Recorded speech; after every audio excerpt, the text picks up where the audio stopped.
Seconds.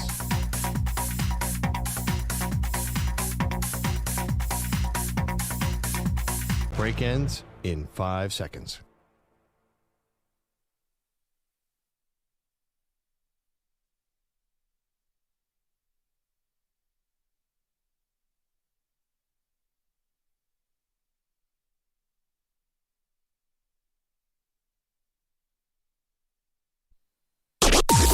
Maggie and Perloff on the Infinity Sports Network. Buffalo adds another man to the front. They're going to hand to Robinson, right side, through the first wall, around the corner. Here goes Bijan Robinson. Keeps his feet. 30, 25, 20, 10, 5. Touchdown Atlanta. Oh, my goodness. The math on this one is easy. 81 to the house. Yeah, Bijan Robinson's probably still running somewhere. I mean, can anyone tackle this guy? Short answer, no. Welcome to the show, Maggie Gray, Andrew Perloff. You're getting a salty Bills fan this morning because that was bad. But congrats to the Atlanta Falcons, Pearl. I feel like it's been a long time since we've seen a Falcons defense look that stout. To pair with Bijan Robinson, it looks like a winning formula. This is clearly a different team that got blanked by Carolina a couple weeks ago. They've got all the tools. Now, whether or not they put it together, that's up for them. But this is the worst type of team for my Bills to play against. A team that could run the ball as effectively as they did, and a defense that just had Josh Allen confused. They sacked him 4 times. He didn't know what was coming from where. And bottom line, the Atlanta Falcons defense, whether it was the defense coordinator, Jeff Ulbrich, whether it was Raheem Morris, both of them, they ate up the MVP, Josh Allen, and the offense coordinator, Joe Brady, for the Bills last night. Game, set, match. Are you so sure this is a repeatable formula? Like that Atlanta's got this great defense and Buffalo's got this bad offense? Because sometimes things happen. Like the way you just described that is like, okay, Buffalo's offense is going to descend into mediocrity and Atlanta's defense is going to become the 85 Bears. And for some reason, I just don't see it happening that way. Well, it may not be so black and white, but things got exposed from the Buffalo side last night, and I want to give flowers to Atlanta because they brought it. I mean, they clearly were the more aggressive team. They came out of the gates punching Buffalo right in the mouth.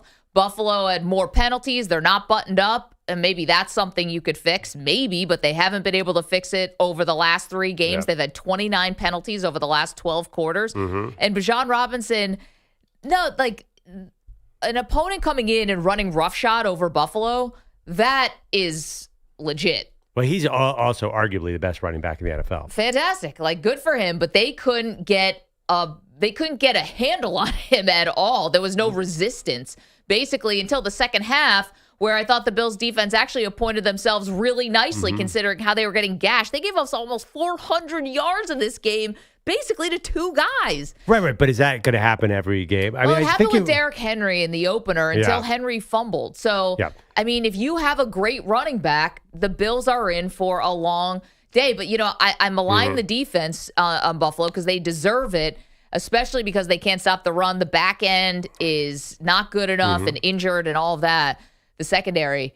But to be fair, the defense handed Josh Allen multiple opportunities in the second half when this was a 1-score game because the Bills only had 2 good drives on offense, the first drive and the first drive out of the half.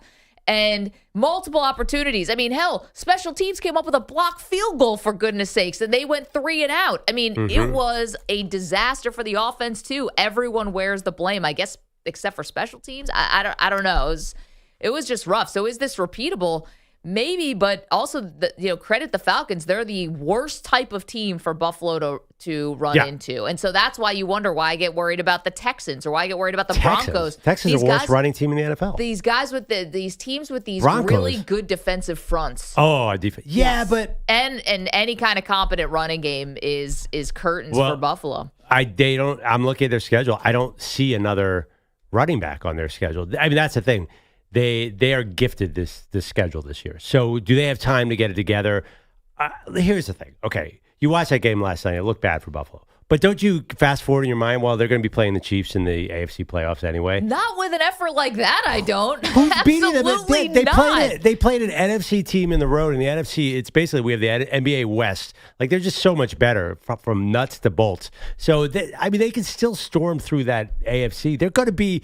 I know all this panic. I knew you were going to come in panic, and I'm like, okay, that's fine. It's going to be the AFC title game, and it's going to be cold, and it's going to be Patrick Mahomes running the ball in the fourth quarter. And I don't see any difference. I think they're the same Bills team as last year. I watched that game. That's I'm like, not great because that's the team that didn't go to the Super Bowl. But they lost 31-28 in the AFC title game. I'm like, all these things that you're talking about, not necessarily correctable, but this is not panic time to me for Buffalo. Well, here's the situation. The Bills even no longer have the lead in the AFC East. Okay, so you're talking about cold games. You're talking about you're baking in a home field advantage that I'm not even sure you can pencil in KC right is now. cold too. Oh, KC's cold. Okay, great.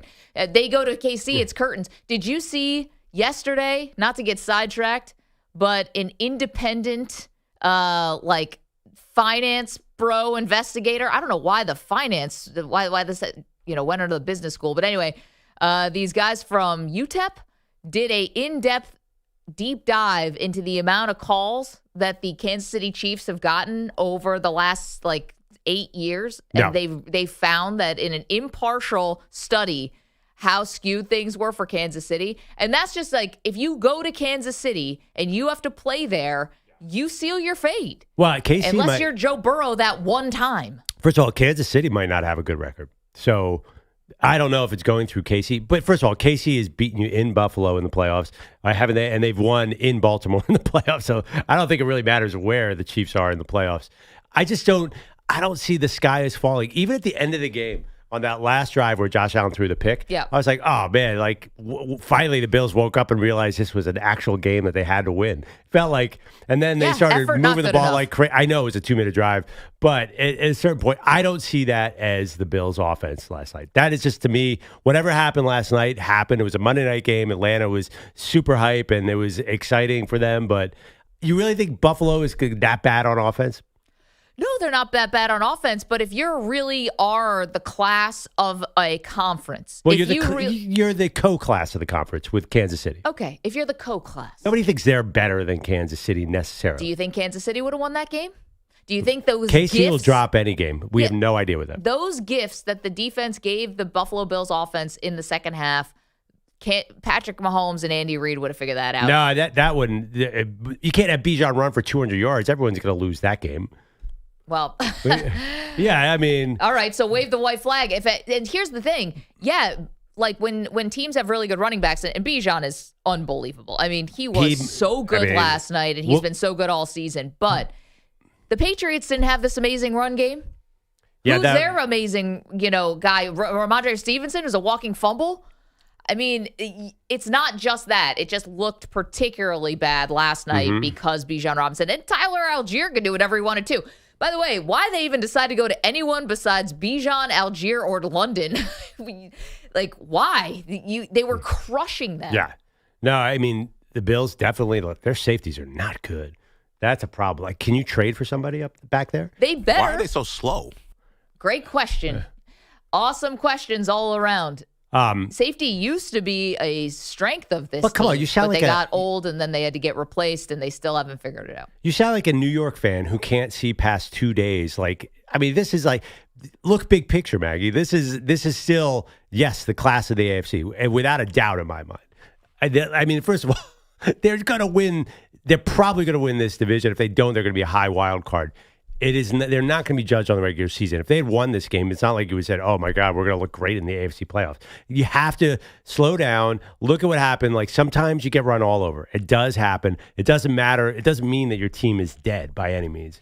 Well, the bye week couldn't come at a better time for Buffalo. Atlanta was coming off of the bye, and you could see that they really got their acts together, and they ran into an opponent that kind of played right into their strengths. Super rested. Yeah. I do wonder, where was James Cook last night? Yeah, that's a great question. He was not on the field for all 9 of the Bills' third down opportunities, and he was not on the field for their 1 fourth down opportunity. They went through 2 for 9 on third down and 0 for 1 on fourth down. So, yeah. That's a great question. And are we over the little backhand shuttle pass?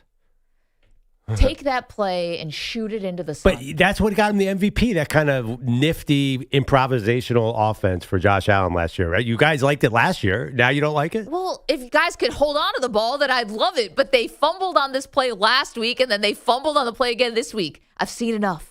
You don't need that play. How about just hand the ball off to James Cook? Because you have no other receivers that Josh Allen trusts. And I'm not trying to make this about one guy, because I think the offensive coordinator, Joe Brady, is probably the biggest culprit of this game. He called a horrible game. Horrible game. Keon Coleman ain't it. Talking about soul searching that has to happen in the bye week. Keon Coleman, who already has been benched for a series this year because he was late for something, a meeting, the game, who the hell knows. He ain't it right now. So I'm not trying to put it all on him. It's on the offensive coordinator for sure last night, because he was a disaster. Jeff Ulbrich came up, EJ's former Jets defensive coordinator, and just smoked them. Smoked them. And it's been 2 weeks in a row. Vrabel has given Josh Allen trouble when he was with Tennessee, and now he's with New England. And then Jeff Ulbrich, when he was with the Jets, used to give him trouble as well. Anyway, that's from the Bills' perspective. For Atlanta, beyond impressed. After that debacle against Carolina, Pearl, this is an NFC South that's actually showing like it's got some teeth between Tampa Bay, between Carolina now beating the Dallas Cowboys at home. That was impressive. And now look at Atlanta. They could be a factor too. The Panthers beating the Cowboys at home was impressive? Sure. Well, how so? Because Dak Prescott's playing great. Bryce Young was in a shootout with a guy who has been an MVP candidate. Bryce Young is on the hot seat, basically. He's like staring down the barrel of his career. I thought I was super impressed. They seem to hit on these wide receivers. I'll take the NFC North in that playoff game coming up in a couple months against any of those NFC South teams. The thing about you're saying the offense is terrible. They're one of the top 2D offenses in the league. I know the schedule's been light, and the defense is what I would worry about. When it comes down to it, they've come Atlanta? up short in the playoffs. No, Buffalo. Buffalo. I want to I want to give Atlanta a little bit of flowers today. I mean, I'll go down the shame spiral with the Bills for 4 straight hours if you guys want to. I love that. That's my happy place. Like this is what I know. You got to think big picture with Atlanta and Tampa Bay. Like they've been the same team since 7-8 years now. They're going to be somewhere around a little bit above 500 and go out early. Like, do you see an elite team with Atlanta? Raheem Morris keeps saying, we have the best player in the NFL in Bijan Robinson. I'm not buying them as a Super Bowl contender. Well, okay, but not everything for every team is Super Bowl or bust. Like, I'm looking at Tampa. I think people would put them as, I think that's a mistake, honestly. Okay, well, then maybe you don't. The NFC North teams and the NFC East teams, those are Super Bowl or bust. I honestly think, like, the NFC South, I am still underwhelmed by that division, even with that win last night. I mean, then you and I see it differently. I see a team in Atlanta that, kind of was begging to give that game away at some points last night, no doubt, but didn't. Their defense is definitely better. They invested a lot on that side of the ball in terms of first-round picks, and those dudes made Josh Allen look pedestrian. So take the W for what it is. It doesn't have to be, are they going to win the Super Bowl? How about, they make the playoffs? They could be a dangerous, they could be live in a playoff game against Green Bay. Maybe. That's what we're doing for Atlanta? Okay, yeah. No, I could definitely see them being, competitive in a wild card game. Right. I mean, no one came into the season thinking Atlanta was a Super Bowl contender. So, take the baby steps here where you take them. I mean, Michael Penix last night saying we're legit. You use these kind of wins as 10 posts, right? Just like the Patriots, I think, are doing with the win over Buffalo. Yeah, no, it's interesting, but if you look at the last 5 years of Atlanta, they have a bunch of these wins. Are they turning the corner? And they have Bijan Robinson, they have Drake London, they have Kyle Pitts, they now have James Pierce and Jalen Walker on the front line. Are they really turning the corner? And last night it looked like for a big chunk of the game they were. Yeah. And then the wheels kind of fell off. And if Buffalo was on its game, they probably could have come back and won. I just don't trust Atlanta, big picture, as a kind of, and if we're not talking about a contender, then it doesn't really matter. If we're talking about maybe being competitive in a wild card game, sure. But I think Atlanta now wants more. They just beat the Bills, who were 4-1. So I don't know. I'd like to hear from callers. Is anyone seeing Atlanta as an elite team?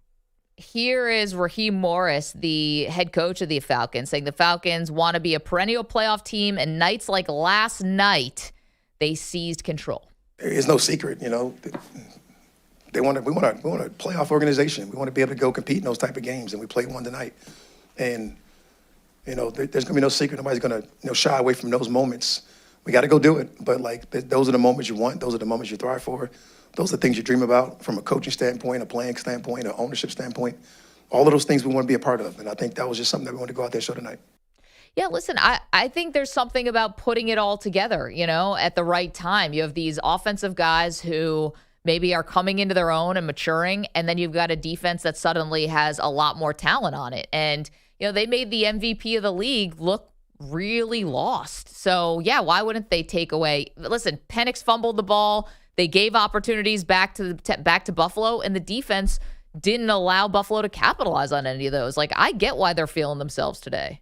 Yeah, I guess so. I just am so skeptical because when's the last time we saw Atlanta actually deliver? You know how we say chargering? Mm-hmm. Atlanta will break your heart. Oh, totally. Yeah, they'll be a wildly talented team that will just find a way to lose. And I don't know. I don't really see, because of last night, that's not pushing me over the edge. The other thing, too, is if you believe so much in the NFC South, that's going to be a battle to get out of there.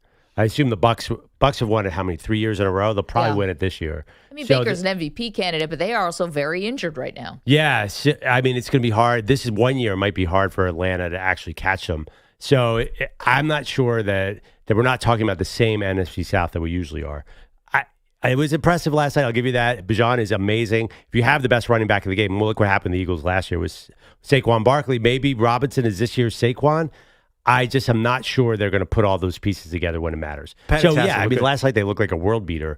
But again, this same team that did get shut out by the Panthers, I don't trust Atlanta. Do you know what I mean? The last, maybe 26 years is leading to that assumption? Yeah, they found the banana peel a lot, but you know what? You draft well. Looks like they did. We clowned them for the Michael Penix pick because it didn't make sense after Kirk Cousins. I like the Michael Penix pick. I like Michael Penix as the player. You're right. The pick made no sense. Penix has to look good. Yeah. The process was not right. I always forgot Kirk Cousins is there until they show him standing next to Penix. Yeah. And then the trading the future first to the Rams. James Pierce had a good game last night. And how about him last night? Yeah, but still, would you have made that deal? I would have. Again, their process I don't agree with, but if the results are going to be there, here's my question. On the Atlanta side, are they legit, like Michael Penix is now claiming? And then for the Buffalo side, is there a little fraud anxiety with anyone else about this particular team? They beat some of the worst teams in the NFL in their 4 wins. Now, we didn't know the Ravens were going to be this bad, and it took every second to come back and beat them. The other teams have not been good. Meanwhile, the only 2 teams they've lost to are the teams that actually have winning records. But yeah, doesn't it remind you a lot of last year's team? The thing that's different about this year's team from last year's team, the expectations were down. They came in, they lost Diggs, and everyone was like, oh, Buffalo's rebuilding. Yeah. This year, they're basically the same team, except that the expectations were massive. Yeah. But they're sort of playing, because I follow this via you very closely, they're sort of playing the same exact football as last year. Right. And the defense seems like the weak spot. And it's funny, some Bills fans think this is this is one of the best defenses they've had. I don't see that, but they had guys missing last night also, but no excuses. You come in, you're favored in this game on the road, and now they go into the bye week. Thank goodness. Got to regroup. They could lose to Carolina. If that Carolina game was next week, they could easily lose that game. Yeah, they need a minute. And Josh Allen saying this is going to stay with me through the bye week. I hope it stays with everybody. Wow. This to me doesn't seem like a team that everyone needs to go sit on the beach for a couple days. Guys have to get healthier, but this is a team that feels like it actually needs to go back to the drawing board on a lot of stuff on offense. Oh, interesting. But you came in yesterday worried about the defense. I'm worried about. This is my new anxiety is now the offense. So, I feel like they're the formula because you've been yelling it. Run the ball. I mean, they ran it a bit last night, but run it. They really got to rely. James Cook is great. He's amazing. I want to see more of him. I want to see Josh Allen run it. But you know what? We've been saying Atlanta obviously focus their defense on one thing: stop Josh Allen from running. They did. That's a superpower. It's a kind of how you stop a running quarterback is you just do not. They barely even rushed him. They were like, we're going to stay right down the middle. We're not going to go wide, and we're not going to try and get to him. It was brilliant. Oh, and they blitzed the crap out of him. Yeah, but they blitzed down the middle. They never gave him the lane. It was really, really smart. I wonder why other teams don't do that. Because if you take away Josh Allen's running, then of course they're pedestrian. But no one ever takes it away. Like, it never goes away. And if you're panicking about the Bills, well, let's talk in January. You should panic in the third quarter when they have a 10-point lead over the Chiefs, because that's exactly when you blow the season. 888-710-4ISN, 888-710-4476. I don't know why you're laughing, Manny. It's basically the Bills and the Yankees are basically the same team. He's evil. That's why I'm laughing. That's why I giggle. That's some diabolical stuff right there. Well, I do this common mistake where I can't get recent history out of my mind. I assume that the Bills and the Chiefs are going to play in every playoff game, and the NFC South is going to go out in the first round every year. That is just like sort of where my mind is. And I got to tell you, even after last night, I can't get past the recent history about both these teams, Atlanta and Buffalo. 888-710-4ISN. We have an entire other game to react to, and that one was bananas. How the Chicago Bears escaped Washington with a dub. We will get all of the info to you, all of the twists and turns of that game, and who's wearing the goat horns off of this one, because there's one guy. Meanwhile, do the Bills look like frauds to you, and does Atlanta look legit? Let us know what you think. 888-710-4ISN. Let's go.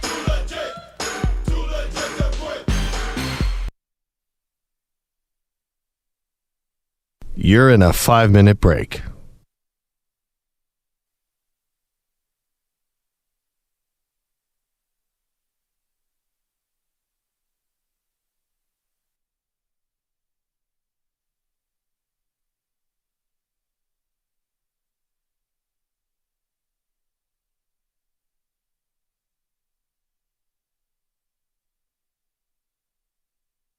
Four minutes, 30 seconds remaining.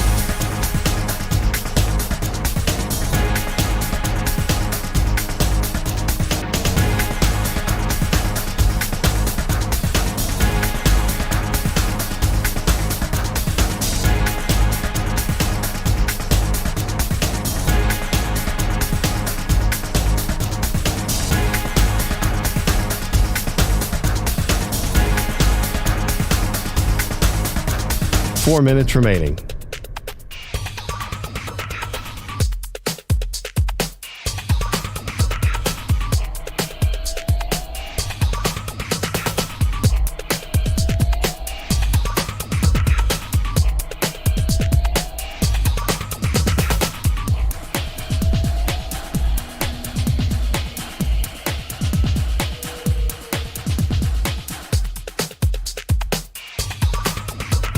Three minutes, 30 seconds remaining.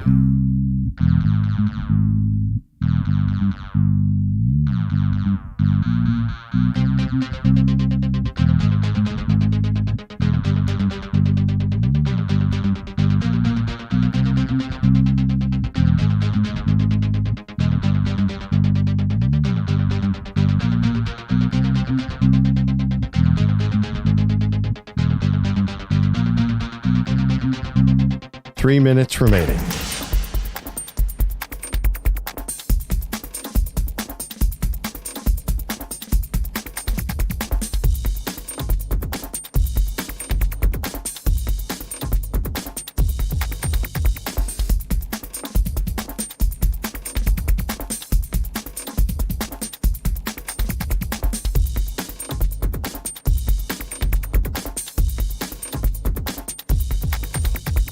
Two minutes, 30 seconds remaining.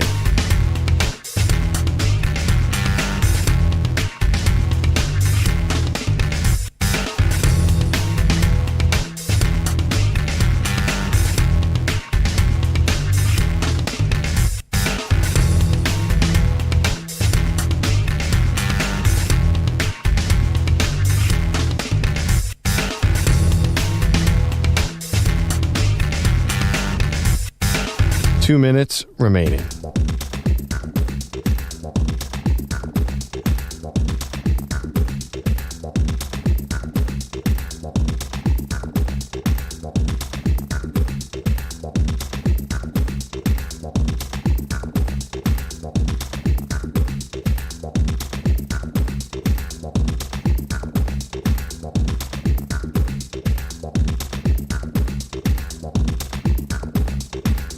1 minute, 30 seconds remaining.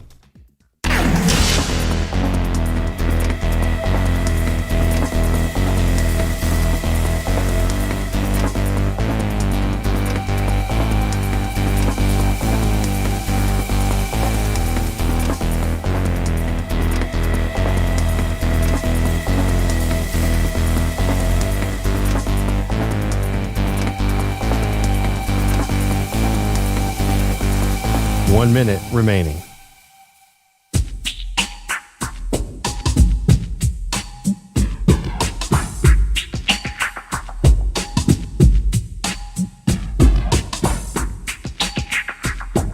Forty-five seconds remaining.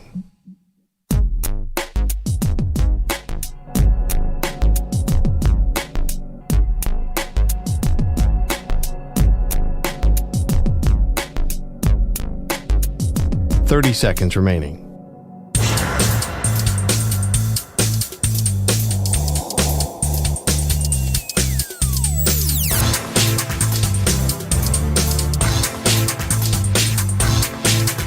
Fifteen seconds.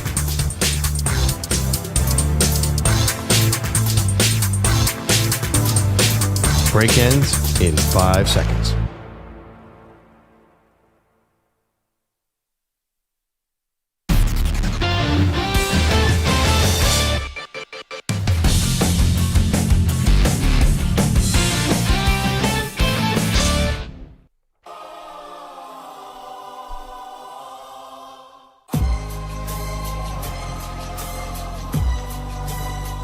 This portion of the show is brought to you by Ethos Life, the easy way to get life insurance in 10 minutes, up to $2 million in coverage with no medical exam, just a few health questions.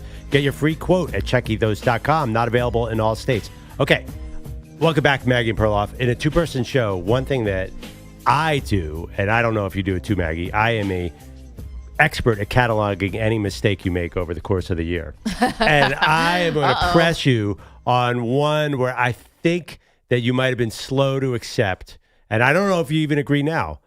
Chicago got a good coach in Ben Johnson, and I'll tell you why. Because have you ever seen the Bears win in situational football before in your history of the last 20 years? The Bears. Ben Johnson, like, that offense does not look great. Caleb Williams is still throwing the ball all over the place, but they got a run game going, and they mastered the situation. They got the ball in a lucky fumble on a wet night with 3 minutes left and somehow killed the clock.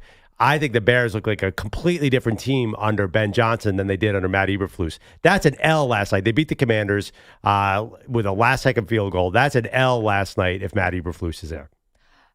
Agree with you, but can you give Ben Johnson the credit when it was just, like, first of all, the amount of turnovers that Washington had. They had three turnovers. I know. They should have won this game by a million. Now, they did get a touchdown wiped off the board with an illegal formation that did not look illegal. That's not that many turnovers. It's a lot of turnovers. You had 3? You had a interception on the first drive from Jaden Daniels. Then you had a fumble from Bill. Which is, we're going shorthand here. Everyone loves calling him Bill. First name basis. And then you have in the last moments of the game, basically 2 minutes left to go, and they fumbled again on a wet night. I don't know. Is that Ben Johnson who gets the credit because all of a sudden, the Commanders couldn't hold on to the ball? I don't know. I mean, it's 3 turnovers. Like, that's like a lucky win. Like, that's not that many turnovers. Are you kidding me? This is whoever wins a game when they turn the ball over three times. All the time.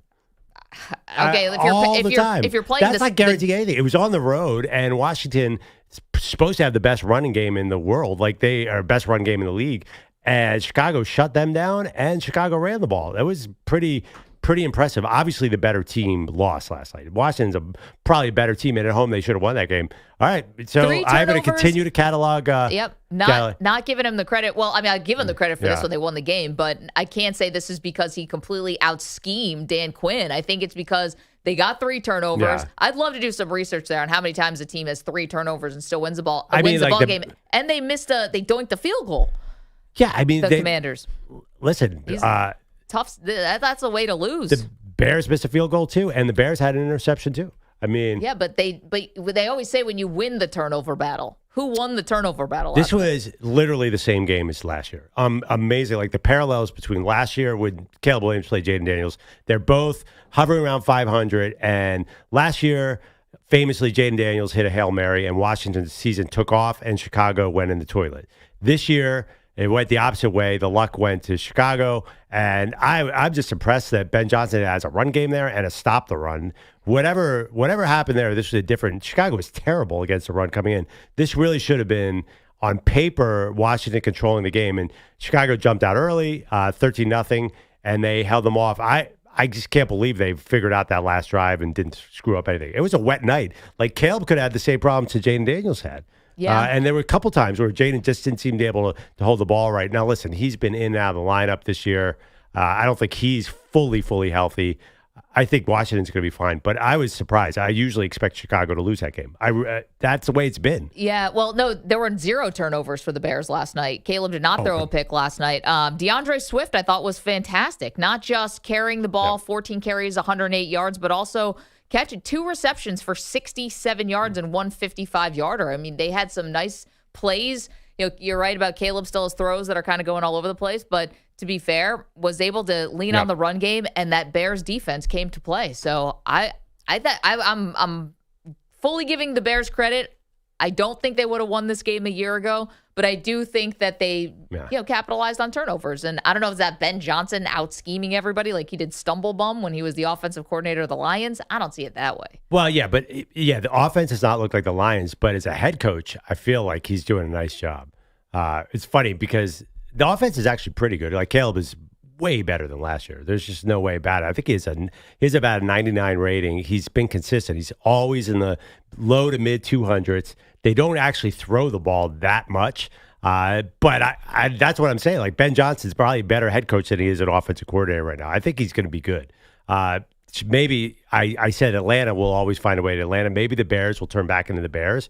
But they just look different to me than last year. Last year, it felt like you never know what was going to happen with Matt Eberflus and company. Yeah, I mean, listen, they should have lost this game. You know, the NFL is weird. Like, anything can happen. And obviously, you had the fumble, as I said, late in the game that gifted Chicago an opportunity. They couldn't even get in the end zone, by the way. So they had to rely on Jake Moody, who they just signed, who was the I don't say disgraced kicker from the 49ers, but a guy they could not wait to get out of town. They were 3 for 10 on third down, 0 for 1 on their 1 fourth down conversion, had 9 penalties in the game. I mean, this was not the prettiest football, but they found a way to win because they capitalized off the turnover. I mean, even if there wasn't that turnover, but if Washington had kicked the field goal, they would have been up 27-22. I think Chicago came out like a house on fire in that last drive. I think they might have scored anyway. I'm not sure that it definitely came down to that last fumble. So, yeah, I mean, listen, they went into a playoff team from last year, and actually a pretty good team, and won on the road on a rainy night. I'm impressed. I really think Ben Johnson has dealt with a difficult person probably in Caleb Williams, and he's really, like, Caleb Williams looks fine. Like, I don't hear about any drama. You see nothing on the sideline. He kind of sits alone in the breaks, which is weird. I have noticed that, but I'm liking everything I'm seeing trending-wise. Because last year, like, would you see a big run game and improvement in stopping the run? Like, everything for Chicago to me is trending up. They're not perfect. They might not even be a playoff team. But I'm excited if I have Ben Johnson. And also, Caleb Williams is competent. And that is something that we had not seen consistently last year. And on the other side, Washington's going to be fine. They're in a good spot because the NFC East might not be what the NFC East is. I think they still find a way to make the playoffs. Yeah, I worry a little about Daniel's knee. He's wearing that big knee brace now. You could barely tell because it was rainy. They're wearing their all-black uniforms. You know, you couldn't really see, but I think that knee brace is a real thing. And, there are still times he had a run last night. He was able to do it. Quickly, let's go to JT in Atlanta. Has got a question for Perloff after the big Falcons win over my Bills last night. What's up, JT? I can see Perloff having a career in politics if this doesn't, after this whole Don't thing wish that out. upon him. I'm just saying, like, he's never loses an argument because he argues both sides, right? So no matter what comes out, he's always right. Like, I'm listening and he's arguing against himself, especially in the way he's talking about the Falcons and the Bills, right? He's like, what have you realized about the Falcons that makes you think that they're any different than they've been? Well, what makes you that same argument for the Bills? What have the Bills done that makes you think that they're going to be okay? Like, literally last year was unduplicatable. They're not going to get as many touchdowns. as they were, you know what I mean, from their running back last year. So you know there's going to be regression there. They've always failed in the biggest moments, but now you say that, you know, they're okay. No, I'd say that you need to be worried. Absolutely. No, JT, you misheard me. I'm saying they're absolutely repeatable. They're going to do they do the same thing every year. They get to the playoffs and lose to the Kansas City Chiefs. And why do you think that that's going to happen again this year? And for you too, Maggie. They may not. They may not. I think Maggie's right to be worried because I don't think that, you know, they made, you know, everybody thought they were going to be rebuilding, and they were a year ahead. Somehow they didn't seem to be rebuilding this year or last year. Right. But I think this year they definitely might be that rebuilding team that we thought they were going to be last year. And as far as the Falcons are concerned, what's different is I've been out here for, you know, over a decade, and they've never had a pass rush or any semblance of a really good defense since I've been here. Worse than sacks, worse than all that. And that's not the case this year. They seem to be putting pressure on quarterbacks. You talked about making what's the name look pedestrian. That's never happened. They've never had the horses to make that happen. And this year they seem to do have a defense that they're toting around. And so you put that with a good running game. I don't know. I'm not saying that they're going to, you know, not lose 28-3, but they might. They're not going to get to the Super Bowl. I don't believe that. But they definitely are a different team than what you've seen over the last 5 years just because of the defense alone. JT, thank you for the call and reinforcing my anxieties. I have a right to be worried. Thank you for meeting me where I am. I absolutely hear everything JT's saying, but do you think here's the question. Do you think they can knock off Tampa Bay in the NFC South? And if not, then what are we talking about here? That they have this expensive roster and they've gotten all these great skill position players, and now they have all these D-line players that they invested in. Yeah, they're good, and if they make the playoffs, I guess that'll feel like a victory. But I think it's going to have to be wild card. I think Tampa Bay still wins this division, and that's what I'm talking about. History repeats itself. Let's get to Peter Schwartz, who's here with us doing updates this morning. Good morning, Peter. Good morning, Maggie. I would feel sorry for you about the Bills, but I got my own problems, so I really can't. I know. Jets fans always got to make it about you. Yeah. Well, you always got to make it about you. A lot of problems. It's really bad. Football is heating up, and basketball is back, so download the PrizePicks app and use code PRIMETIME and get $50 bonus credit instantly when you play $5. Must be present in certain states. Visit PrizePicks.com for restrictions and details. Oh, is it Coke? What? Oh, is it Coke? Let's begin with Game 1 of the National League Championship Series. The Dodgers hold off the Brewers 2-1 to take a 1-0 series lead. Matt Snell pitched 8 scoreless innings, giving up 1 hit. He struck out 10 and did not walk a batter. I mean, I feel like the whole postseason, I've been pretty locked in, pretty consistent. So, different outings, but yeah, it was just, 8 innings went deeper, but last 3 it felt really good, really locked in. Remember when Blake Snell couldn't go past 5 or 6 innings, and now he's tossing 8 innings? The Dodgers staff is utterly insane, and I don't know how that happened. Like, how last year they had the sluggers, and now this year they have what's like a Cy Young row. It's insane.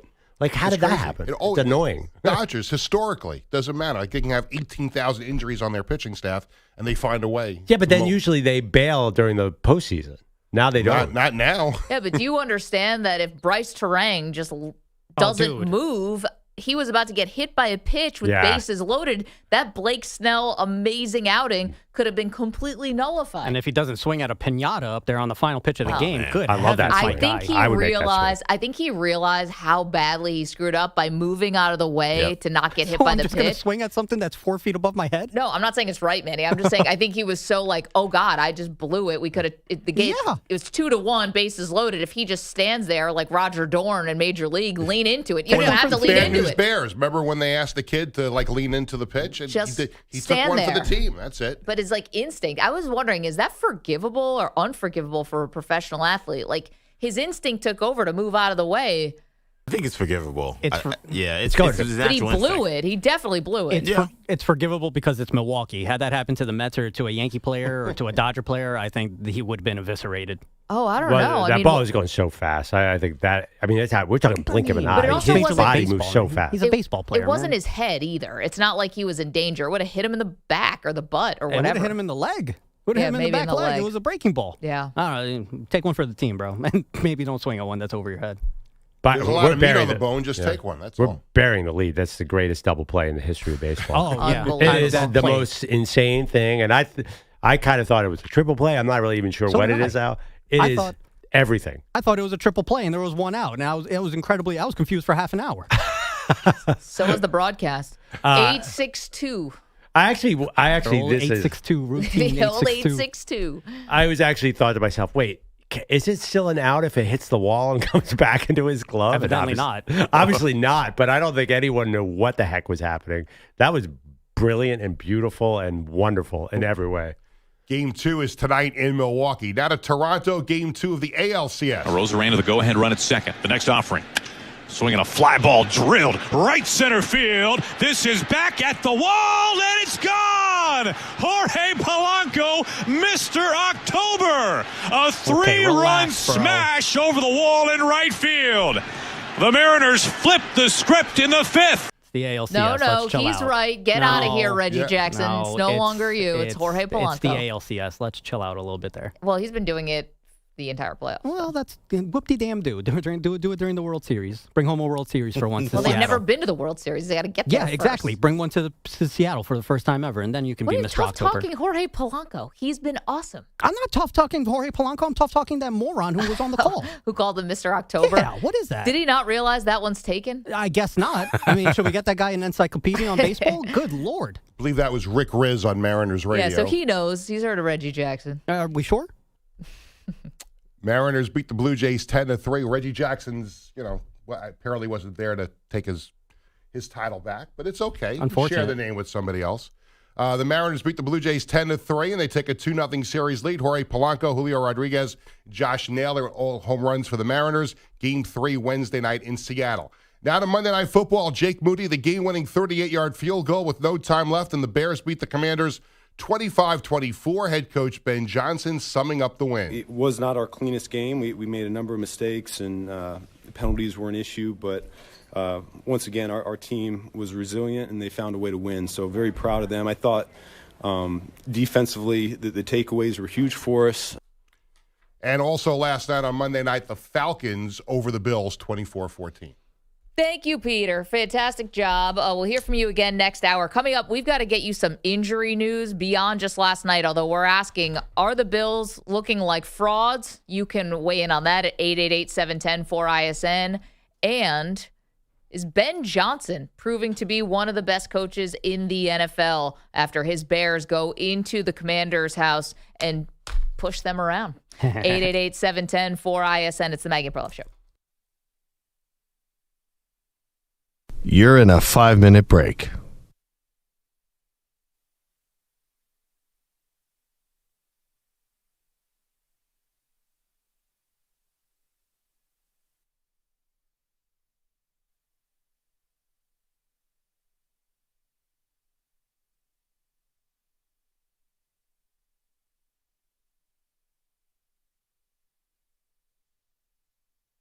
Four minutes, 30 seconds remaining.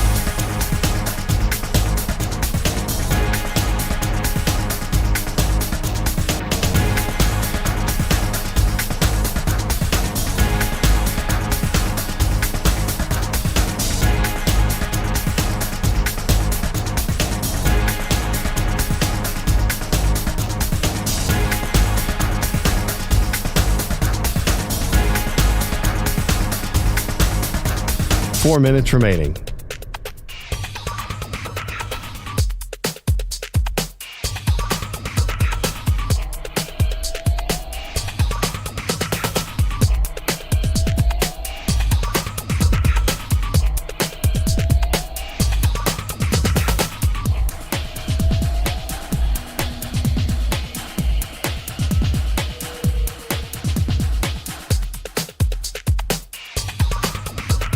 Three minutes, 30 seconds remaining.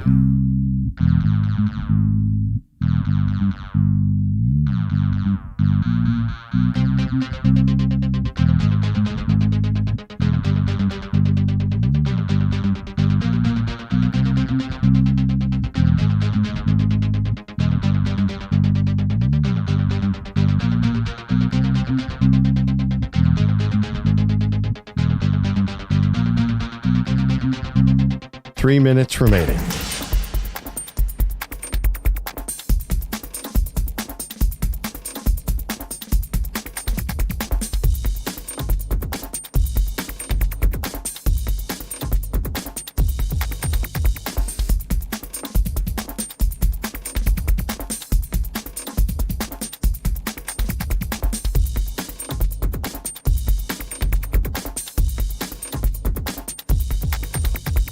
Two minutes, 30 seconds remaining.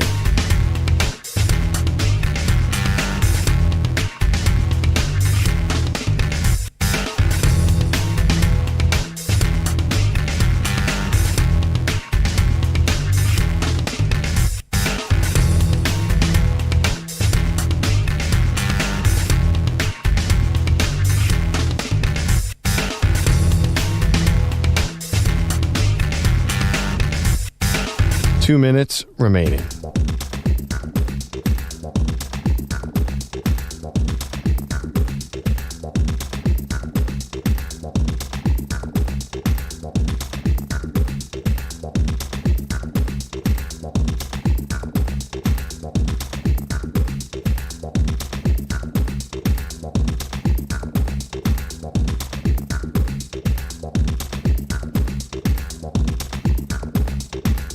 One minute, 30 seconds remaining.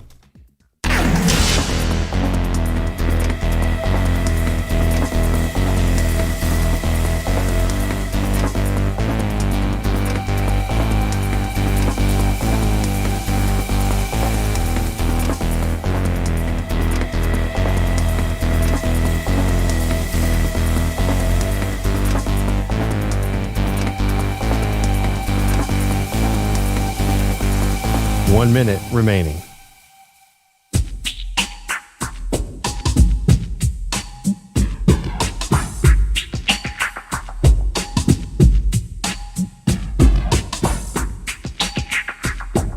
.45 seconds remaining.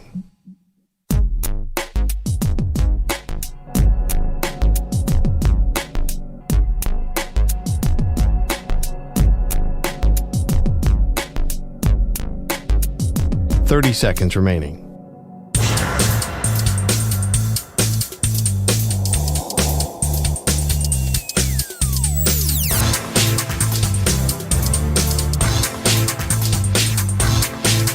.15 seconds.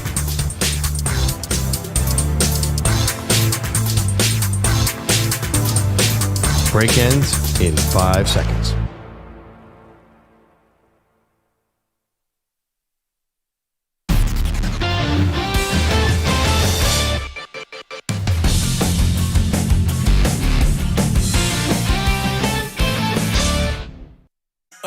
Caminando en la luna, Michael Jackson, Mr. October, Reggie Jackson. Mira mis maones, no son de Paxson, no. Eso es pa' cuando yo estaba en la Kiri. Ahora son Amiri. Crazy night last night. Asking you a couple questions off of Atlanta beating Buffalo in the first Monday night game. Then Chicago Bears beating the Commanders in the second game. You also had some crazy baseball going on, so we'll get to that as well. But Pearl, asking a couple questions off of the football from last night. Number one, are the Bills frauds? Maybe that's asking for myself as I am a Bills fan. How do you answer that? I don't think... You silly, stupid man. I don't think, and I've maintained, that I do not think the defense is good enough to win the Super Bowl, which is the bar. This is not making the playoffs and going to the AFC Championship game. Unfortunately, that's been there, done that. I do not think the defense is good enough to win the Super Bowl, and yet... Last night, the defense kind of stiffened up in the second half after they got run all over by Bijan Robinson in the first half, and the offense went completely stale, and they couldn't capitalize on those opportunities. So, you know, I'm not loving what I see here, although they get to go into a bye week and maybe clean things up. And then on the other game, Caleb Williams, you rightfully said it, bro. This is a game they probably lose last year if you're Chicago. They got lucky with not lucky. They forced a fumble with about 2 minutes left to go in the game, and Caleb led him on a drive so that Jake Moody could kick a game-winning field goal on the road. So did some math here. Yeah. Caleb Williams is averaging 235.8 points per game. So if you multiply that by 17, there's 17 games, you get to 4,008 yards. So he would become the first 4,000-yard passer in Chicago Bears history. Now, I don't think mission accomplished. I don't think anyone thought it would be quite this hard with Ben Johnson coming over from Detroit. Because Caleb Williams, former number 1 overall, can obviously sling it. I think people thought that Ben Johnson would have him looking like Jared Goff. That's not the case at all. But that's why I respect that the Bears kind of played bad last night and still find a way to win. And I think that's a sign of like, okay, he's learning how to be a head coach. I think it's optimistic. Caleb is, according to the broadcast last night, the least accurate quarterback in the NFL.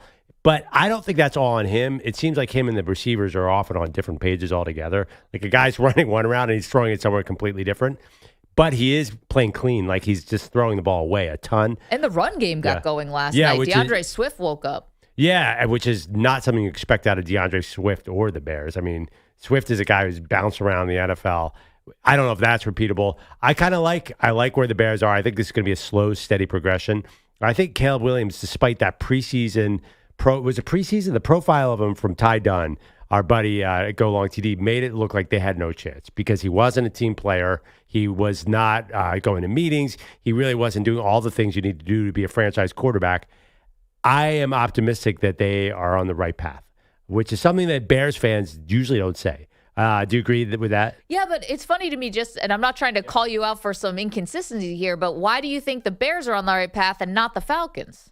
You still don't think the Falcons have a prayer where the Bears and the Falcons, both of their histories are not like amazing? It's a matter of expectations. It's okay. I have the Bears as a gradual thing. Because the Falcons, I've picked the Falcons to win the NFC South. Well, it's not about you. They're finally ready. Yes, but I've picked them every year. Well, why are they finally ready? They're 3-2. I mean, last year you might have said that too. Like, why do you say that? Like that they're finally arrived? I still am dubious. I think if they have a pass rush, it changes things. I do. And by the way, Bijan, so he was much better in the first half. They also lost 2 offensive linemen yesterday in the game. They end up losing their left tackle. Big Friendly's calling from L.A. Friendly, I thought you'd be calling in worried about Puka Nacua, your all-world wide receiver for the Rams, who's now banged up, but instead you're calling about the Dodgers. Good morning. Good morning, Queen Mag Ramsey, Your Highness, EJ, the Bionic EP, Daddy Cool, Manny Wapo, the man is back, and Schwartzy. Good morning, and thank you for taking my call. What's on your mind? Now, Mag Ramsey, I'm reluctant to say this about the Bills because now you guys have my address. Don't worry. We're not going to send you any hate mail or anything or worse. I'm worried about button men. I'm worried about you sending Peter Bellotti to my house at 3 a.m. Peter doesn't play. I know. You don't want that to be the last face you see. Exactly. Magsy, the Bills couldn't make it to the Super Bowl when they had the number 1 defense with the lead with 13 seconds in the playoffs. Oh, Friendly. Why do you got to be so mean? Say. They had the number 1 defense that year? Yes, they did. Yeah, wow. Yes, they did. Daddy Cool. Yeah. My man. Mm-hmm. As I come to the table, respectfully, I will address you like this. And Schwartzy said it.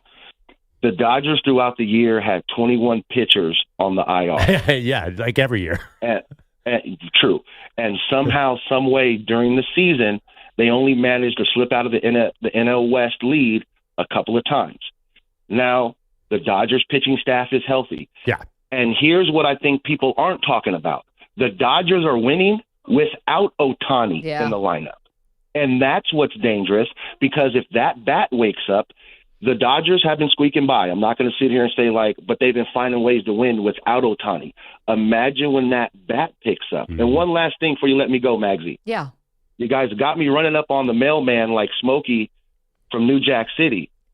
Well, you got something for me? You got a package for me? What's going on? I found it. I found the T-shirt for you. But unfortunately, the one that was supposed to come that was the XXL never came, Friendly. But I got another thing for you. Don't worry about it. We've got your address. It's going to happen. Thank you for the phone call. Yeah, and Friendly saying he doesn't want to talk bad about my Bills because we have his address. Pete Bellotti probably would be our best henchman. He is the producer of the Pat Boyle Show overnight. He used to be our board up. Yeah, no, that would be a good one. Obviously, massive wrestling fan could drop a move on him. Clutch. I think you're an idiot. I do think this is surprising because I'm speaking as a Phillies fan. The Dodgers have the greatest lineup. They have 3 MVPs in the heart of their lineup. And now, all of a sudden, every single starting pitcher throws a 98-mile-an-hour slider. To go from Blake Snell, who cannot be touched right now, to Yamamoto, who's amazing, to Tyler Glasnow, who's somehow fully healthy, and a giraffe who throws the ball 103 miles an hour, and then have Shohei as your fourth pitcher, who's also throws the ball 100 miles an hour. I did not know that the Dodgers had what's the greatest staff of all time. I feel like this is the Dodgers now. They're not even using those sluggers. Yeah, but it took a 37-year-old Blake Trinan to clean it all up last night. Wow, he was the last year's hero, right?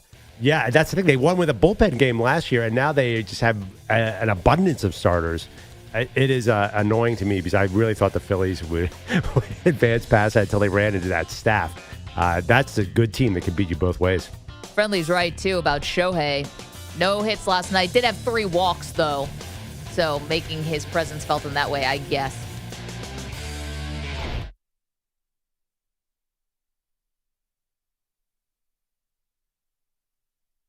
You're in a 5-minute break.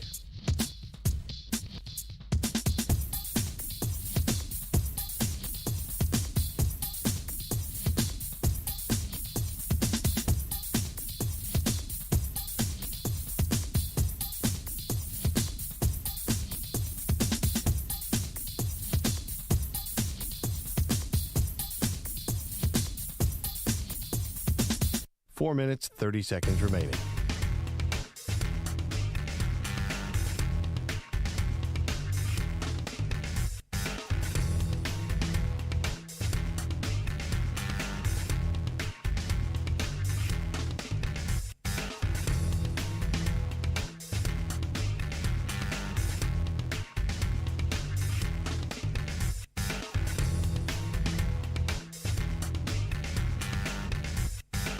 Four minutes remaining.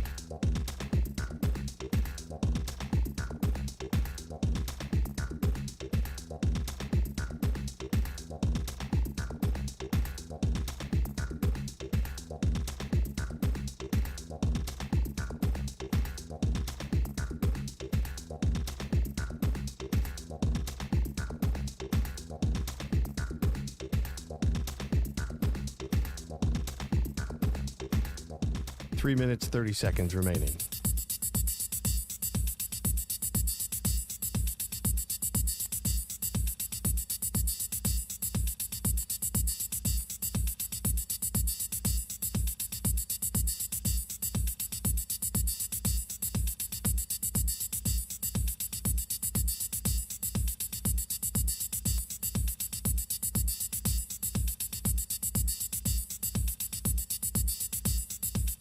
Three minutes remaining.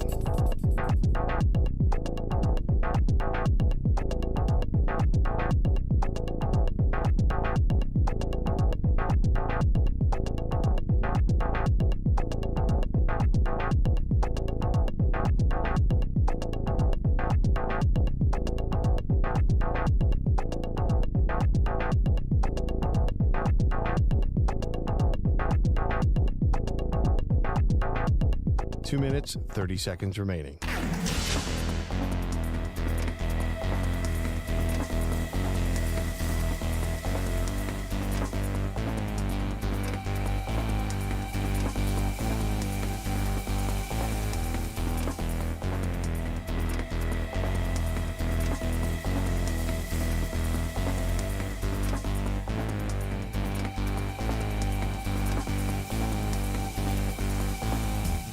Two minutes remaining.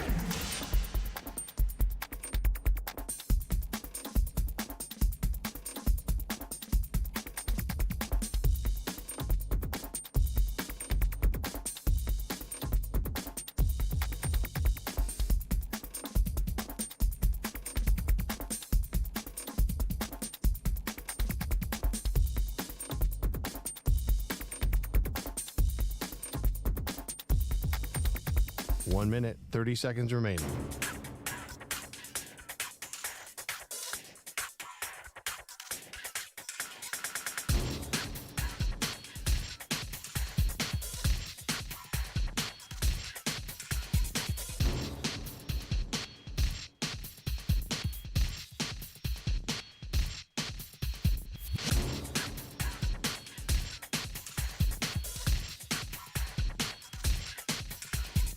1 minute remaining.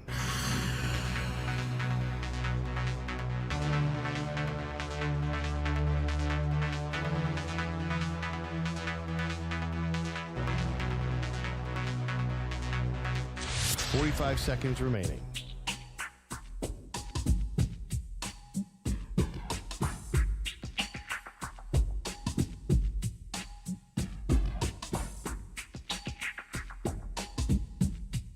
$30 seconds remaining.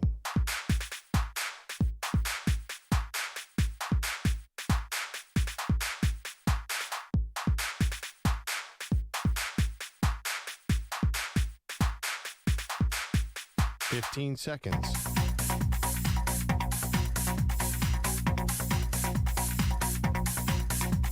Break ends in 5 seconds.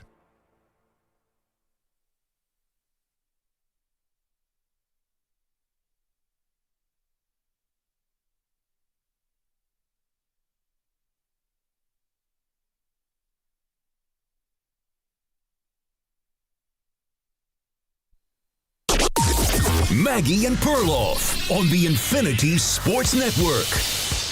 Scott Daly sends it back. Spot down. Kick up. Jake Moody from 38. It is gone! Time expires! And the Bears win their third in a row for the first time in 5 seasons. Off of Jake Moody. We haven't even met Jake Moody yet. We don't know a thing about him, other than he's a Michigan Wolverine and right now a Chicago Bear with the game winner. And the Bears sneak out of Washington 25-24 victors. Thank you to Bears Radio. If that was the only thing we knew about Jake Moody, we knew a lot. That San Francisco stint was not awesome, which is how he found himself on the Bears, but kicking a game winner last night. And the Bears used a very untimely fumble by the Commanders, very timely for Chicago, where the Commanders looked like they were driving, Pearl. They looked like they were either going to tack on a field goal or a touchdown and would have sent the Bears packing. But they didn't. They fumbled the ball on a wet and rainy night in D.C., and the Caleb Williams Chicago Bears took advantage, won the game. Yeah, I mean, credit to Ben Johnson, the head coach. I say normally, I think it was about 3 minutes left when they got that last fumble, that normally a Bears coach would find a way to either score too quickly or score too slowly or put Jake Moody in a bad position. Jake Moody was not going to hit a 55-yarder in that situation. Somehow the Bears, because they got a run game out of nowhere last night with DeAndre Swift, were able to kill the clock and beat the Commanders. Funny game. I think you kind of nailed it. It felt like the rain determined a lot. If these two teams meet again, who knows what happens. But look at last year. It came down to a Hail Mary when Caleb Williams played Jaden Daniels, and the season just reversed course for both teams. So maybe this is a launching point for Caleb Williams to go on a run with the Bears. And he looks better. Is that enough? Does he look generational? No. Does he look like a Andrew Luck 2.0? No. But he certainly looks serviceable, playing relatively clean football. He's missing a lot of passes, but they're missing so the guys can't catch it on the other team. So I'm very optimistic about the Bears. I am really optimistic about Ben Johnson, and I'm optimistic about Caleb. I don't think he's going to be the player we necessarily thought he was, but he seems to be playing smart team football right now. No turnovers last night, so that's good on the road. I don't know how many sacks he took, but he's obviously cleaned that up as well. I was a little encouraged by Chicago because this is a bad weather game, and they're a franchise that plays in maybe the worst weather outside of Lambeau and Buffalo that we have. Now, you never know from game to game. It rains in Seattle. It rains all over the world.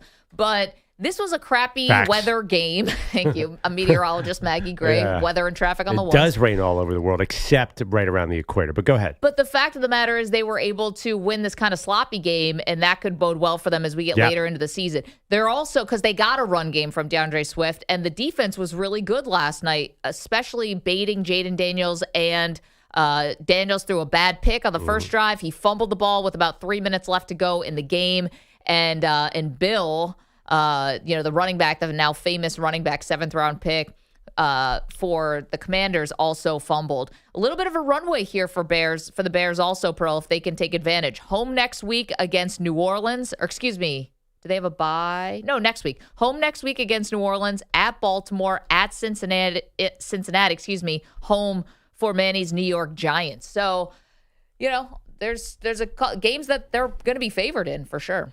Yeah, and Caleb Williams is 23, right? He is obviously a work in progress, and Ben Johnson is a young first-time head coach.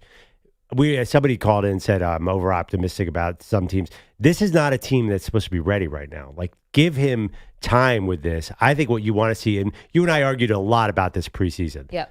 What you want to see is progression. It's not even about the Bears' record this year. It is about figuring out, can we make Caleb Williams an elite quarterback? Because this current Bears team is obviously not going to make a lot of noise in the playoffs. They're not really built for that. I think we want to see steady improvement from Caleb Williams. That is all that I really care about here, and I think you're seeing it. Slow and steady. They got the win last night. I think that's big sort of mentally for them, but I'm really happy. Even if they had lost last night, I would have came away and said, okay, Ben Johnson is sort of establishing what he wants to in Chicago, which is a smarter team than last year and a team that is sort of efficient on offense. They're not Detroit Lions. That's not happening. I don't know if we expected that to happen. The Lions scored, 14 points the other night? Well, I'm just saying. Against the Chiefs? Last year, the Detroit Lions, I'm saying last year's Detroit Lion with Ben Johnson. They're They're not the high, and I still think the Lions are probably top 3 in the league in scoring offense. They're just not going to be that team. I think Chicago is going to have to win in different ways, and I'm curious to see the development of the coach. Like, he realized, okay, you know what? I'm not going to be able to beat teams 35-30, so how do I win? And you said it perfectly. They won an ugly game. Yeah, and the turnovers definitely cost the Commanders not only 3 turnovers in this game, but also they had a missed field goal in this game. There were blocked field goals. That was a doink, which Perloff said is the greatest sound. That was so satisfying last night. It was one of the louder doinks. Yeah. The mics for ESPN must be really, really sensitive around those the field goals. But they had a missed field goal. There were actually 2 blocked field goals last night. One in the Bills-Falcons game, the other one in the Bears-Commanders game. Come on! The Bears are tied with the Vikings right now. 3-2 are their records. Lions are 4-2. Packers 3-1-1. Although the Bears the only team in the NFC North with a negative point differential.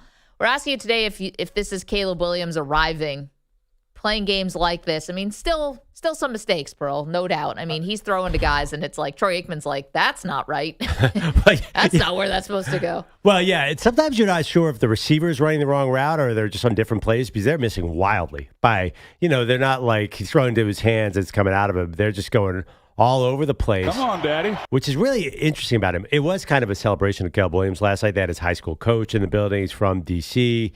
I find it interesting. His stats are really good. I think as the season goes along, he's going to start getting a lot of attention. Because we came into the year, everyone was talking about Caleb Williams. Then it kind of died down. And now he's got 9 touchdowns and 2 picks. On track for 4,000 yards. He's going to become a bigger thing. A little bit like, I think he's taken some spotlight away from Jaden Daniels. Jaden Daniels was, by the way, still really good last night. He's a really good quarterback, in my opinion. He was okay. I didn't think he was that great. He's wearing that big knee brace. I mean, he had, again, if we're talking about, is he an elite tier 1 quarterback? You throw a pick, you fumble the ball with 3 minutes left to go when you have a lead. He doesn't deserve any criticism for that? I felt kind of random. The ball was sopping wet and went right through his hands. Is that repeatable? I think he's really good. And then he made a couple throws that were like, whoa, what's going on there? That's surprising. The Luke McCaffrey touchdown for sure. And the other one, there was a total breakdown. I forget who his 2. And, his receivers are out. You got to remember that. His top 2 receivers. And I still think he looked really, really good. He made a throw to the sideline. I forget who it was to. I'm sorry. That was like, ooh, that's a Josh Allen Mahomes throw. He is he's pretty elite to me. I have no doubt about him if he can stay healthy. We always said the same thing about Jaden Daniels. When he plays, he's great. Can he stay on the field and take big hits? Obviously, his run game is a big part of his game. It was a little bit slower last night.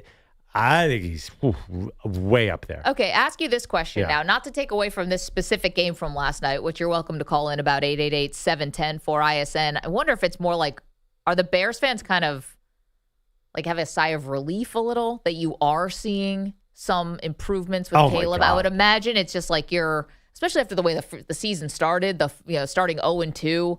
You're right, all those negative headlines about Caleb and being kind of me first and all of that seems like it's going away. But if you're just looking at that draft class, okay, 2 years ago draft class where it's Caleb 1, Jaden Daniels 2, Drake May 3, you also had Bo Nix and Penix, right? And J.J. McCarthy. of Caleb, Jaden, and Drake May, who would you take out of those three? Because I know Jaden won Rookie of the Year last year. They made it to the NFC Championship game, but people are talking about Drake May like he's an MVP candidate. I think if you could guarantee me Jaden Daniels was going to be healthy, it would be Jaden 1, Drake May 2, Caleb 3. I might take Drake May because it does look like Jaden is going to have some injury problems. I mean, first of all, he plays in Washington. You can't help but make the parallel to RG3. It seems like a cursed franchise at that position. But the most famous quarterback injury of all time, Joe Theismann, gets his leg snapped. That's what I worry about. I might take May because of durability. Caleb would definitely be 3 out of that group. There's no doubt about that. But Caleb's a little bit younger. And we've seen this go different ways. Like, you would have taken RG3 over Andrew Luck in the first year, probably. You definitely would have taken Carson Wentz over Jared Goff. Then it turned out, I'm looking at the 1-2s. Yep. Then Jared Goff's career took off and Carson Wentz fell apart. So it's a long career. There's a lot to be determined here. And then Penix looks great. Last night looked great, at least. Bo Nix at times has looked great. I think they're all about the same. They all have the same, almost identical passer rating. Their stats are eerily similar. Jaden Daniels and Caleb Williams are both all basically the same numbers this year. And Daniels has been hurt. I don't know. What would your order be? I think when all's said and done, Drake May might be the best one out of all of them. But obviously, Daniels has had the greatest start, no doubt. I worry a little about a sophomore slump with him because of the knee. And I didn't think, listen, Penix, his team, kicked my team's butt yesterday. So anything I say is going to sound like sour grapes because obviously I'm a Bills fan and, they look terrible. The defense was terrible in the first half. The offense was terrible in the second half. Credit to Atlanta. I thought Penix kept the Bills in the game. Their offense, after the yeah, I know what you mean. The Bills, they had multiple chances, and I think it was kind of shocking that they couldn't get anything going. It's a credit to Atlanta's defense too. Let's call it what it is. But I mean, that weird fumble where he just dropped the ball, still missing guys. Robinson is so good, Bijan, that I think Penix. I still want to see more from him. He kept the Bills in the game yesterday when they had no business being in that game. None. Yeah, I mean, he started out pretty good. Oh, it looked like he was going to roll all over them. Well, when you get off to a 3-score lead, basically, you can really, your whole playbook's open. Yeah, I'm not sure what you saw. We're not seeing Jaden Daniels the same way because he was kind of masterful last night. And again, without Terry McLaurin. I know he had one pick. I don't know how he missed that underneath cornerback. He had his first pick of the year. And he's been hurt, and his whole team is hurt, and he's still statistically way, way up there. I mean, he almost threw a pick 6, though, in that last drive. And he did fumble the ball twice. They just recovered one of them. They didn't recover the second one. It should have been a pick 6. How many passes did he miss all game? Like 3 or 4? 19 for 26. Yeah. 3 TDs, right? Yes. Yeah, I mean. But if he does that pick 6, we'd talking about his game entirely differently. Because the guy dropped the ball. That was brutal, right in the hands. Undercut him like that. Yeah, but that was a linebacker. I mean, yeah, but still, it's a bad play. Most linebackers can't catch anyway. Yeah, I still think Jaden Daniels is pretty good. I mean, McLaurin and their second Noah Brown are out. Like, who are these guys he's throwing to? Well, I mean, Debo's toast. I kind of like Luke McCaffrey, and Chris Moore made a great catch, but this is not. This is pretty good. I mean, you let his knee recover, and you give him Terry McLaurin, who's awesome. I think, I wouldn't. I'd be slow on the Jaden Daniels question. I think he's really good. Well, are you concerned about Terry McLaurin? Because this year he's not looked like the same since coming off of this whole holdout situation. You mean on the bench? Yeah, I mean. Well, he's been on the bench, and when he played, he wasn't playing well either. No, I think he'll get better and better. Yeah. Honestly, it's evidence that you should just pay your receivers at the beginning of the offseason. Maybe if he's in camp the whole time, maybe he's working himself into shape, maybe you don't go through these kind of injuries where now he's costing you. 888-710-4ISN, costing you by not being available. 888-710-4476. Like, if you think you're going to re-sign him, or get off the pot with that and make sure that he's in camp. Yeah, I mean, listen, Washington fumbled away that game last night, no doubt, but they kicked the Chargers' butt last week. Like, remember that game? And they have a couple losses on their resume only because Daniels was out. I'm not ready to panic about them. I mean, they're going to have to fight to make the playoffs now because they're 3-3. But if you have a healthy Washington team, I still think they're a pretty good team. And the Eagles are falling apart. The Giants are too far behind already, 2-4. The Cowboys have no defense. I would not panic about Washington at all. 888-710-4ISN, reacting to last night's Monday Night Football games. We're asking you off the Bills Falcons. Are the Bills frauds? And are the Falcons legit? As Michael Penix said, we're legit now. Y'all can play the MC Hammer? Thank you. I got to find it. You're welcome, America. That will be stuck in your head all day. And as meteorologist Maggie Gray, has Caleb Williams arrived after last night. That is generally a game that we're used to the Bears losing. It does rain all over the world, except right around the equator. All right, we have a lot more to do. We have not forgotten about college football. We had a coach fired yesterday. We had another coach just almost like just shots fired. I'm shocked that Mike Tomlin said what he said yesterday. Mike T is the man. Stunned. You never know what's going to happen in one of his press conferences. This time he took aim directly at a division rival. I thought it was dubbed. I thought it was fake when I first saw it. 888-710-4ISN. All right, bro. All right. Yeah, tell us how you did last night because you're on an all-time heater. Your guy kind of hurt me last night. Josh Allen. He hurt you? Yeah, he hurt me. Forget you. I know your Bills lost. I had him at more than 228.5 passing yards on PrizePicks. Didn't even it was indoors, close. Maggie. It was indoors. He ended up with 180, and the same stratosphere. It just did not work out. But that's the thing about PrizePicks. You can get right back on, and tonight I plan to get right back on. It's where if you are right, you can get paid for it. You pick two or more players, more or less, any sport. Now there's no football tonight. We have baseball. We have hockey, soccer. There's so much to choose from on PrizePicks.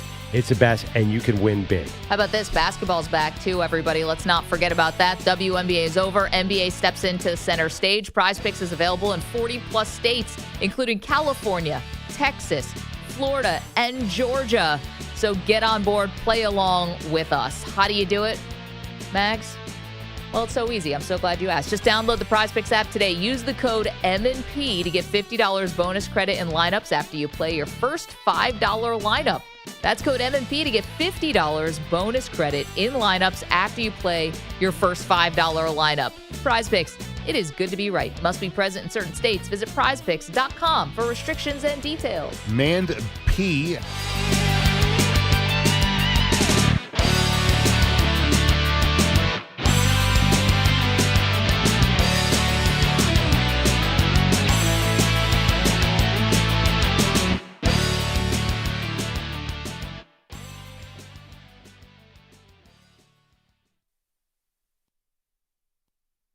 You're in a 4-minute break.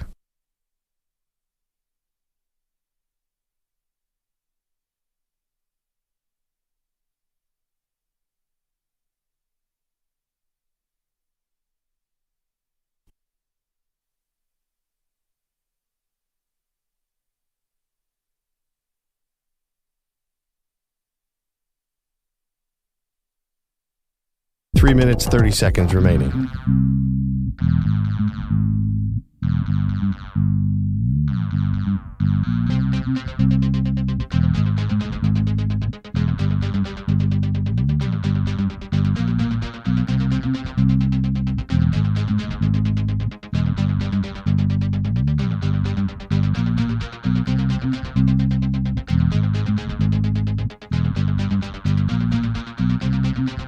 Three minutes remaining.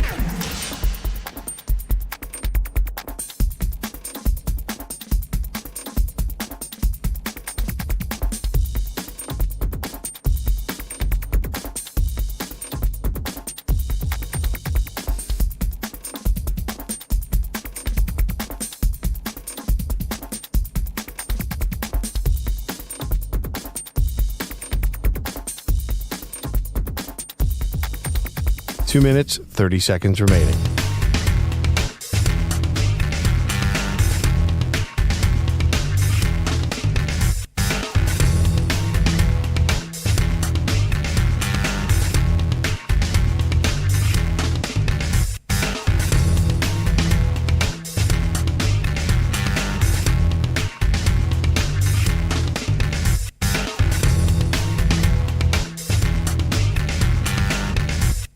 2 minutes remaining.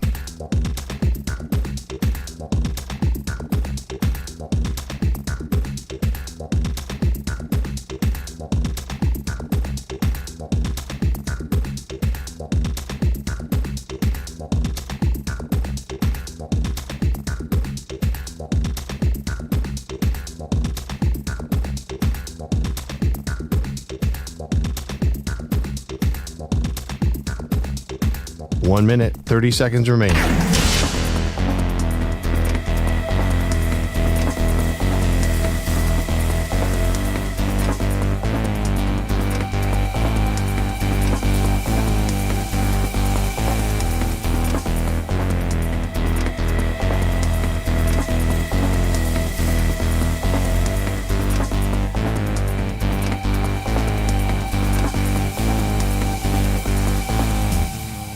One minute remaining.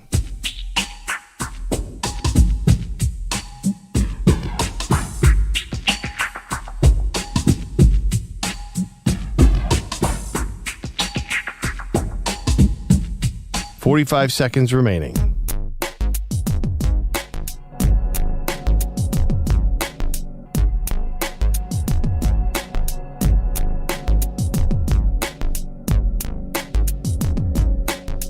$30 seconds remaining.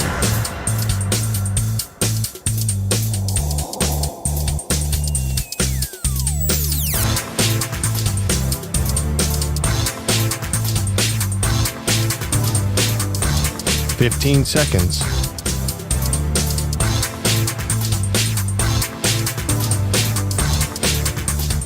Break ends in 5 seconds.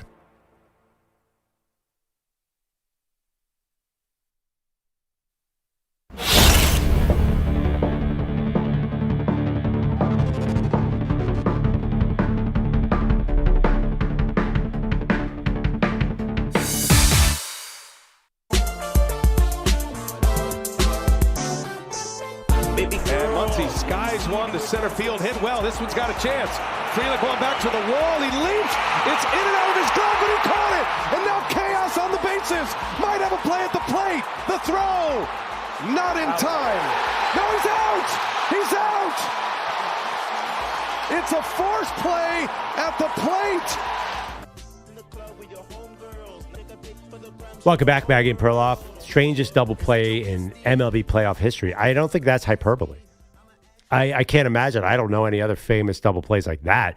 Ball bounced off the guy's glove into the wall. Somehow, I don't know how Teoscar Hernandez should have tagged. It should have been near third base and should have easily made it because that's a massive outfield out there in Milwaukee. It was totally insane, and no one knew what was happening. You can watch the highlight right now, pull it up on anywhere, and you will still be confused. Yeah, Brian Anderson was a little bit confused, but you can honestly understand. Yeah, your run-of-the-mill 8-6-2 double play.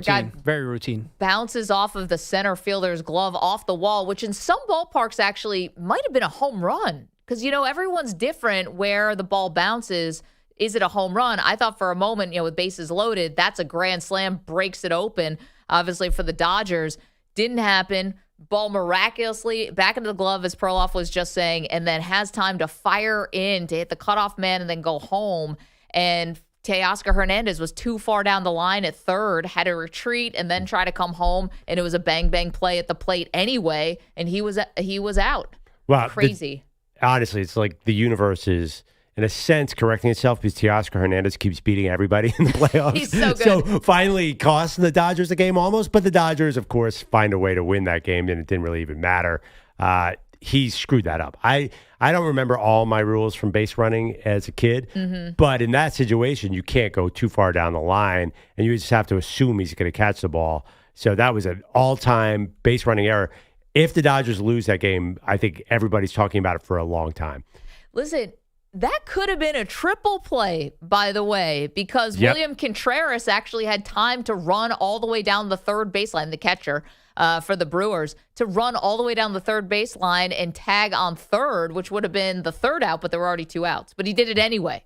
Am I right about that? It could. There was one out to start the play. There was one out, and so Oscar was out at second, and then Contreras going to third base was the third out. Third out. Excuse me. Right. I understand you're in sports talk radio, but math-wise, you can't really have a triple play with one out. No, that's what I'm saying. They didn't need the third out, but they could have. No, am I wrong about that? And I'm also pretty sure Max Muncy overran the guy who was at first base at one point. So I mean, there's probably 4 outs that probably could have had. Right. But you can't save them. No, something like that. You can't use them for the next inning. The Harvard analytics guy, you can't really get a triple play with one out to start the at-bat. I don't know. I throw the challenge flag on that. You guys at Dartmouth couldn't find that out? You needed to go to Harvard? By the way, if you're listening on the radio, if you watch the play, you will understand what Maggie is talking about. The logic is there. I'm watching like the top-down bird's eye view 100 times. George is in L.A. George, your Dodgers escape with a W in Game 1, but that one was tight. Yeah, I don't know what they were thinking. Oscar Hernandez, all he had to do is stay on third base and just wait. Once the ball hits the glove, you tag either way, you're guaranteed at least one run easily.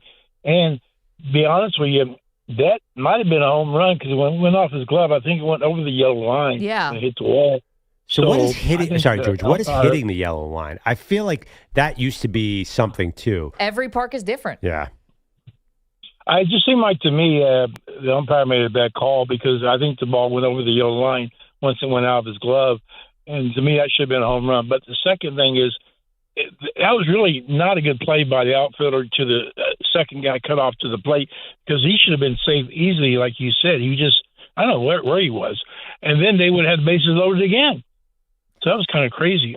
Yeah, you're right. Excuse me, you're right about that, George. If the runner had been safe, and it was really close. Actually, I'm looking back. I want to kind of help Brian Anderson here. I don't think the home plate umpire made like an emphatic out. By the way, George, they did review whether it was a home run or not, and it wasn't on the umpires. The central whatever office said no home run. Yeah, we've. Oh, okay. I don't know. To me, it looked like went over the yellow line, but I don't know. I mean, we'll probably never see a play like that again in our lifetimes. That was bizarre. George, It was nuts. But can I defend myself for a second when I said it could have been a triple play? It can't be because there was one out and they already got 2 outs. Yeah. But if you look at the bird's eye view, not on the MLB highlight, the bird's eye view, the all 22, if you will, right. of the baseball. all 9. The all 9. Contreras, the catcher, runs down to third and steps on it. It makes it look like he runs to the dugout, but he actually runs to third. Why did he do that if they already had both outs? Well, because the inning was over. No one knew if it was a catch or not. Yeah, it was ruled a no catch in center field. If you look at the left field umpire, he waves then safe. What is it? It was a safe hit. It was a fielder's choice, I guess you would technically say. Max Muncy's hit was a hit. The outs that were there were at home plate and at third. And at third base. Right. But nobody knew if it was. Yeah, right. But why would it have not been? Because it hit the wall. Because they didn't tag Teoscar Hernandez. If he'd caught the ball, then Hernandez is safe, right? It was just a force play. No, it was a force play at the dish because it was not a catch at center field. Because it wasn't a catch at center field. Right. But the home plate umpire didn't know if it was a catch or not. But the left field umpire did. Because but the home plate umpire in real time can't. He has to safe. Yeah. But there was confusion. Like, what if on replay they had overturned and said it was a catch? Well, it could have happened. Like, the umpires don't know in real time. I don't think you could have ruled it a catch because the ball by itself, unimpeded, hit the wall. No, but you can. Not every umpire can see that. I'm just saying, like, there is a very good possibility in the umpire's mind. Oh, that's going to get reversed in real. That it is a catch. So then, what do you do with the tag ups? Listen, all sorts of things on the table at that point. You're telling me you think the umpires were positive that hit the wall? I mean, that was tricky. Well, the left field umpire was right there on it. He was pretty emphatic in waving safe. That's a live ball right now. That was not caught. In the age of video replay, that can get reversed in 2 seconds. Well, I think in the playoffs they actually do add a fourth umpire, right? Yeah, they have the left and the right field umpires. Yes, they add 2 more umpires. They had 2 more, right? Yep. So they should have gotten that. Ty's in Boise. Ty, what do you think of that crazy double play? Well, I was on the edge of my seat for the entire game, and when that happened, I was up and down screaming my head off because I'm a Dodgers fan. So once the ball pops out of the glove and hits the wall, it automatically turns into a force play. So Manning's right. Max Muncy's hit, that was a hit. So Will Smith needed to advance to third. He's telling Edmund to go back to first.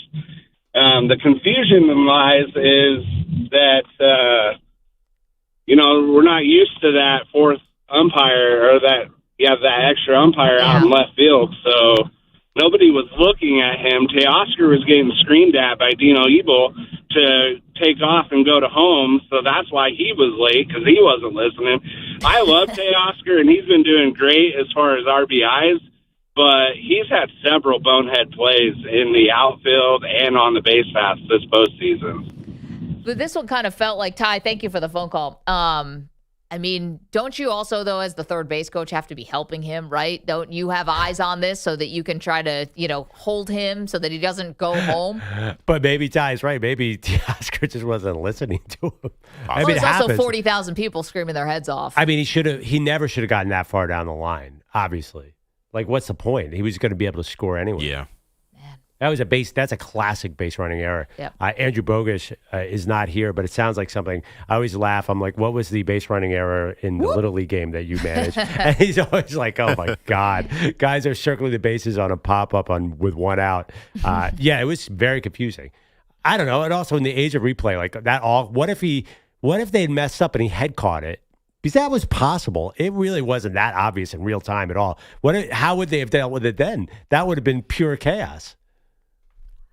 I don't know. I think it would have been the first out in the outfield. It would have been a first out in the outfield. And then he would have thrown home. A throw home. But they didn't tag him at home. Right. But in that situation, if he had caught it, then he would have had to tag him because it wouldn't be a force and he would have play. been safe. So it would have been another run for the Dodgers. Yeah, that would have been a run because Contreras was just stepping on the base because he knew it was a force out at the dish. And by the way, that, as Maggie, I think, said earlier. Maybe he would have applied the tag if he knew that it was a catch. But we wouldn't have time. Because that was as bang as you get. In real time, you had no idea. That was so close. That's why I think the home plate umpire knew that the ball was life in center field because Contreras, definitely from where he was, logic would have said, I have to cover the plate for this, play at the dish. But instead, he just stepped on the base. That's why I think the umpire behind the dish must have said, hey, that's a live ball in center field. Yeah, but he wouldn't have been able to get the tag on in time. No. Yeah. That was crazy.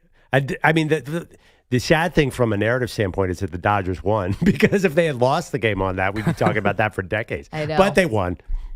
Now we're talking about a guy who can't get hit in the ninth inning on his leg when he instinctively got out of the way. Let's get to Peter Schwartz, who's got even more for us from last night's baseball. Thank you, Peter. Good morning. Good morning. This report brought to you by Progressive Commercial Insurance. It protects small businesses with affordable coverage options. Quote today at progressivecommercial.com. We lead off with Game 1 of the National League Championship Series in Milwaukee. Blake Snell tossed a gem. Full count. Blake Snell steps back. Here's his payoff. He struck him out.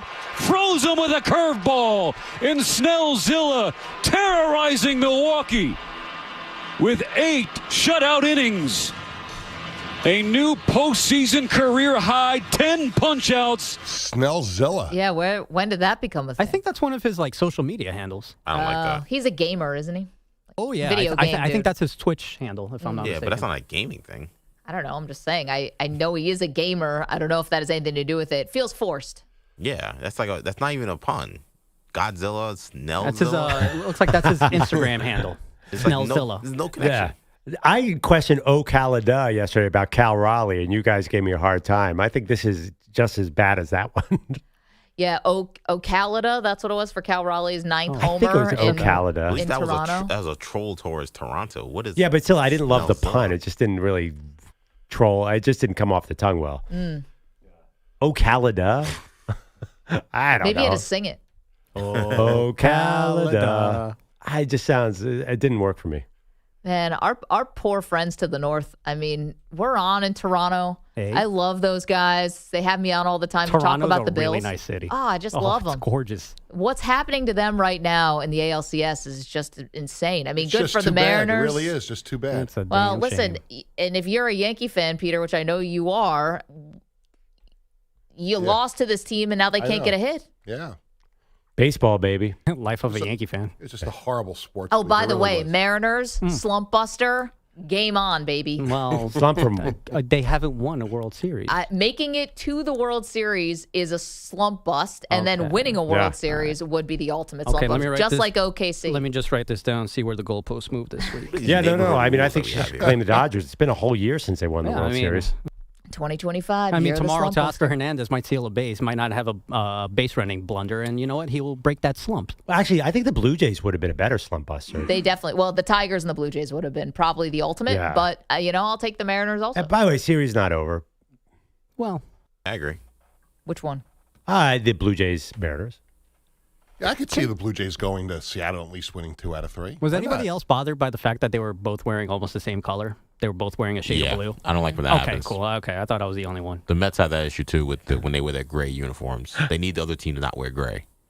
Yeah, the teal look against the blue of the Blue Jays, I was not a fan of that. Yeah, whenever I see a Cincinnati Reds highlight, I think I'm watching the Phillies because they have the same exact. I swear to God, that is one thing. But it could be an inter-squad game when they play each other. Yeah, I mean, I have no idea. There are a bunch of those now in college football because all the conference realignment. There are a bunch of like what looks like inter-squad games.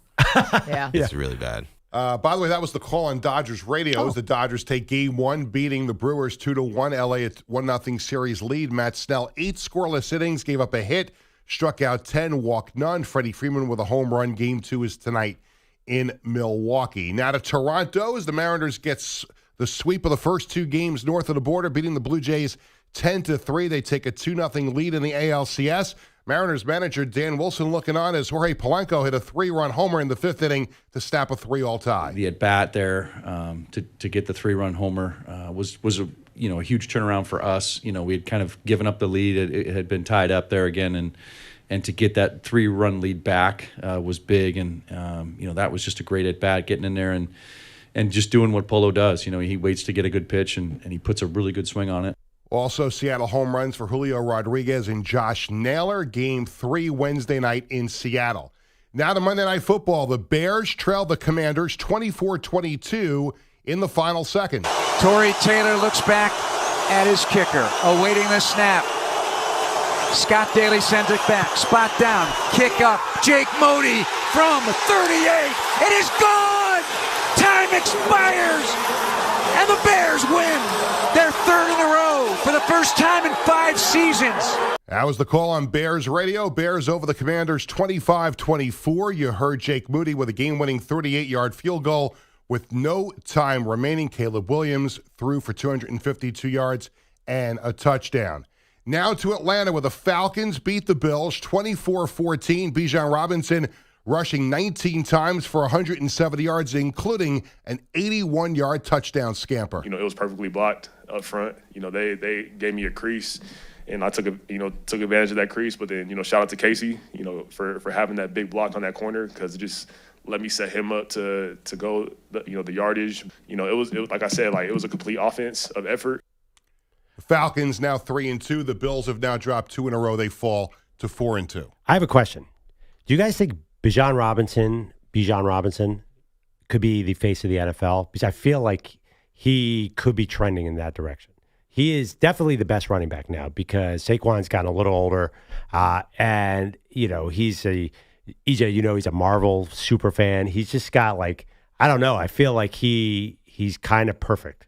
I feel like he is the star to watch to me. It's weird. I almost feel like his stardom will go as far as Michael Penix will take him. Yeah. I think last night got to be a duo. Last night was him more than Penix. Yeah, Penix was good in the first half, though. I thought Penix was really good in the first half. Is this like a Jackson Dart Camp Scattaboo? They've got to be together. My saviors for the rocket ship really to go off. Yeah, I think they also have to be a playoff team. No. Yeah, Adrian Peterson, kind of was able to do it without a legit quarterback. Yeah, Derrick Henry didn't have a Penix right now. Derrick Henry didn't need Ryan Tannehill for anything or Marcus Mariota.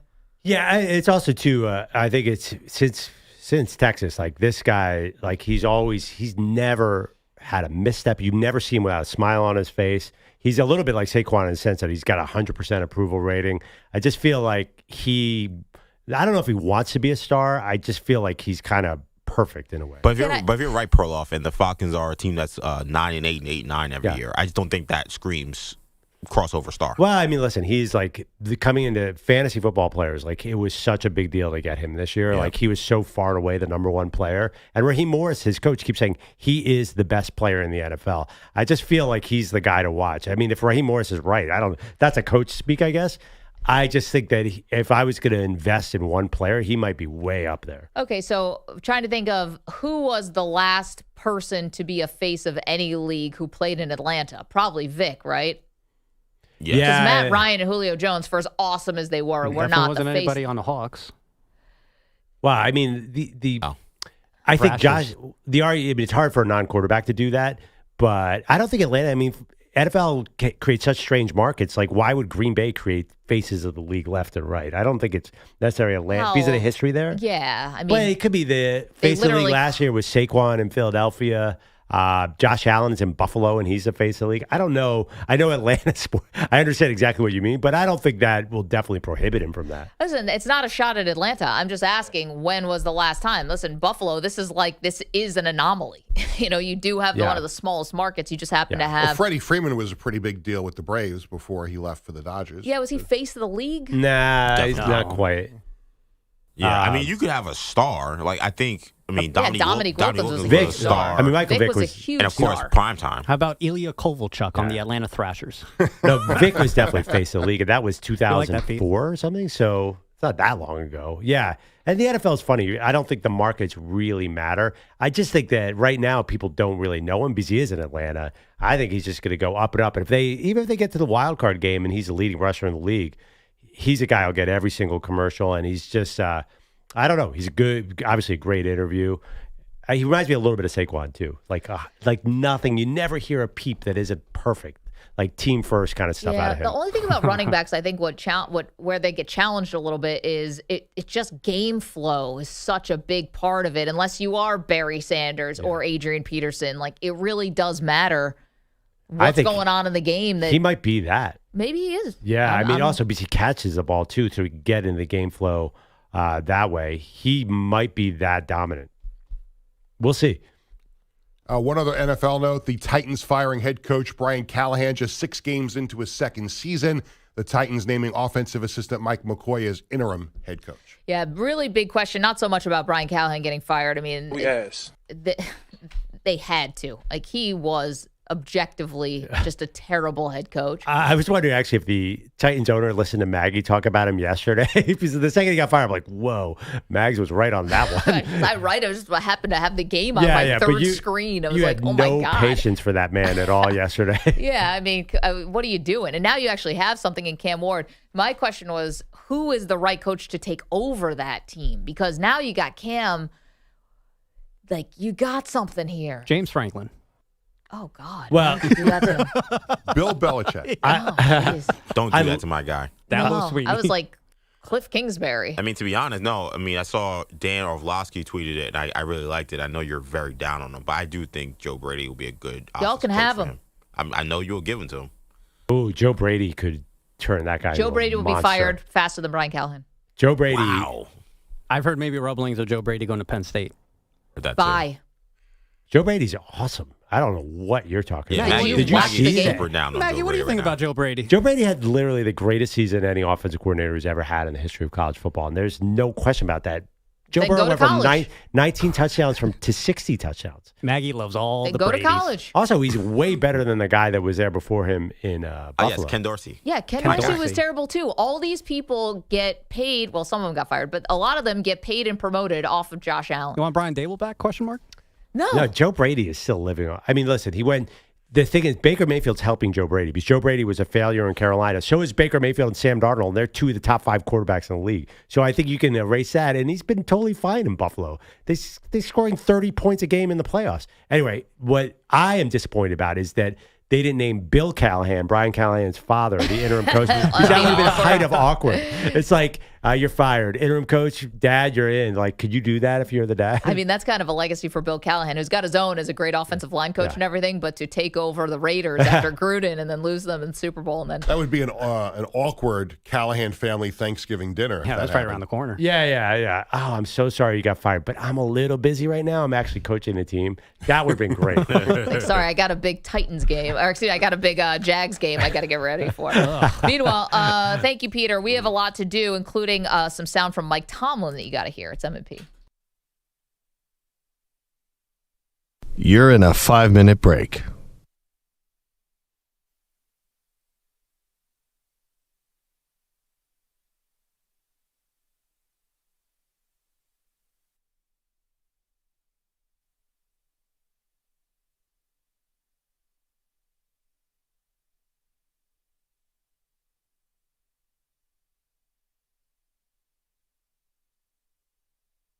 Four minutes, 30 seconds remaining.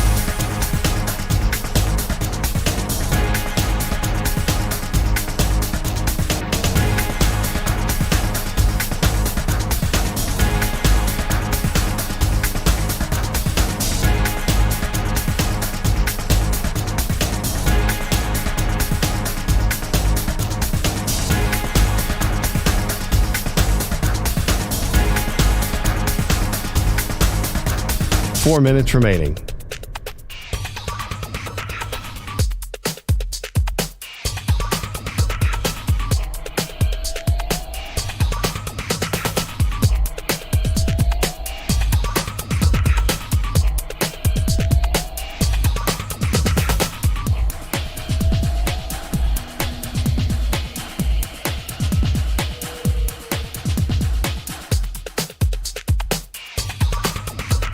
Three minutes, 30 seconds remaining.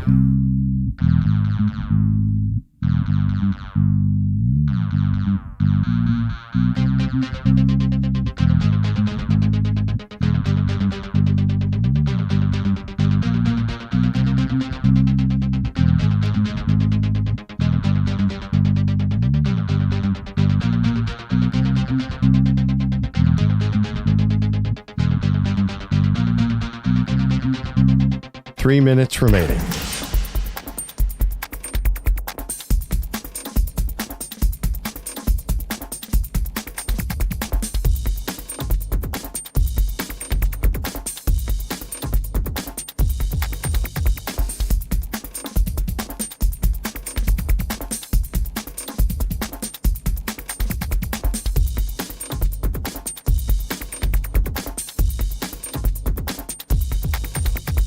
Two minutes, 30 seconds remaining.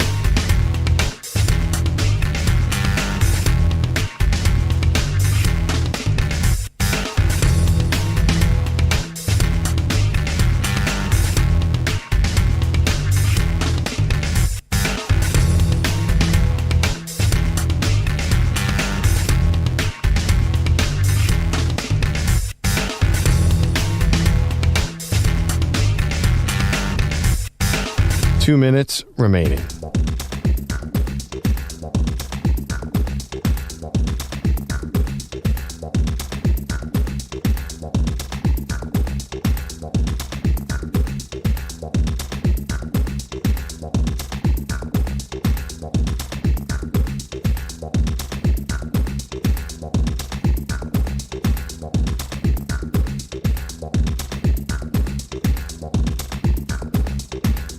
One minute, 30 seconds remaining.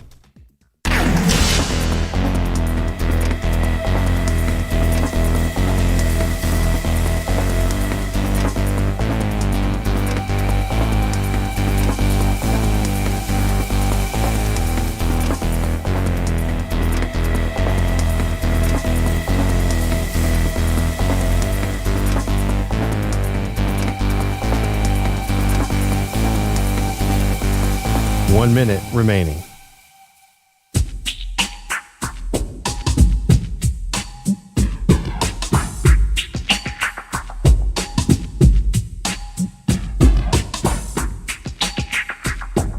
.45 seconds remaining.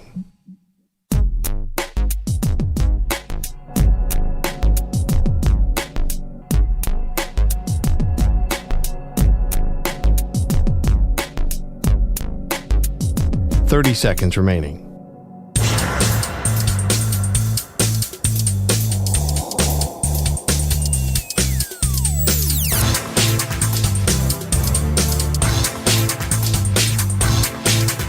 Fifteen seconds.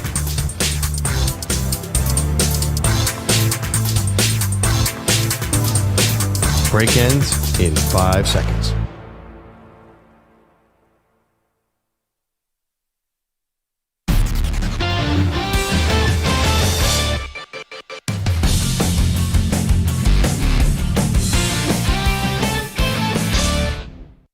Hey, safe to say I'm the biggest, the largest. Been stepping on streets since my mama stayed in them apartments. Regardless, my daddy told Welcome me back. Perloff came walking into the studio from the break and said, I got the perfect coach for the Tennessee Titans. With a hint of sarcasm. Oh. Who's got deep Tennessee roots and a Super Bowl ring, who will definitely put his name into the ring for this job? Eddie George? Close. Well, you don't think Mr. Gruden is going to call about this job? John Gruden. Very, big part of Tennessee. He's definitely going to want this job. And it's funny, he got into the Jets mix last year, but he's still got a lot of friends in the league. Wait, how does John Gruden have Tennessee roots? He lives there. He either went there, right? Oh, he went there. I'm sorry. And his son but went there, not too. Nashville. Yeah, I think his son went there, too. Or, anyway, he's Mr. Tennessee. Got it. I thought actually, he lived in didn't Tampa. go there. He coached there. Yeah, I was going to say, didn't he go to the where McVay went? No. He went to Dayton. But he started out at Tennessee. I think he met his wife at Tennessee, or one of his ex-wife, I'm assuming now. Yeah, and he's always hanging around Nashville. I think that it's funny. He's going to try for that job big time. I would not give that job to to John CamWard? Gruden. Yeah, I would not give that job to John Gruden. I was thinking Cliff Kingsbury. If you think the second time around for him is going to be much better than the first, like if you are into giving failed first-time head coaches second chances, then I think Cliff Kingsbury would probably be the guy. Well, I mean, I think he'll get a job. He'll definitely get. Well, the guy with the Bucs is clearly getting a job. Josh Grizzard or John Grizzard. Yeah, Josh Grizzard. So he'll be. Those are the two. I would guarantee. First, the Bucs guy is going to be the first guy hired, I think, because the NFL owners love young offensive coordinators. Baker Mayfield gets guys hired. I mean, like who? Dave Canales. Freddie Kitchens hired. Freddie Kitchens, Dave Canales. Baker was terrible in Carolina, wasn't he? The NFL doesn't really like it when I do that. I thought they are kind of together as this is. Dave Canales was his guy. Yeah, in Tampa, right? In Tampa. The guy's an idiot. The funny thing about Canales is now that Canales is good. I was thinking that's going to help Josh Grizzard because it's all situational. There are a lot of different coaches though. I think that they're going to go offense. Each of the top first number one overall picks has had a new coach in their second year, 4 years in a row, and it hasn't really slowed them down. I think that's okay. I think it sets the development back. If you can walk into something that's a lot more stable, then it obviously has to help. I was thinking also about Cliff Kingsbury. Like, if you want to go with the guy from Tampa, their offensive coordinator, it's fine, but you're basically doing the Brian Callahan thing. And I think teams, sometimes it's like a breakup and you're on the rebound and you want somebody who's a little bit different than the last guy. At least Cliff Kingsbury has been in the big chair before. Yeah, I mean, but still, you can't help but improve. You have the number one pick. You're already a terrible team. So Trevor Lawrence went from Urban Meyer to Doug Peterson. Yep. Fine. Bryce Young. Who was Bryce Young's fired coach? I'm not even remembering.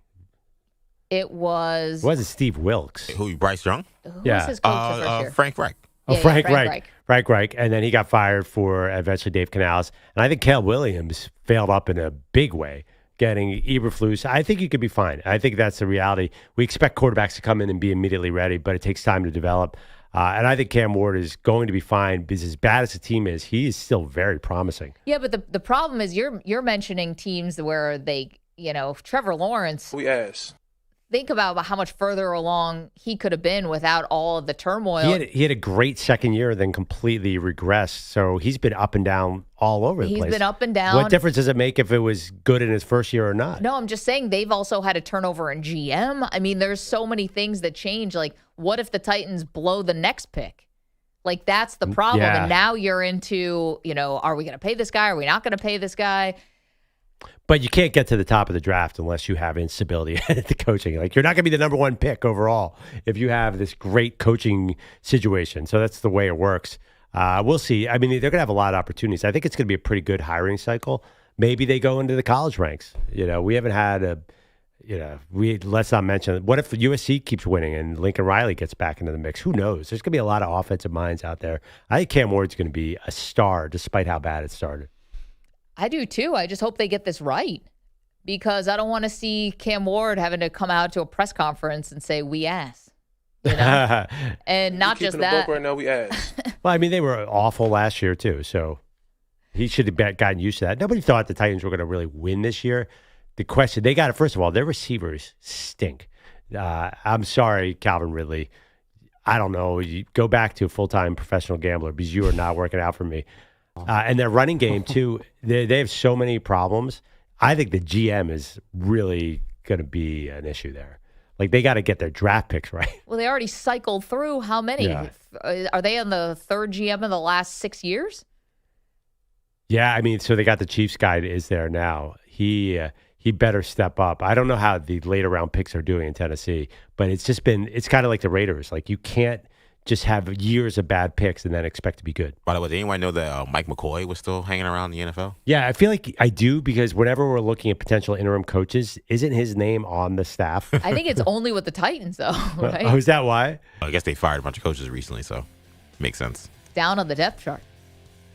I mean, shout out to him. I thought he was one of the worst coaches I've seen in the NFL, but I didn't know he was still around in the league. Meanwhile, Mike McDaniel survives. He was on the Jags. That's why we were talking about it. Right was that before. Urban? I think so. 2022 Jags. Check that Sounds about Urban. Sounds about right. Urban Meyer, maybe. Good God, the state of coaching right now. Ugh.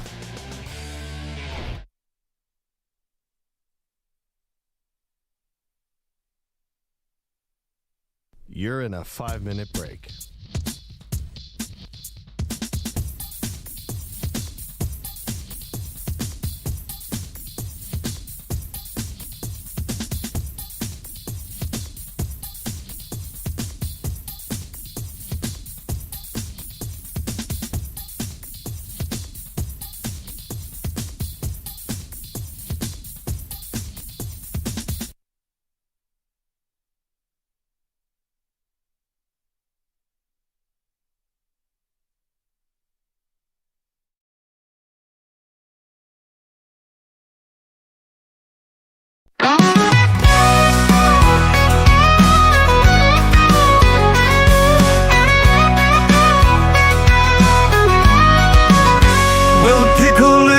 Summit County won't have to see my face again.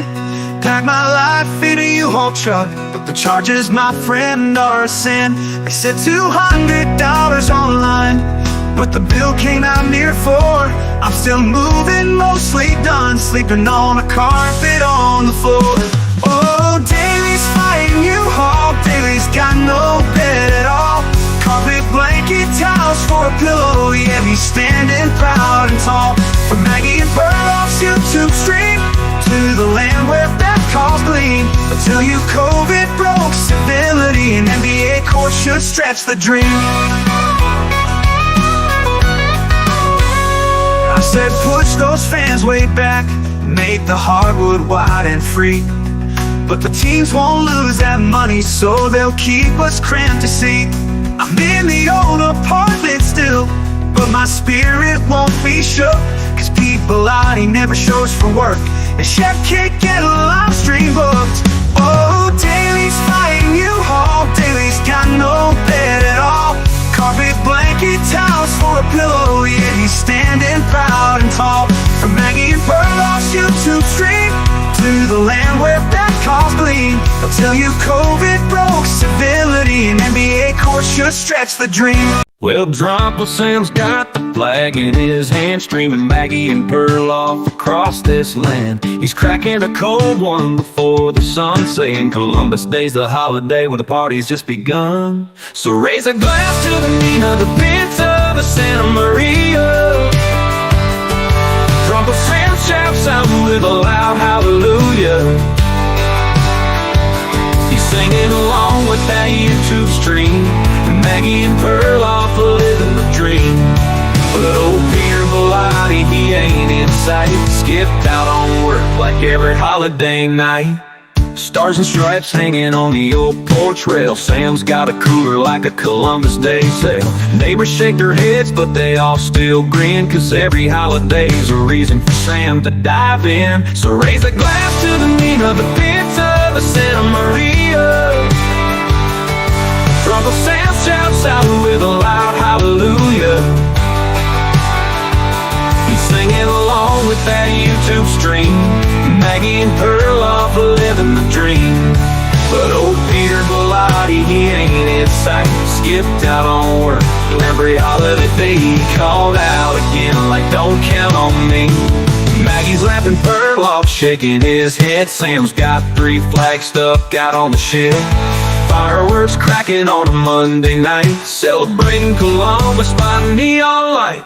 So pour one out for the land of the free. Drunkle Sam's the king of holiday TV. He's dancing around to that WFAN jam with Maggie Perloff in his red, white, blue can. Somewhere Bellotti's still fast asleep. Columbus Day secrets that he'll never keep. Yeah. Sam's scared of his holiday. Even if people never shows up anyway.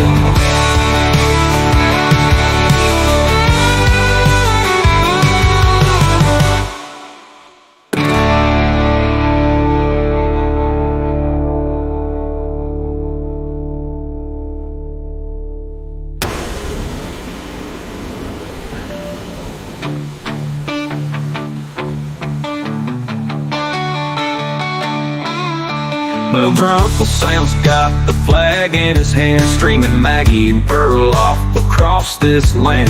He's cracking a cold one before the sun, saying Columbus Day's the holiday where the party's just begun. So raise a glass to the name of the pizza, the Santa Maria.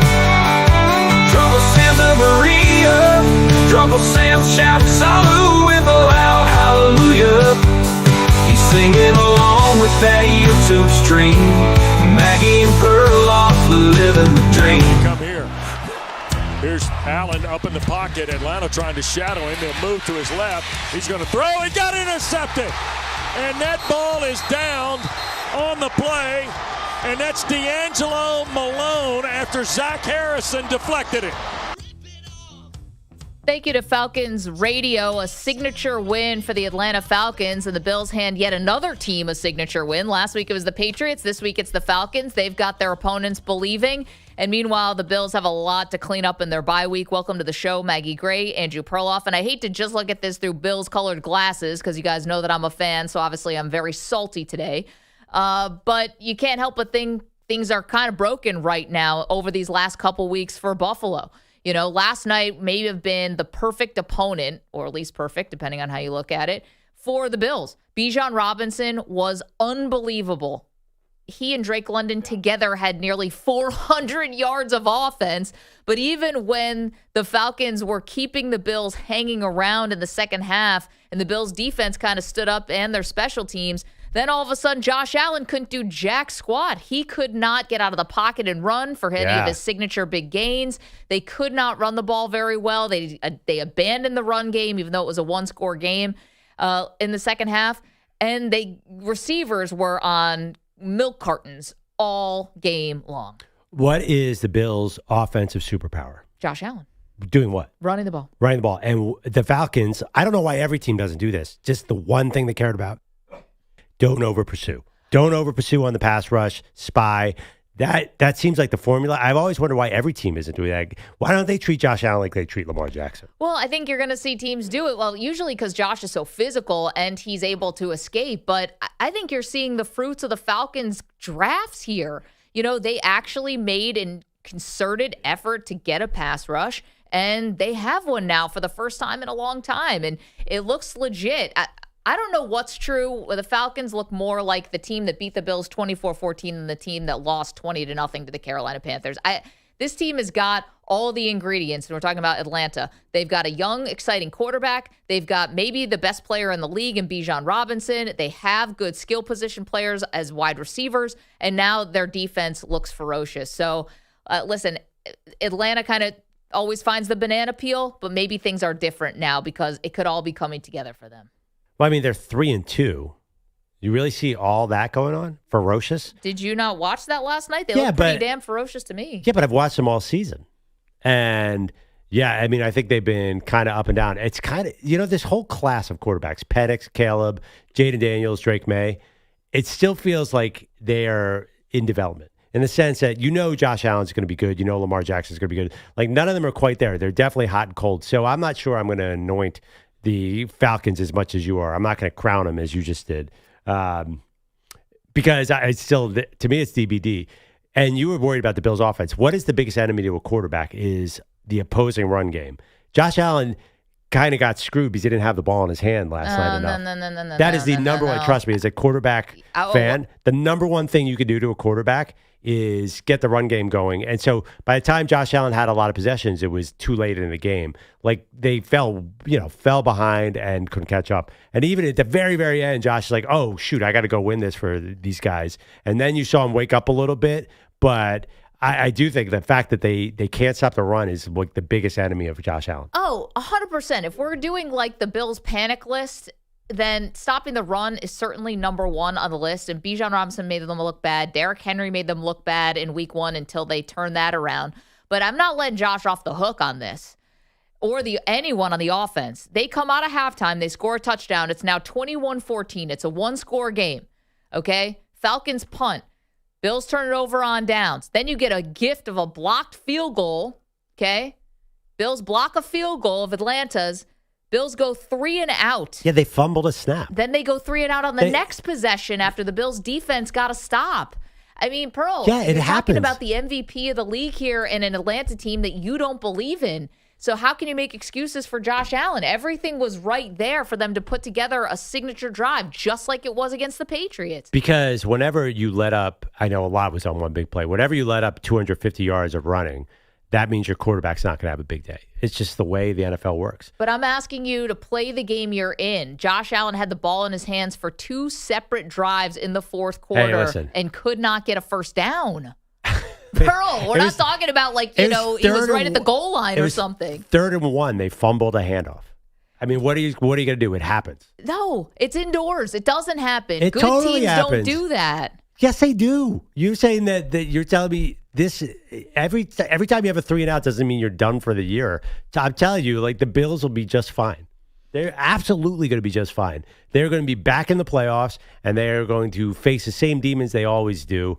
I am not nearly as worried. This was a road game. Yes, there's something, but they're going to get defensive players back. Was Ed Oliver really Ed Oliver last night? I think that they are going to be just fine, and I just don't want to extrapolate so much from one game. Listen, Bills are lucky they go into the bye. They have a lot of things to clean up, but they could lose to anybody right now. If you have a competent run game, it looks like right now Buffalo can't do much about it. And it's not like the Patriots actually even had a good run game. And they lost that game at home, and now the Patriots are in first place in the AFC East. So, don't tell me that I'm panicking for no reason here when I watched the product last night. They're still going to make here's the thing. They're going to make the playoffs. Yeah, I'd hope so. I hope so. So, really, you have to look bigger picture here. Are they, and nobody cares if they make the playoffs. I'm just saying, how are they matching up against the elite teams? And I don't know who those elite teams are. Probably Kansas City. They see you in about a month, right? And by the way, they're probably going to win that game because it's in Buffalo. So here's the thing, though, about you're saying take the big picture, okay? Yeah. And here's the real deal on the big picture and why this is, a tough day and tough morning for, the reigning MVP and a team with tons of expectations. The AFC is falling apart. Right. This should be their easiest path. Yeah. And now they're in a dogfight for the division with the New England Patriots, who beat them at home. So they've been in the wild card round before. What's the difference? Well, that's the whole thing, though. If you're talking about wanting to really put your foot on the gas or foot on the neck of the rest of the AFC, while the Ravens are down and the Bengals are down, and the Kansas City took a minute to find themselves. And do we really believe in the Colts and the Jaguars and the Chargers?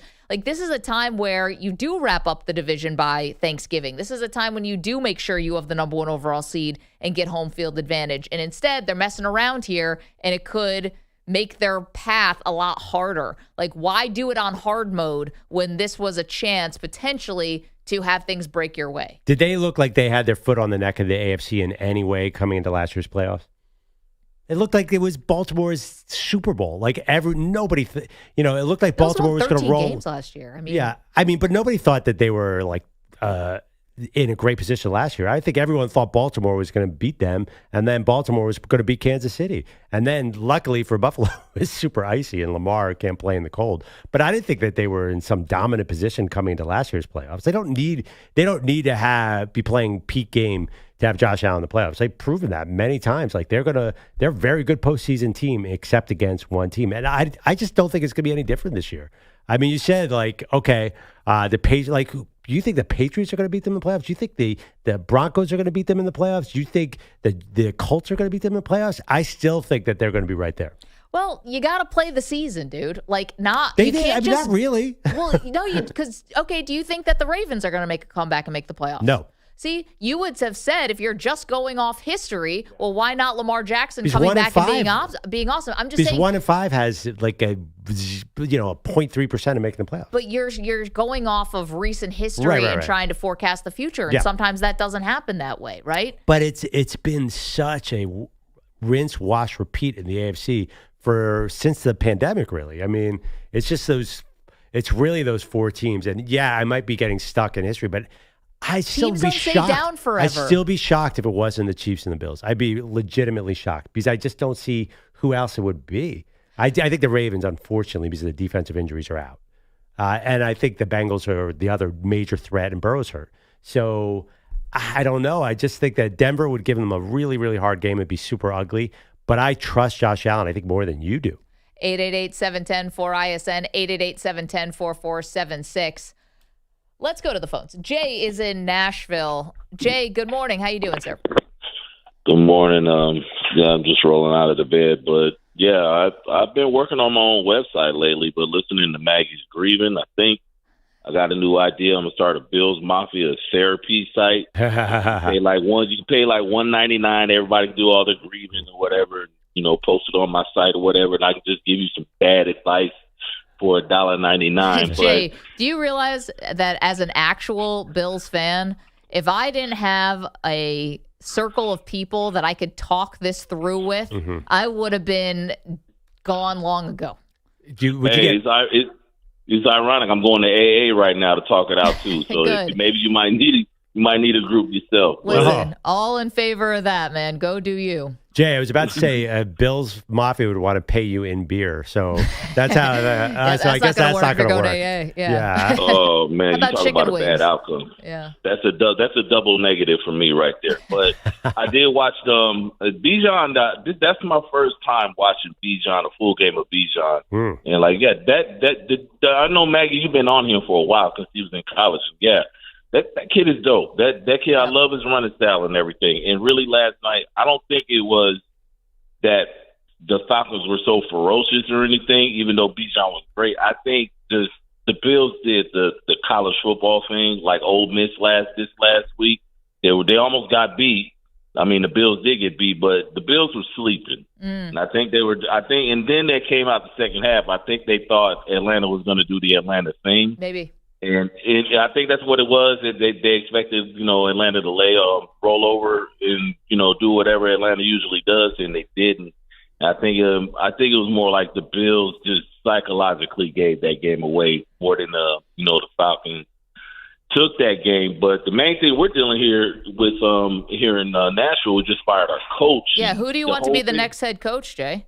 Of the Titans? I have two different choices: either Kingsbury or bring Flores back out, because really, for one, the team lacks kind of like mental toughness. That's where Flores comes in. But for years, we've lacked offensive innovation. How long did we use Hamburglar, aka King Henry, is like our one-trick pony? You know what I mean? for years we've lacked offensive innovation. So I think Kingsbury will be, and he's good. Kingsbury is good with young quarterbacks, but yeah, Jay, here's my one thing about that. And sorry, give us 1 sec to unpack everything you just said. And by the way, Jay's been sending us, thank you for that. He's been sending us videos of the new construction of the Titans stadium. Oh, it's amazing. I love that. Yeah, so Jay points out, though, the new stadium, you can see from the angle that Jay shoots the video in downtown Nashville, the stadium almost looks like double the size of the current one. Yeah. Yet there are going to be fewer seats. Wow. And I wrote back and said, Jay, that don't make no sense. But apparently they're putting like all these other bells and whistles into the stadium. Anyway, here'd be my one thing about the Titans, Pearl. With a young quarterback like Cam Ward, I'd really need Brian Flores to prove to me somehow, if I'm ownership, that he is going to approach a young quarterback different than he did with Tua. Because I do think he did some damage there with Tua. Tua doesn't get a lot of, he's not, making any friends right now because of how he's handling himself. But it seems like Flores really was like Bill Belichick-esque with Tua. It was too much of a Belichick impersonation, and I don't think any quarterback wants that necessarily. Oh, dear God. I'm sorry, Abyss. I thought Jay said Cliff Kingsbury. He said first Kingsbury, then Flores. No way. They have to hire an offensive coach. I don't even think that's – if they interview one defensive coordinator, I would get rid of the GM. Which, by the way, the GM from KC. Can you imagine Kansas City with a defensive coach? Like, you have to go offensive coordinator with a young quarterback like this, right? Is there even a question about that? I would not interview Flores, personally. That don't make no sense.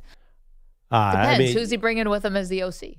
No, it doesn't matter because if the OC is good, he's going to get hired away immediately. Well, no, you have to. I think it's not even a question. Your number one priority is Cam Ward. Just like in Chicago, the number one priority is Caleb Williams. So I don't know what the perfect match is for Flores. You got to go with a veteran quarterback, somebody older who can handle that kind of Patriot style coaching. If they hire Flores, I feel just bad for both parties. By the way, Bijan Robinson, first time you watch, I try to do in my mind a player comp. Who does he remind you guys of? I mean, he's not as big as Adrian Peterson, but more Adrian Peterson than Barry. See, I feel like he is Christian McCaffrey-ish because he's obviously a Marshall Falk-ish because he's got the dual threat thing. He's well on pace for the most yards from scrimmage ever in an NFL season, but he's not as fast as Marshall Falk, and he's a little more explosive than Christian McCaffrey. So I don't have it nailed. I'd love to hear if anyone has it. Josh Jacobs, he gets a lot because he's built like him. I don't know, but I think he's incredible. And Raheem Morris keeps saying after the interview, the first thing he said after the game is he is the best player in the NFL. I mean, is he just making that up as a coach, or does he really believe this? I mean, who knows? I don't know. Coaches lie, but I mean, after last night, I spot the lie. He did look like the best player. The best player in the NFL. That means he's better than Lamar Jackson, Patrick Mahomes, and Josh Allen. Last night he was better than Josh Allen. Yeah, no kidding. A lot of people were better than Josh Allen last night. Stan is in Westport, Connecticut. Good morning, Stan. Good morning. Hey, all. Fascinating year this is shaping up to be. The formerly horrible are actually playing. I mean, you could argue the Panthers, the Jags, and the Patriots were like the worst teams in the league very recently, right? Yeah, right. And here they are, right? And I'm really hoping. I mean, I agree with Pearl. I think without Lamar especially, I don't know how much longer that is, but I think 1-5 is almost impossible for Baltimore. But I also would like to see, and no offense, Maggie, I'd like to see a turnover. I'd like to see a Bills miss the playoffs and a Baltimore miss the playoffs, just because. Let's shake it up. Let's get some of these other teams in there. No. You got the wrong team. If you're saying shake it up, get the Chiefs out of there, Stan. Thank you for the call. You got to get the team out of there that's already won 3 Super Bowls and goes to the Super Bowl every year. The Bills are still ascending. We're not ready for the shake up yet with Buffalo. They're still trying to climb the mountain. 6 straight division titles. But they haven't won the Super Bowl. Yeah, I'm aware of that. The division has put up no resistance. That is not the same thing. No one measured the New England Patriots off of division titles. Well, I'm just saying, I mean, ascending, they've kind of been there.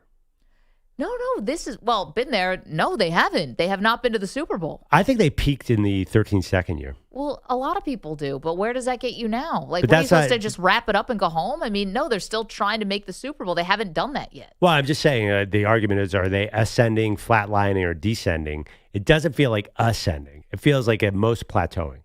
How about Rich in California? What's up, Rich? I've been watching, some football. I'm more of a baseball guy. But I can't help but think that maybe we're getting the first little inklings of maybe the chaos in the colleges with the NIL system. And it's putting out maybe a lesser product that's taking longer to develop. I mean, rookie. It almost seems as if you got the play in general has not been as good as it's been, say, 3 years ago. And I'm just wondering if we're not just, everything's kind of, that first wave of NIL players, because quite frankly, it used to be you were in a college for 4 years and you could learn a system and you could learn this, and now they're being asked to learn at the pro level. Yeah, Rich, this is what Tom Brady has been railing against college football for a couple of years now. Thank you for the call. I see this the completely opposite way. It's obviously the exact opposite. I mean, every number is exactly the opposite of where it says. The quarterbacks are staying in college for 6 years, and they're coming and making the playoffs as rookies. Like, what are you talking about? They're much more ready to go than they've ever been. I think this 2024 class is really shaping up to be something really special, and it's only year 2 for Caleb, year 2 for Jaden. Drake May, Michael Penix, these guys look good. They came into the league at 30 because of NIL. NIL will keep players in college. I understand what Rich is saying because they're jumping around to programs, but they're obviously coming to the NFL older and more ready to go. Because they for example, Arch-Manning, there's no way he's coming out. He's going to make $15 million at Texas next year. Well, and he's not ready. That's why. He's not going to be more ready after next year. He is what he is. But Ooh, that's what does that really? mean? You don't think he can develop more? Isn't that what college is for? I don't know. I mean, listen, he's big and strong and fast and can throw the ball a mile. Like, the NFL would be fine with him. I don't think they care about what's happening in Texas right now. You think he goes first round stuff? He leaves tomorrow. Oh, heck yeah! That would be a massive mistake. I don't think he's going to leave. Like, first of all, because of NIL. I'm just talking about his devaluation. If that is not a first round quarterback you're watching. In what sense? His fundamentals are horrendous. He throws picks. He's not a good quarterback. That's the sense. But he's definitely like a big prospect. Like, he's very big, huge arm, and very mobile. Okay, sounds like Anthony Richardson. Jalen Milroe. Draft him in the third round. That's not you're not watching a first round quarterback right now. But bad stats in college are totally meaningless to the NFL. I mean, look at Josh Allen. He was terrible his senior year. That's an outlier. I think people run to that. That's not an outlier. Jordan Love was terrible. Like, you go down the list, a lot of guys have bad years. Those are guys playing on poverty organizations or poverty, schools. Yeah. You're not talking about guys that play at Texas. Mr. Perloff, do you believe Drew Aller is still a first-round prospect? No, but I think he is. The NFL views him way differently than college does. I think that he'll get drafted because he's tall. I mean, I don't know how bad this injury is. He's tall and athletic. I think they see, oh my God, Penn State's a mess. Yeah, I think and by the way, like, what's wrong with Arch? I know his form is a little funky, but the interceptions, for example, like, his O-line is god awful. Everyone can see that. The NFL has been clueless. Yeah, you don't think Arch should be a first-round pick if he came out this year? It'd be about his last name. Yep. If it was this year, but I still think he can develop. Like, I'm not throwing the baby out with the bathwater here just because it's been, rough 6 games or whatever. He probably developed better in the NFL than he would at Texas. It's just kind of how it works. If he gets drafted by the Cleveland Browns, you think he'll develop better? No, I mean, listen, guys get better when they go from college to pro. That's just how it works. You throw every day. Like, it's just a different animal. Yeah, I mean, if you think Arch is not going to first round, I would love to do a show bet on that. No, but I think EJ said, should he? Like, is he... Right. Do you think he deserves to be first round just off the skills you're seeing? Well, I mean, I think the NFL draft market is much smarter than anybody. Like, if some team looks at him and says, I think physically he's pretty impressive. I think he's a good quarterback prospect. Because even Arch, the interceptions, like, dude's got a rocket for an arm. I mean, it just goes very far and he pops out of his hand, and he is so much more mobile than his uncles. What if he got drafted by the Jets? I think he wouldn't come into I don't think he'd go in the draft if he thought the Jets were going to take him. I think he could communicate away from that. Don't you? Like, he would. You're just saying guys develop in the NFL because they can throw every day, but I'm just saying Justin Fields doesn't like he developed over the Bears or the Steelers or the Jets. Well, I think you depends where he goes. I think Arch could have been amazing this year, which he has not been, but he could be amazing this year and he still would be bad on the Jets. But what if he what if he went to the Dolphins, they hire a new coach, and he's got the right guys around him? This is why I thought he needed to go to the Rams. That's not guys who go near the top of the first round. I mean, if you're telling me he's going to one of these winning teams at the end of the first round, that's one thing. Well, I'm just saying, what if, Jordan loved it. What if Miami hires Cliff and they draft ArchManning and they have Jalen Waddle there? Like, there are ways to go high in the draft and come in an okay situation. Jets is not one of them. Like that's a little bit cursed. I would add the Browns too.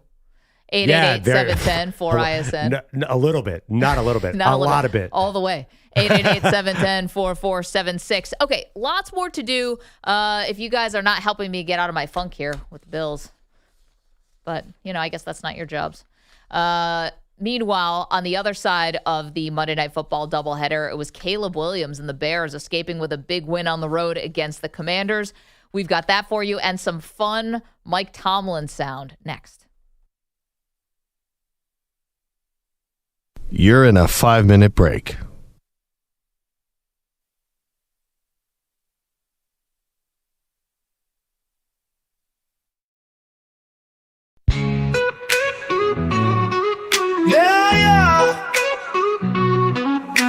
Down in Music City, there's a man named Jay. He's tuned in to Maggie and Perloff every single day. Life's been a battle, he's been losing for years, but now his motto's clear. No more losing tears. He's been down, he's been low, but now he's ready for a brand new show. Jay's got questions, can't let it slide. Who's running the YouTube on the Infinity side? Jay in Nashville calling out the crew. Who's behind the curtain? He demands the truth. Peter Bummelotti's ghosting, no work in sight, but Jay's got the Maggie and Perloff show to make it right. Make it right. Been a loser so long, my losing's all gone. Tapped out my bad luck, it's time to move on. From his couch in Nashville, he's solving the case. Infinity's mystery, he's all over the place. He's got theories, he's got plans. Is it Moose or Perloff behind the cams? And Bellotti, forget it, he's MIA. Jay's the one who's showing up today. Jay in Nashville calling out the crew. Who's behind the curtain? He demands the truth. Peter Bummelotti's ghosting, no work in sight, but Jay's got the Maggie and Perloff show to make it right. Make it right. Jay's turning his luck, rising up the ranks. Infinity answers, he's storming the banks. Bellotti might miss it, but Jay's always there with a sharp-eyed question and a comfy chair. Jay in Nashville calling out the crew. Who's behind the curtain? He demands the truth. Peter Bummelotti's ghosting, no work in sight, but Jay's got the Maggie and Perloff show to make it right. Jay in Nashville, he's taking the stage. From loser to legend, he's turning the page. Infinity's mystery, Bellotti's no show. Jay's the real MVP of the Maggie and Perloff show. Make it right.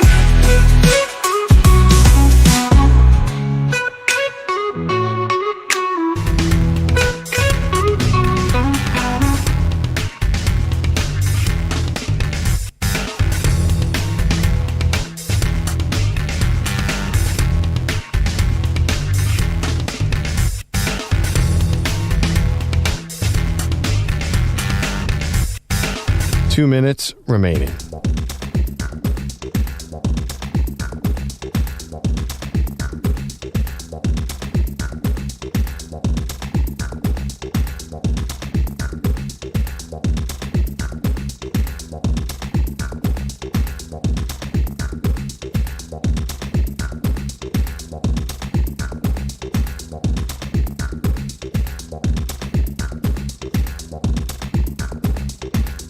One minute, 30 seconds remaining.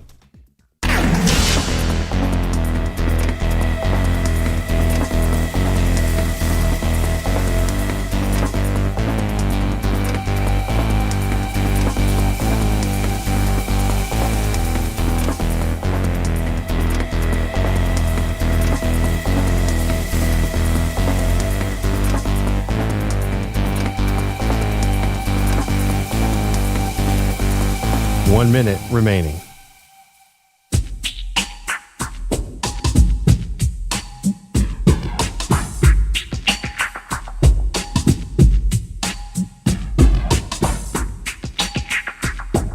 $45 seconds remaining.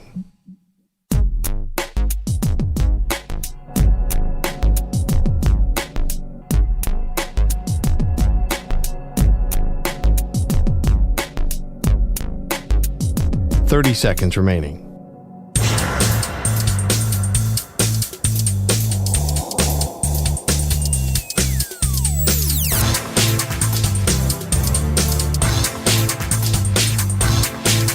$15 seconds.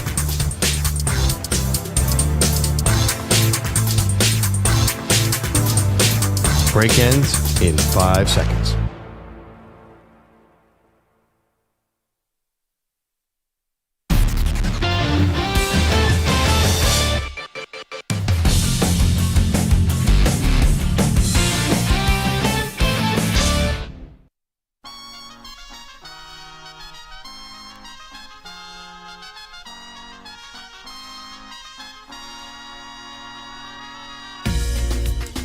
Welcome back, Maggie and Perloff Show. Feel free to call in and sort of make Maggie feel better about her bills. 888-710-4ISN, 888-710-4476. I feel like this is, again, I'm trying to convince you everything is fine in Buffalo, and they lose to Atlanta in a semi-meaningless Week 6 game, and you think that the whole season is over.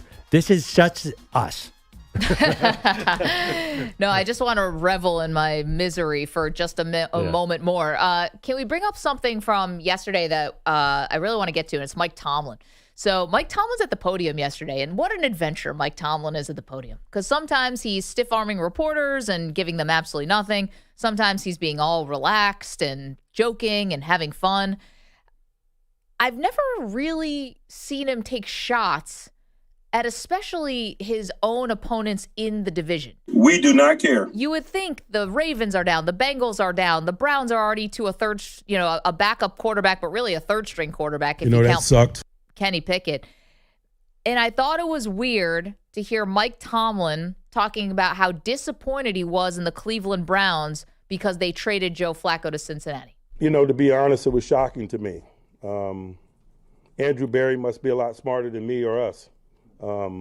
Because it doesn't make sense to me to trade a quarterback that you think enough of to make your opening day starter to a division opponent that's hurting in that area.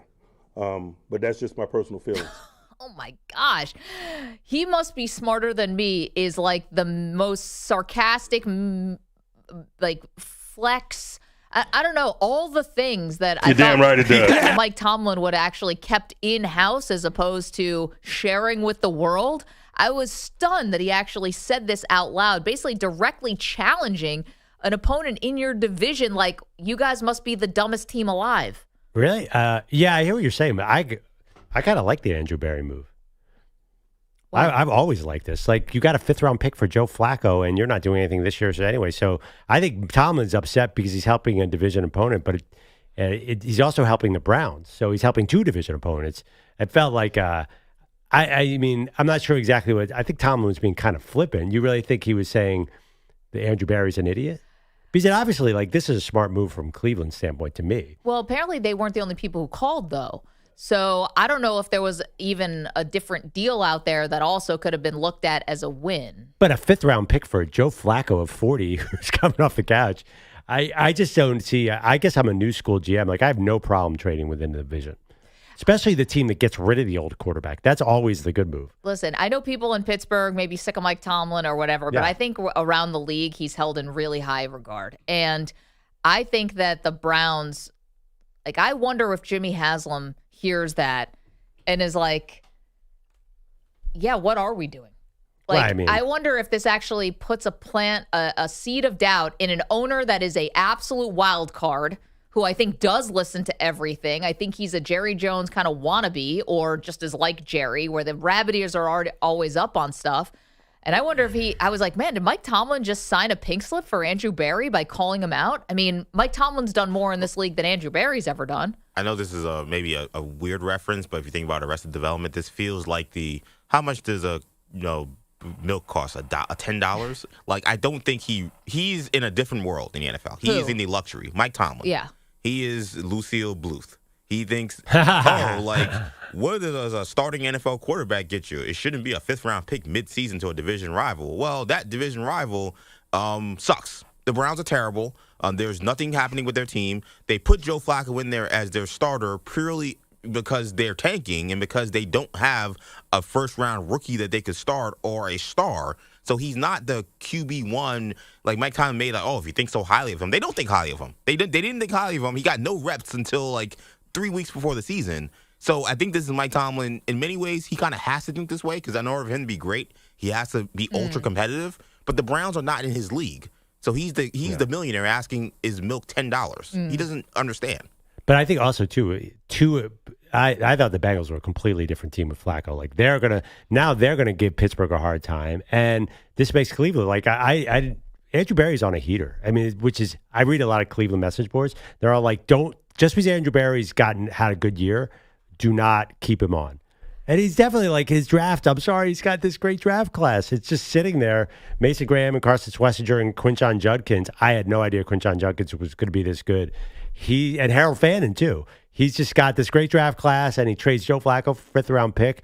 If anything, I think Andrew Berry's saving his job in real time. Hard to say a guy's on a heater when you were in the building for Deshaun Watson. I mean, it's an abject failure, and it's the reason why they don't have a quarterback is because they're paying a guy more money than anyone. Right, but he has had this nice year, which is very surprising to a lot of Cleveland fans, I think. Comparatively, yeah, definitely a heater. The Deshaun thing fell apart, hurt all the time, but sure looks like trading the 2 pick for the 5 pick and getting Mason Graham out of that. That was a good move. You have to admit. I mean, Travis Hunter has done zilch. Everyone wanted to take Travis Hunter. He sure seemed like a massive winner there. And then Carson Schwarzenegger looks like a Pro Bowler out of nowhere. I don't know. It feels like this is a good time to be Andrew Berry. I think, and also Tomlin yelling at him. Who knows how the owner will take that? He might like that. At least he's getting attention like Jerry Jones style. Let's get to Peter Schwartz, who's got all the latest headlines for us. Good morning, Peter. And good morning. Let's begin with Game 1 of the National League Championship Series. The Dodgers hold off the Brewers 2-1. They take a 1-0 series lead.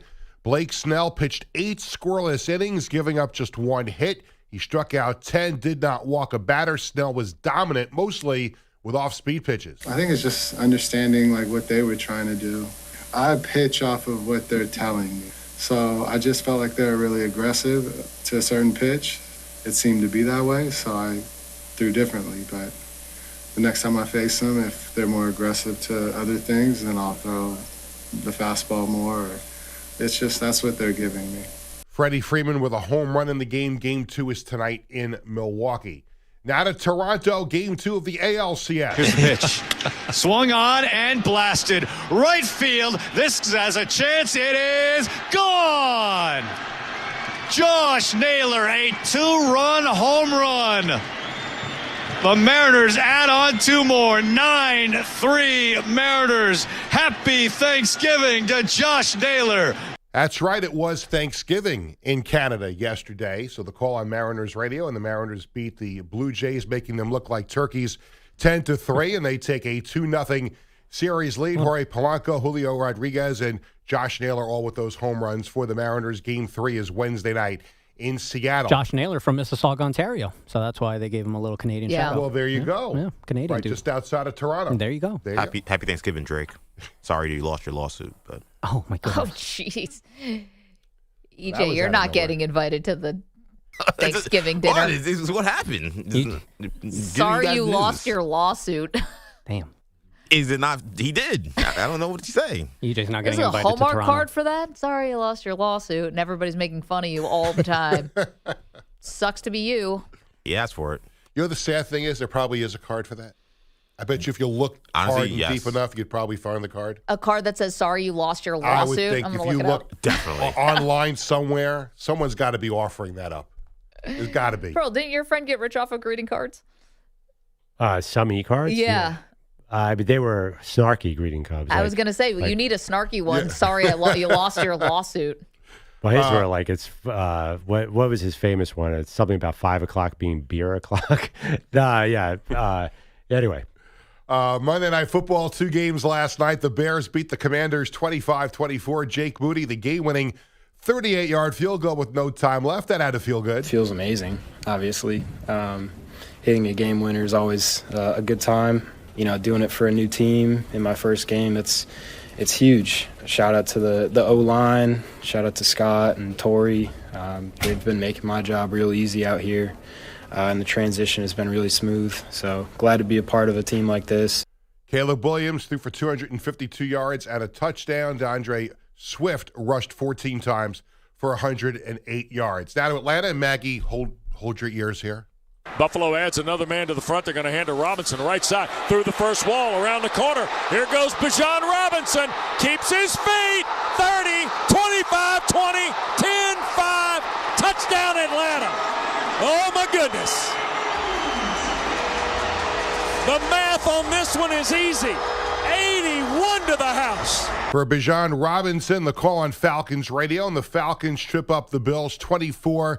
Bijan Robinson, 170 yards on the ground, including that 81-yard touchdown run. Drake London had 10 catches for 158 yards and a score. The Falcons improved to 3-2, and the Bills have now dropped 2 in a row, and they fall to 4-2. Any luck on that card? No, but now I'm down in a rabbit hole of just I'm sorry cards. So not I'm sorry you lost your lawsuit. I don't see anything that specific, but I do see so I did not check myself before I wrecked myself. One card. One says, it's me. Hi, I'm the problem. It's me.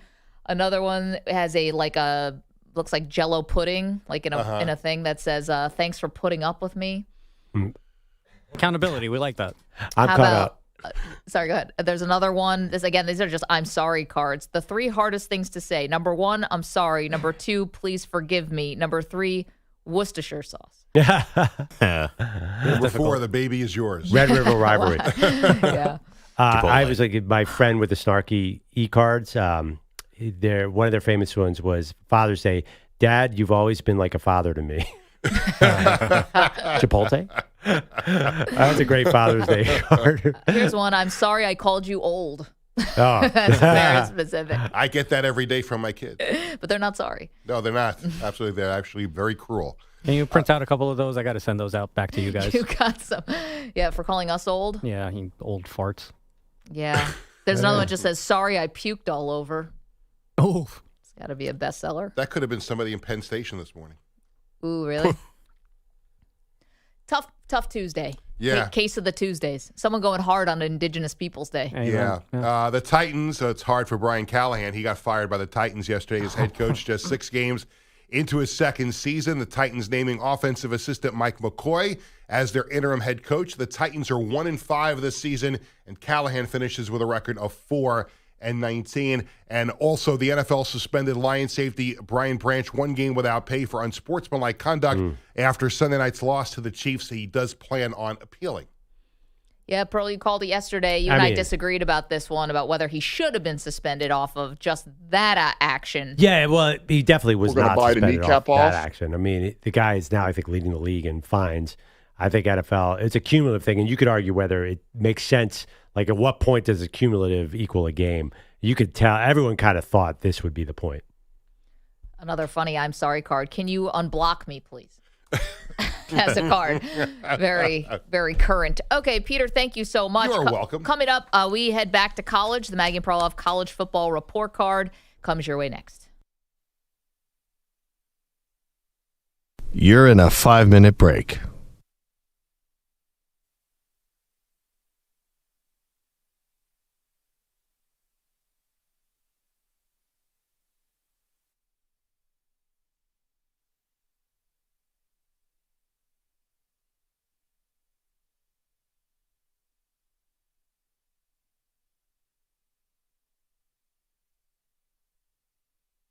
Four minutes, 30 seconds remaining.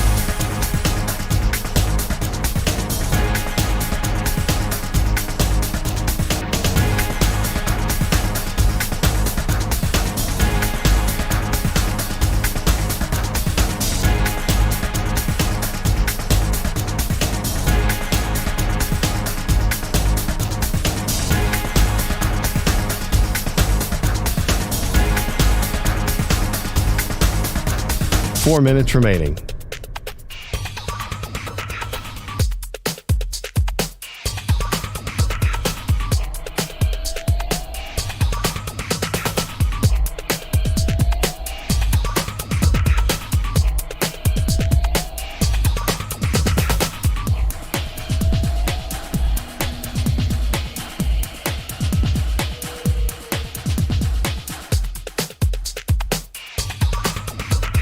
Three minutes, 30 seconds remaining.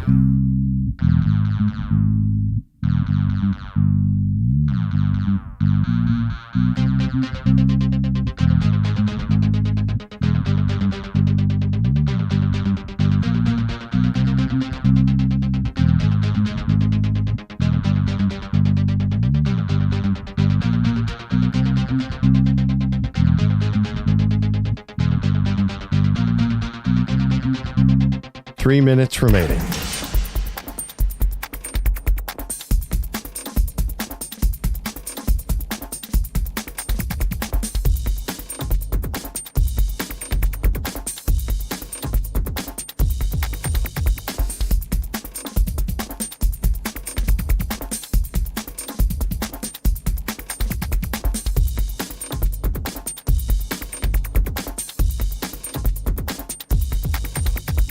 Two minutes, 30 seconds remaining.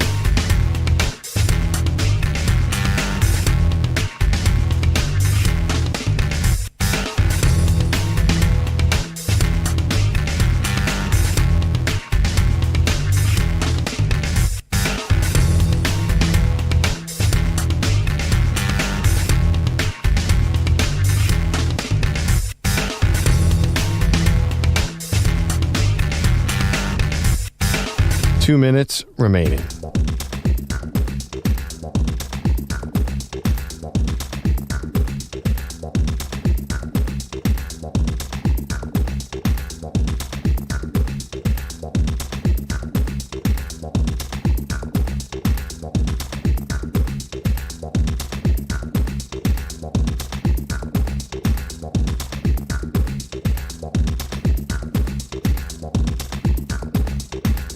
1 minute, 30 seconds remaining.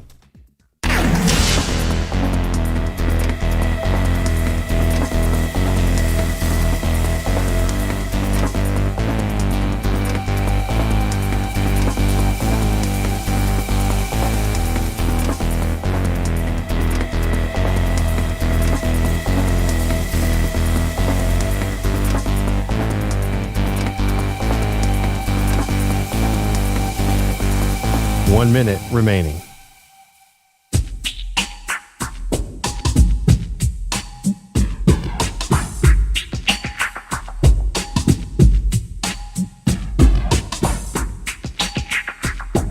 .45 seconds remaining.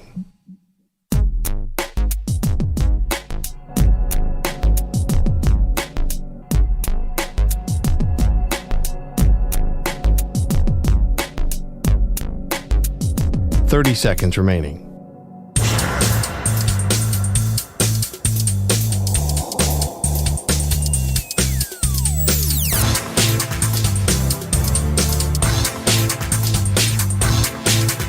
.15 seconds.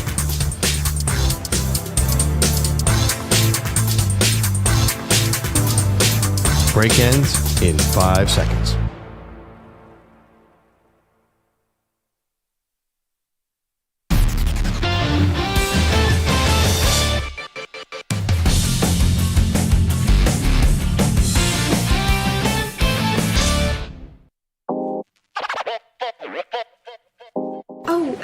Time to go. I have to go to class. Why don't you call me sometime when you have no class? Let's find out who made the grade after this weekend's college football action. He is totally gonna kill at college. What, like it's hard? As of this moment, they're on double secret probation. Maggie and Perloff hand out their college report card. Fat, drunk, and stupid is no way to go through life, son. One man's opinion.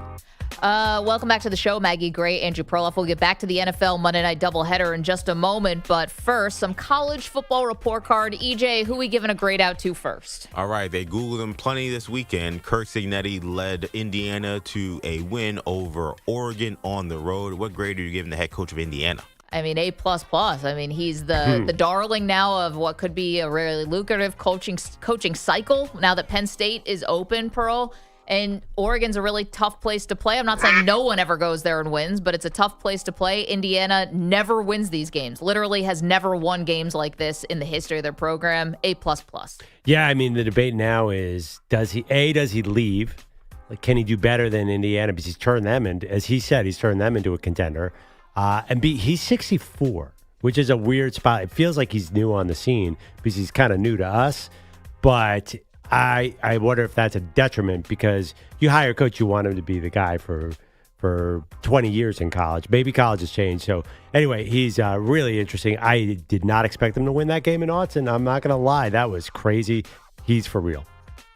A+.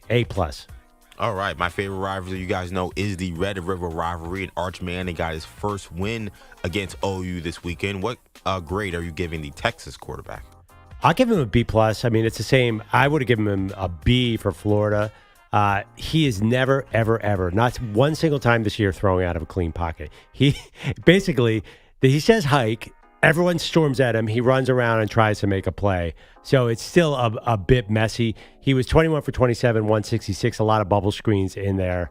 It's not perfect, but a lot of credit for avoiding the mistake because that's what they needed to do in this game. So B+. Wow, the fact that you were going to give him a B for Florida, I think, is super generous. But why? He was good in that game. He got on a roll in the third quarter.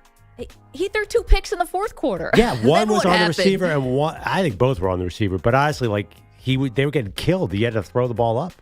I'll give him a B for this one. I don't want to get too hard on Arch, but I also don't want to do the other thing where all of a sudden now we're blowing him up so much that he becomes a victim of his own expectations that way because we've just been so starved for him to play competently, let alone Heisman Trophy frontrunner, presumptive number 1 overall pick, all that stuff. So I'll give him a B. It was better, and now we'll see if Texas can actually build on it and see what they do with the college football playoff if they make it. I mean, his rating was better in the Florida game. He was definitely, they were much more vertical in the passing game. Let's say that against Florida. They were trailing. Yeah, I mean, they're really interesting. Their offensive line had 2 holding penalties in the first quarter, and they just can't block. I don't know what's going on. I mean, I understand why, because they have two tackles are in the NFL as rookies right now, but they cannot block for him, so it's going to be really hard to evaluate him. All right, it's 3 straight top 25 ranked wins for one Ty Simpson at Alabama. They beat Missouri on the road. He also threw 3 more touchdowns in this one. What grade are you giving the Crimson Tide QB? Yeah, A. I mean, total A. Definitely has played himself into the NFL in a legitimate way. I mean, this is the Kalen DeBoer kind of magic, right? This is what you hope for. And Missouri is a very tough place to go. So to me, definitely A. And honestly, Heisman. Yeah, without a doubt. I think is he the odds-on favorite now? I think Carson Beck might still be the favorite, but I will check while you go. So, yeah, no, I mean definitely an A, and I think there is I'm very proud of this tweet. There's a phenomenon that is helping him tremendously. That Mac Jones is throwing dimes all over the field is going to help Ty Simpson very much because he reminds me so much of him for some reason. Just a kind of a goofy-looking white guy throwing up for thousands of yards and touchdowns at Alabama. I think he has totally gotten himself into the NFL. He's not that big. That might be his only downside, but he's been incredibly efficient. Reminds me a lot of Penix running Kalen DeBoer's offense. So definitely an A. Alabama, like all these SEC teams, has a tough schedule ahead. We'll see. Actually, maybe they only have one more really hard game, but he, as far as a Heisman bet, long way to go. He is tied currently with Carson Beck. They're co-favorites right now. Yeah. So that's the thing about that. But the SEC is so brutal that, there's going to be some ups and downs, I would imagine.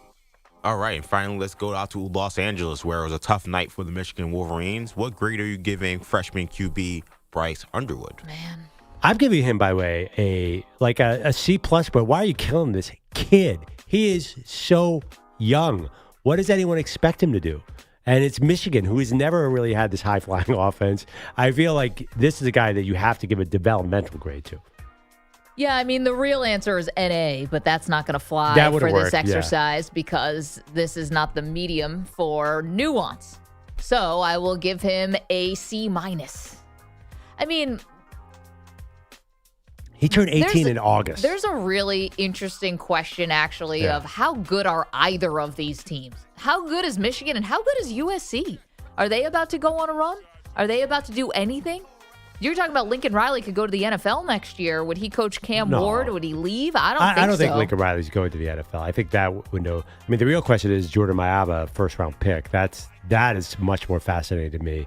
I think USC is pretty good. Okay. I'd be very surprised if they can go and win outside at Notre Dame. I mean, that just doesn't feel like a Lincoln Riley win in any possible way. So I think that was a big win, but I think they're taking advantage of a very, very young quarterback. Bryce Underwood, it turned in August, he turned 18. He's not supposed to be good yet, so I don't want to judge him now. Well, maybe there's a question there then. Should Michigan, who presumably is like, I don't know, are we doing windows now for college football? Like in a window, should they... I know they probably couldn't do this because they had to pay, $8 million to flip him from LSU. But is there a world where you should have actually brought in someone from the portal? I don't know if they, and have him sit behind you. I think just teams are so scared that they're going to lose out on these guys. And he's like a local dude, right? He's from Detroit. Oh, you mean, yeah, he's Michigan. Like what Deion did. Do they have the team around them? And maybe I can't. It's not like they have all these pros around him that they were going to bring in Gio Lopez and win a title. I mean, maybe if they got Mateer, did they really feel like a title contender this year? It took a while to build up to that with Harbaugh. Like they were building a great team around him. What if you had Fernando Mendoza? No From way. Indiana. No I'm just way. saying, like... Yeah, I think the bigger question is Sharon Moore the man to lead them back to where Harbaugh was? That's not even really an insult of him. I just don't know. 888-710-4ISN, 888-710-4476. I think that Underwood had a significant amount of power coming out of high school. I think he was calling a shot, even with the program as big as Michigan, to say, I want to be the starter right away. Yeah, I mean, it's the same as kind of like DJ Lagway and all these young quarterbacks. Like, you think Fernando Mendoza's leading that team? Like, where are the Blake Corums and the Mason Grahams and the Will Johnsons? Like, it doesn't seem like Michigan's right there at the doorstep of a title. Coming up next, what did we learn about Caleb Williams last night? Bears on the road in D.C. coming away with a big win. We'll tell you why next.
Was the arena bowl the big final game?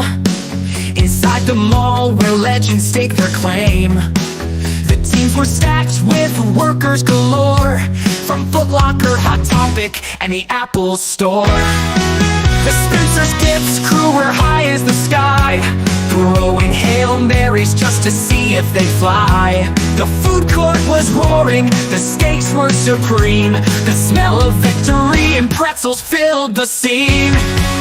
In the mall under the neon glow, where touchdowns are scored and pretzels flow. The winning play came with a twist so sweet. Caught in a Cinnabon, it couldn't be beat. The quarterback worked at Sunglass Hut, throwing lasers through kiosks, slick as a cut. Wide receiver from John.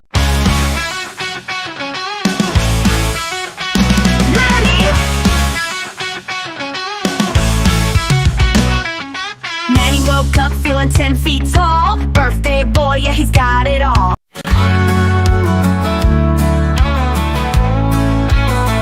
Well, the game was tight, the crowd was loud. The judge went down, ain't no cheers now. Flicks are strained, they said real low. like a punch straight through my radio. Manny Rodriguez sitting third row with his Judge jersey and his heart broke slow. He stood up once, then he sat back down, poured that pain till he couldn't hear a sound.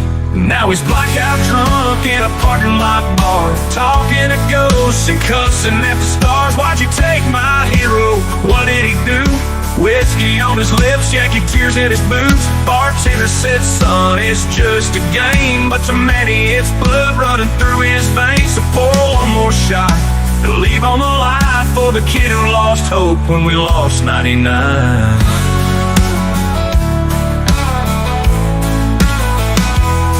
Played shortstop in a little league town, swung like Judge, always dreaming big now. Had the poster, had the swing, hell, he even rocked that pinky ring. But the Bronx felt cold when Judge went down. Man, he just drifted to another round, talking like Judge was a brother he knew, swearing he felt that pain too. Now he's blackout drunk in a parking lot bar, talking to ghosts and cussing at the stars. Why'd you take my hero? What did he do?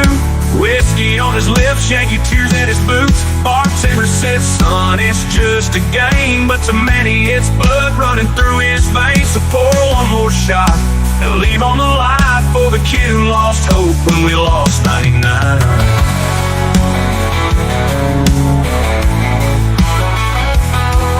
Played shortstop in a little league town, swung like Judge, always dreaming big now. Had the poster, had the swing, hell, he even rocked that pinky ring. But the Bronx felt cold when Judge went down. Man, he just drifted to another round.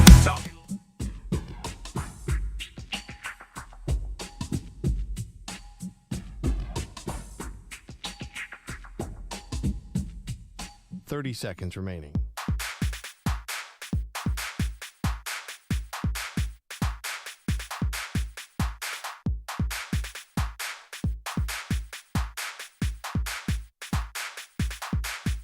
Fifteen seconds.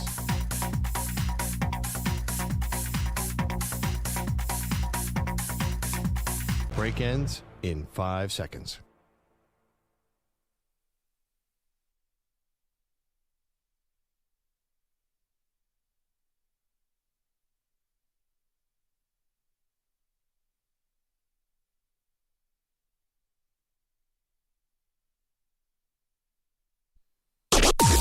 Maggie and Perloff on the Infinity Sports Network. From the 40 of Chicago, Washington is in the pistol. Their quarterback 5 yards away from the center. Daniels in the gun. There's the snap, the hand. Oh, and he fumbled the ball! He fumbled the ball! And Chicago has it! Chicago has it! The rookie running back is fumbled for Washington. His second tonight. Kevin Harlan on Westwood One. Yeah, that was the second fumble for Bill Krosky-Merritt. It was the third turnover overall for the Washington Commanders, and it came at the absolute worst time as they were trying to run out the clock. Instead, Caleb Williams and the Bears offense takes over, gets themselves in field goal range, and they kick the field goal to escape with a 25-24 win in the second of the Monday Night Football doubleheaders. Welcome to the show, Maggie Gray, Andrew Perloff. Pearl, who was this more of a signature win for? Caleb Williams, Ben Johnson, or I guess I'll give you a cop-out if you want to say both. Ben Johnson, for sure. Because when a team wins ugly, that says more about the coach. For example, the Patriots were the king of winning ugly under Bill Belichick. They weren't blowing people away early Kansas City Chiefs style. So I feel like you go to the coach. I mean, it definitely wasn't a big Caleb Williams game. He made some nice throws. I just think it's interesting that what they're doing with Caleb Williams, they're being very conservative. You know, they're not trying to open up and run any kind of spread offense. Last year, Ben Johnson was going for 450 yards a game. It was just a high-flying attack, and now they're just like kind of slowing it down, trying to simplify for Caleb Williams, and it's working. They're 3-2. Last year, they lose this game. Last year, we saw them lose a game to Washington in dramatic fashion. So I think it's interesting revenge-wise. What's your answer to that one? I think it was probably better for Caleb. I mean, listen, I'm not just like Ben Johnson certainly, after a rough start to the season, I think has them on the right track. But, they take advantage of the turnovers, which is huge. And by the way, Washington finds themselves in a second hole, right, that they dug themselves in. Last week it was the Chargers. They came back. This week it was the Chicago, and they were able to come back and get themselves back in the game despite the turnovers. But still, to me, this one is about the run game and how that helps and takes some of the pressure off of Caleb Williams. And it's a tale as old as time, but DeAndre Swift was phenomenal last night.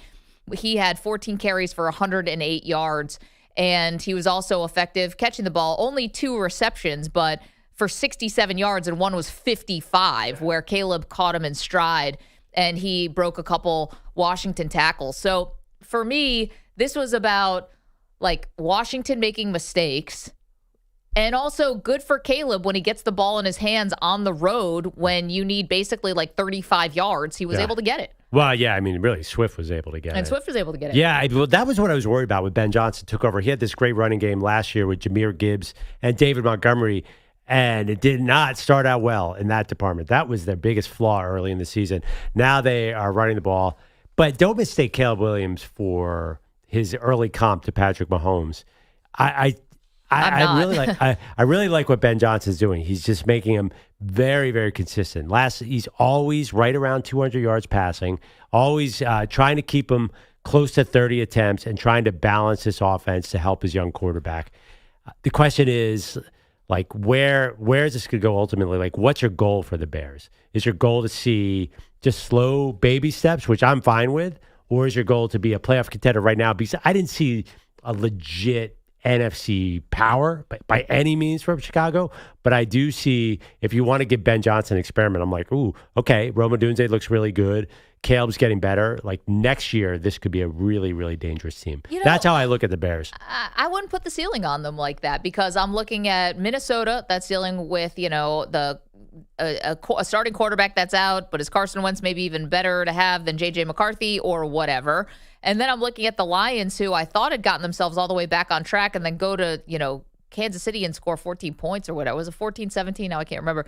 But did not look anything close to what their offense usually looked like, and they're already dealing with tons of injuries. And I think Green Bay looked amazing to start the season, and now I think Green Bay looks fine. I don't think they look like the flat-out best team in the NFC that we may have thought through those first 2 weeks when their defense was just absolutely crushing everyone. So, I don't know. Why put a limit on it? Why put a ceiling on what the Bears could be? If you can win close games in the NFL, you can be in contention. Because I think the Lions and the Packers are much better teams. That's why I'm putting a ceiling on them. Okay, but I'm just saying that the Lions have flaws. Their defense is super banged up. Yeah. And the Packers, to me, don't look as ferocious. So, listen, you steal a couple games in Chicago, you could be right there. I don't see it that way at all. Unless you're going to tell me, there is a chance that every single player on the Lions is on IR by week 10. Or suspended in the case of Brian Branch.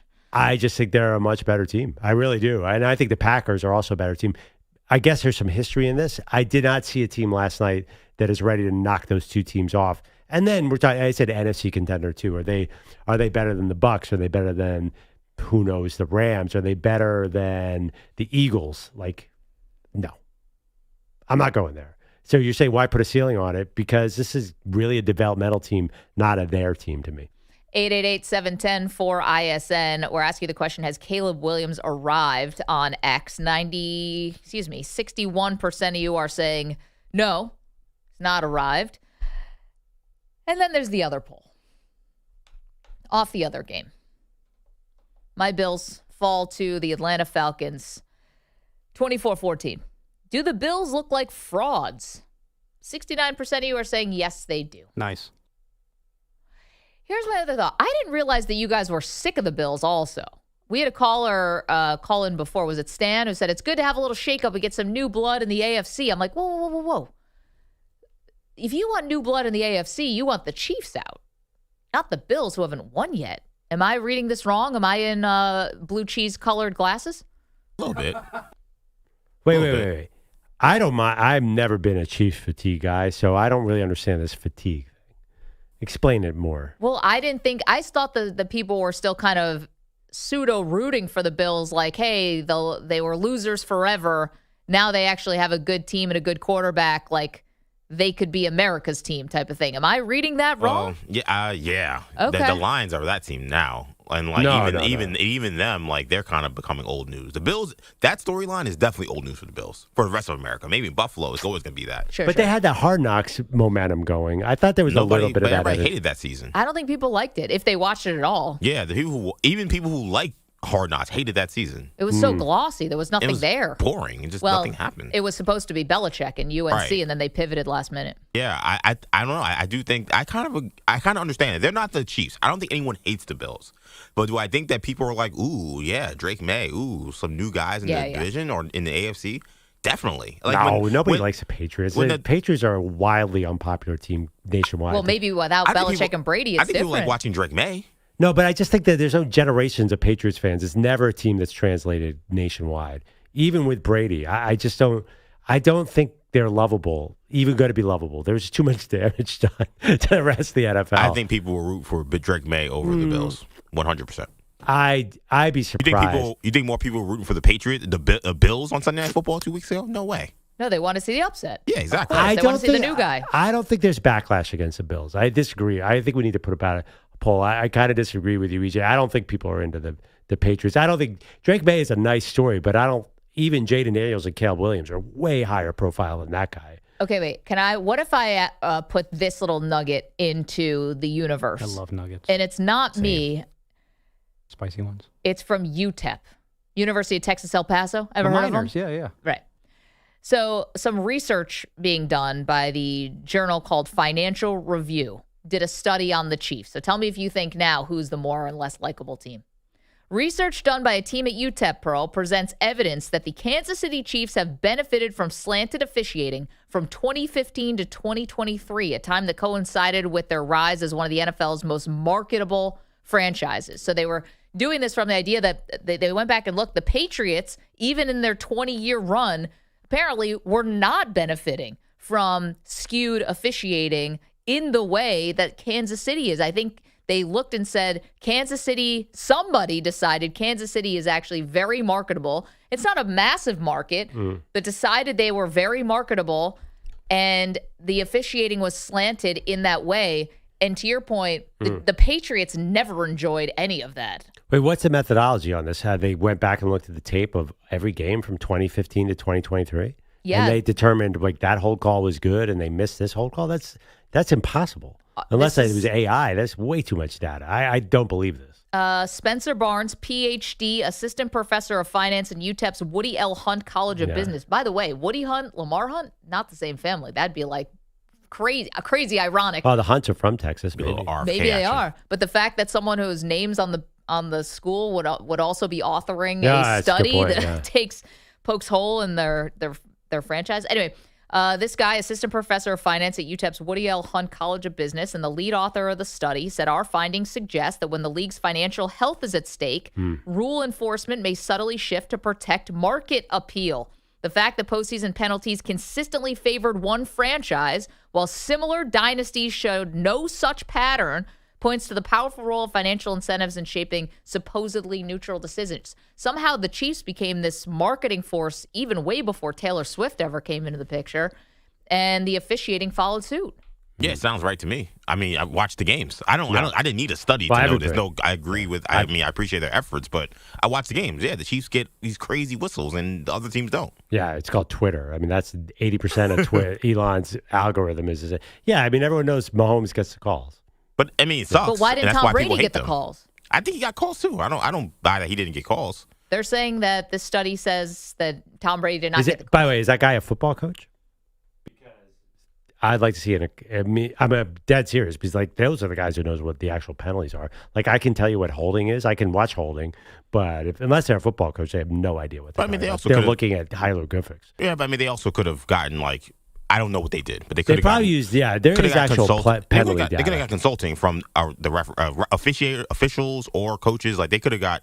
I'm assuming I don't know, but I'm assuming we all know Mahomes gets the calls. Yeah, I'm assuming they're not just saying, "Oh, I think it's a holding, so therefore it's a holding." They probably just looked at the total number of penalties as well. mean, the false starts alone, that would skew to the Chiefs because you don't need a coach or an official to see that Juwan Taylor is going off sides every freaking play. No, I got a team that jumps off sides every play too. Well, yeah, but then remember that was the major controversy about how far back is Juwan Taylor's get to set. And nobody could figure it out. It took like 5 weeks for the NFL to say, well, that's the thing. If maybe it was innovative coaching, maybe it was bad calls. Can we also notice one other thing on officiating? By the way, there's more literature out there about the Chiefs cheating if you want to, or not cheating, getting the benefit of some of these ref whistles in this study if you want to read about it. But have you noticed a little of this? And I noticed it yesterday in the Bills game, but even across the league, some of these flags are just coming in so late. Does anyone notice that? Yeah, I hate it. It's like 5 full seconds. There was a Drake London pass interference. It feels like it took them 15 seconds to throw the flag. I know exactly the one you're talking about because I was like, oh my God, they, right, drives over. Yeah. And then finally, here's a flag come in. I'm like, am I watching Miami, Ohio State Rose Bowl 03 again? What the hell's going on? It's a big third down. My pet peeve is, I hate when there's a long touchdown and they call it a ticky-tack something at the line. Worst. Hate that. I don't know how you reverse that, but you do have to make the call. You don't know. When you throw the flag, you don't know it's about to be an 80-yard touchdown, but it's such a terrible fan experience. Or how about that is totally infuriating, or what happened to the Bears last night? They got a touchdown wiped off because they said the offensive lineman was not in the right alignment when they went back and it wasn't even true. Hey, NFL and college football, we don't care about illegal formation. Sorry. Unless you're doing something where the running back is, there's 2 offensive linemen or something weird. I don't care that the receiver in motion started upfield before he didn't come to a full stop. Nobody cares about that. Or how about this? How about offensive linemen having to report eligible? Another thing, nobody cares about. Nobody cares. Did he wipe off his shirt? Did he not wipe off the shirt? Defense, pay attention. There's 7 linemen out there. That one you have to be careful. Otherwise, it's concerned to 7-on-7. Everybody goes out. What are you talking about? I obviously, offensive linemen can't just start guy beat me. I'm open for quarterback. No, but that rule is kind of important. No, but you also can't be super downfield. That's a different rule. Yeah, but I feel like there's some, I don't know. Yeah. I mean, I do think that the offensive lineman should not be able to go out downfield and. How about this? The eligible is so he could catch a pass, right? And go downfield. How about, I don't know, if it's within the 10-yard line, you don't have to, register eligible. Like when you're so deep in the red zone. Well, maybe just change the illegal man downfield rule. Just get rid of it. Or do that. Because a lot of things get wiped off on that. The eligible is different because you do not want the quarterback who, I'm in trouble. Hey, 64, you're open. Turn around. I have a radical rule. Get rid of holding on run plays. It's just such a bang-bang play. Who cares? I just don't think – I get it.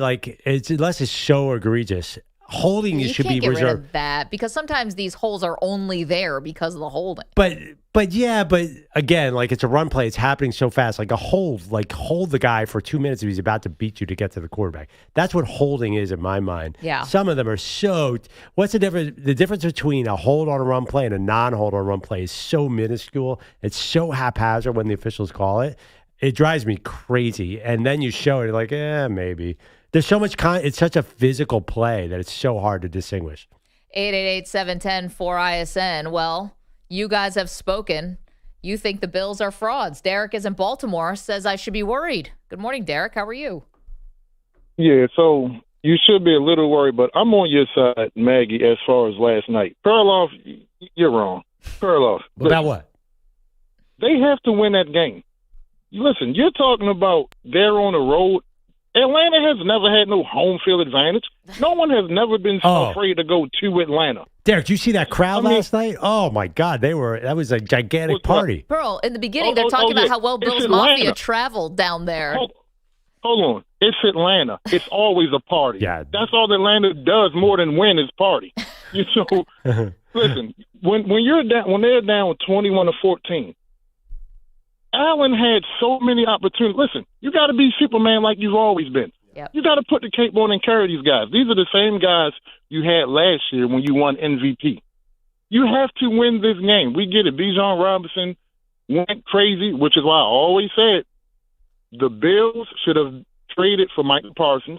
Who knows if it would have helped or not, but their biggest issue was defense. Bijan Robinson did whatever he wanted to do.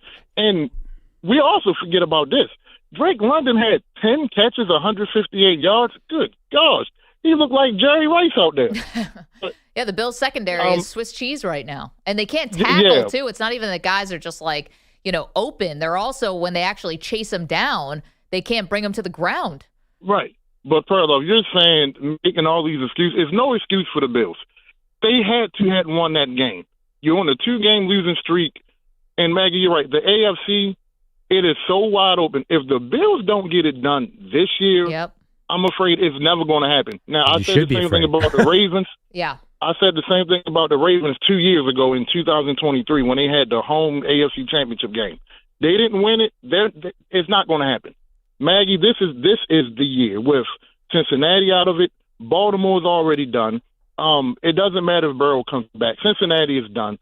Kansas City is the only team you have to worry about, and they look worse now than they did the last couple of years. Yeah, it's interesting. Some people think Kansas City looks better than they did last year, but you're right about this, Derek. Like, even, Peyton Manning eventually beat Tom Brady. Like, at some point, you would think Josh Allen would be able to vanquish Patrick Mahomes. Thank you for the call in the postseason. But now I'm just like, I got a whole other host of worries. Not just some eventual AFC championship matchup. You cannot pencil the Bills into that right now. Not after what you've seen the last 2 weeks. The NFL season starts at about Thanksgiving, maybe even after that. I just would not overreact to a Week 6 interconference matchup. I mean, come on. There literally is not a less meaningful game on the Bills' schedule. Generally, trust me, this is all going to be determined from December on. And that's when the Chiefs wake up. That's when the Bills tell you who they are. There's a lot of football left. Weigh in. 888-710-4476. Who's right? Am I right to be panicking, or is Perloff right to be telling me to calm down about Buffalo? Ooh, show bet? Well, you don't like to show bet on your own team, but I feel pretty confident that Buffalo is going to be there in the end. But what does that mean? AFC championship? I told you exactly what's going to happen this year. They're going to be up 10 points in the third quarter, and they're going to lose by a field goal to Kansas City. And you know why I know that? Because that's the reality of the situation. It might, you know what? You're right. It might be the divisional round and not the conference title game this year. Stop it. 888-710-4ISN. Whose side are you on? Mine or Perloff's? Okay, we have so much more to get to, including, oh, gosh. I don't understand why these coaches do these unforced errors. Simple questions can have simple answers, but apparently that's too much for some coaches. I'll tell you what we mean next. All right, Maggie. Freddie Freeman, I read an interesting article. Last year, finally hit a home run in Game 1 versus the Yankees and did not stop hitting home runs. He hasn't done anything this postseason. Hit a home run last night, so I feel good about Freddie Freeman. And what is the best way to cash in on that feeling? Of course, it's PrizePicks. So PrizePicks, it's awesome. You pick 2 or more players. You put more or less on their projection, and then you can win big. Freddie Freeman's at 5.5 hitter fantasy score, and he owns the Brewers. I am riding Freddie Freeman to victory on PrizePicks today. I am so excited because it gives me more of a reason to watch the game.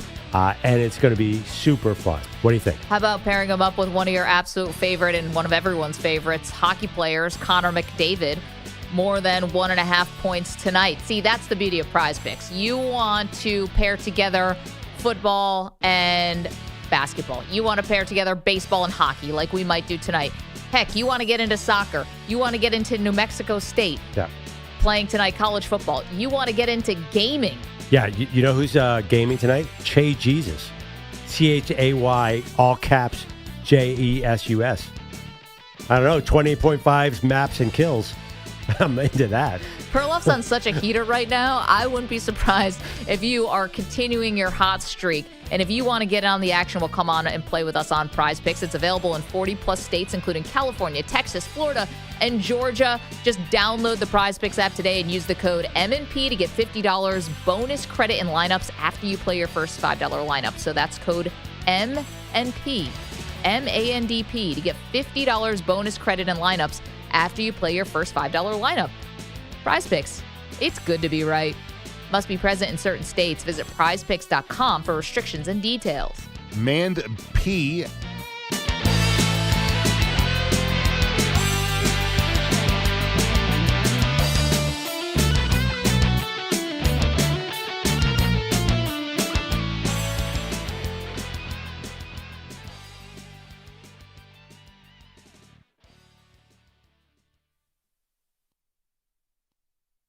You're in a 4-minute break.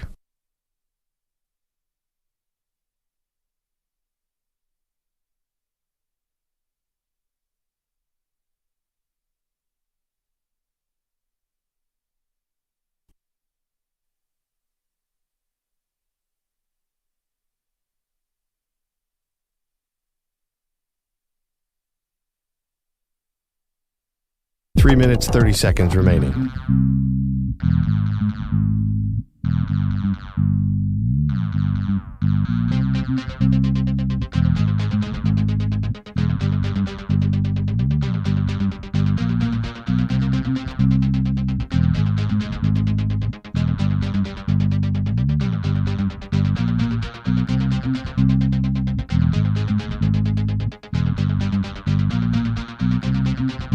Three minutes remaining.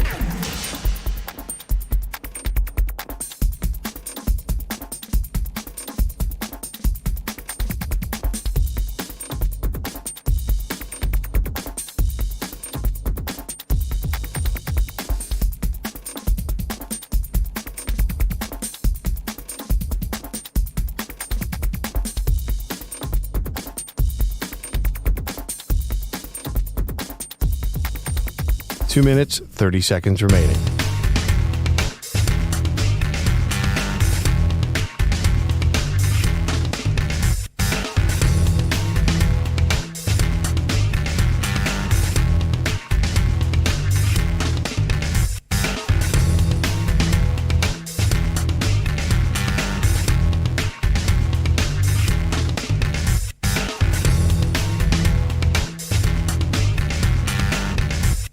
Two minutes remaining.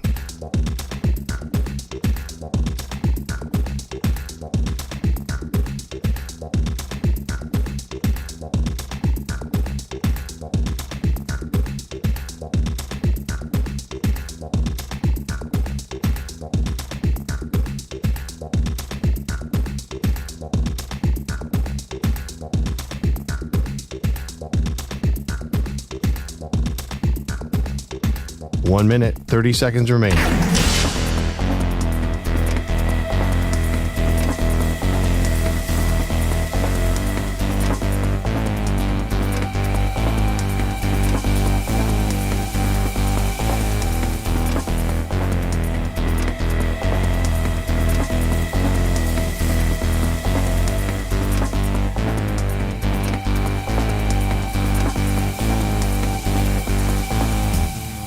One minute remaining.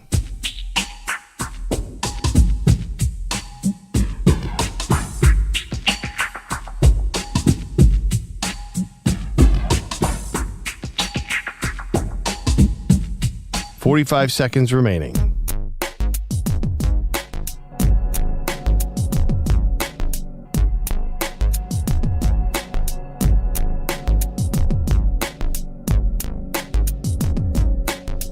$30 seconds remaining.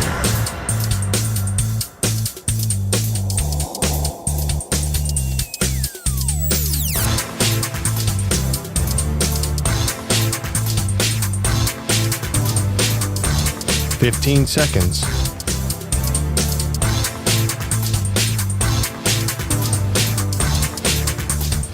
Break ends in 5 seconds.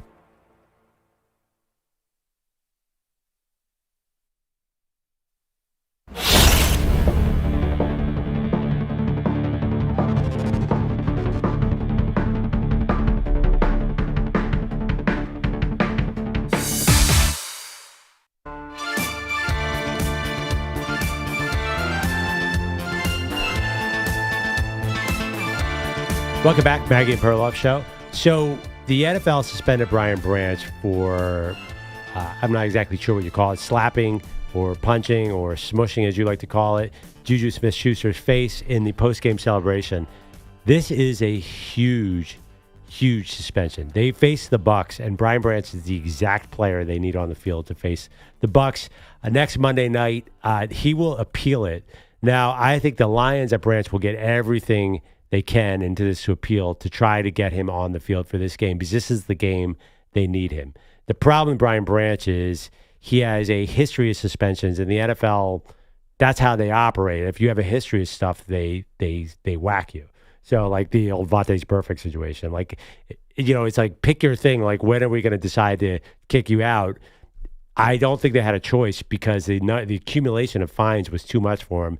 And this just stinks for Lions fans. I feel so bad for him, but I totally understood why they suspended him. And I know you think it's solely soft because it was just like a little slap.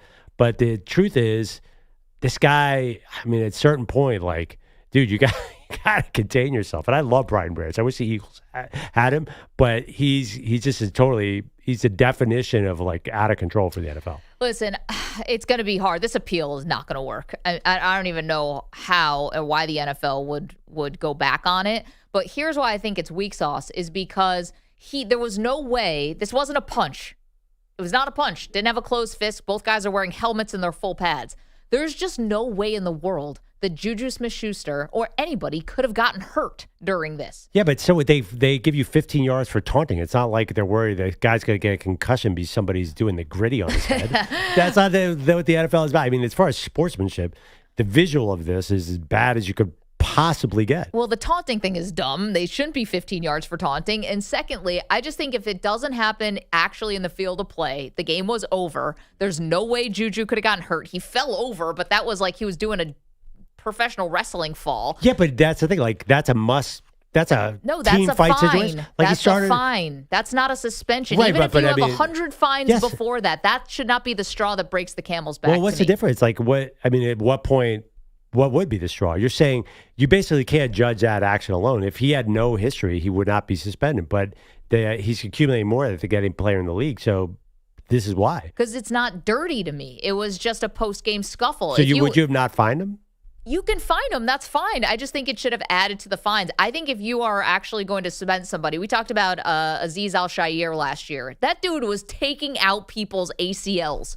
He had to be stopped. Jalen Carter spit on Dak Prescott, got kicked out of the game. Like, that stuff is, it's the spitting is disgusting. Yeah, Al-Shaair, he was ending guys' seasons. This was, he pushed Juju Smith-Schuster, slapped him in the helmet, and the dude fell over. To me, not suspendable, but again, I don't believe that the NFL is going to, take it away. I don't think they're going to go back. The thing is, it forces a fight. Like, you can't, there's just zero chance that both teams aren't going to fight after that. That's the problem, like 0.0. If you see your player reach a hand at a guy, get slapped in the face, I mean, you have to fight. I mean, there's no choice. I mean, Dan Campbell, the Lions coach, said this is totally unacceptable. We don't accept it. I almost thought, by the way, he was going to suspend Branch for it. Somebody, Branch is one of those players. Every great team needs these players. Like, the Steelers had James Harrison. Famously, the Cowboys had Charles Haley. The Niners had Charles Haley. New England had Rodney Harrison. You need an over-the-edge player. It's Draymond Green with the Warriors. Exactly. It's an ingredient, and Brian Branch is that.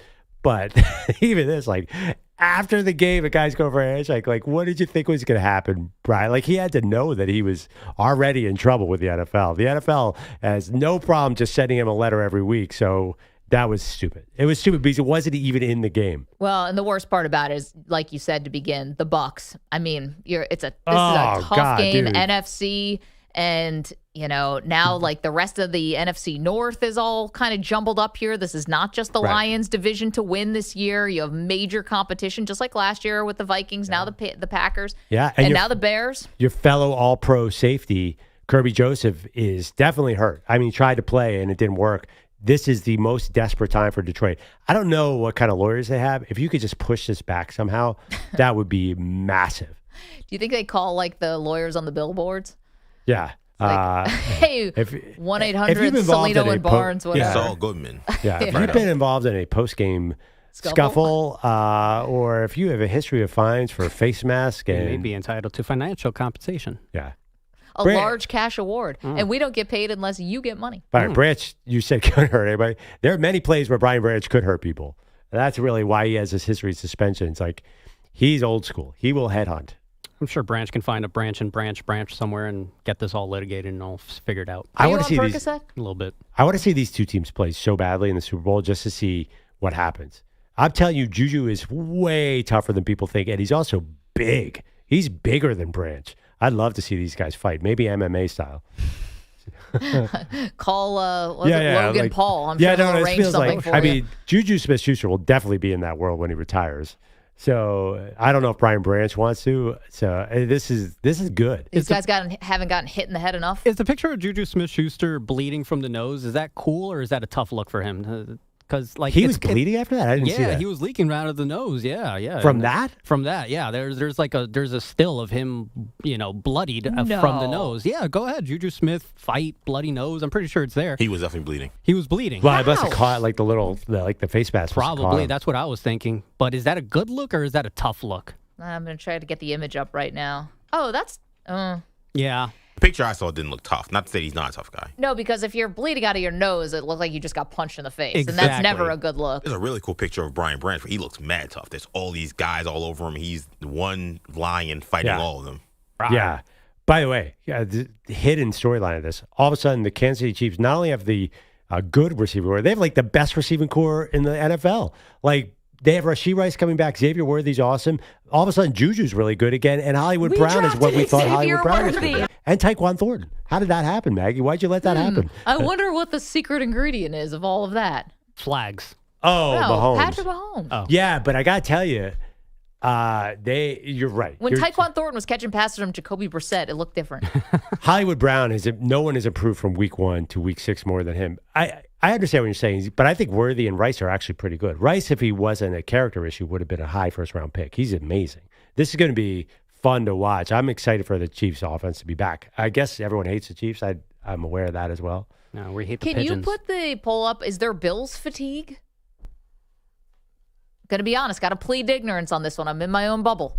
Didn't know it. I don't think so because they haven't won a Super Bowl. That's what I thought, but maybe I'm wrong about it. Let's get to Peter Schwartz, who's got all the latest and greatest from the world of sport. I don't hate the Chiefs.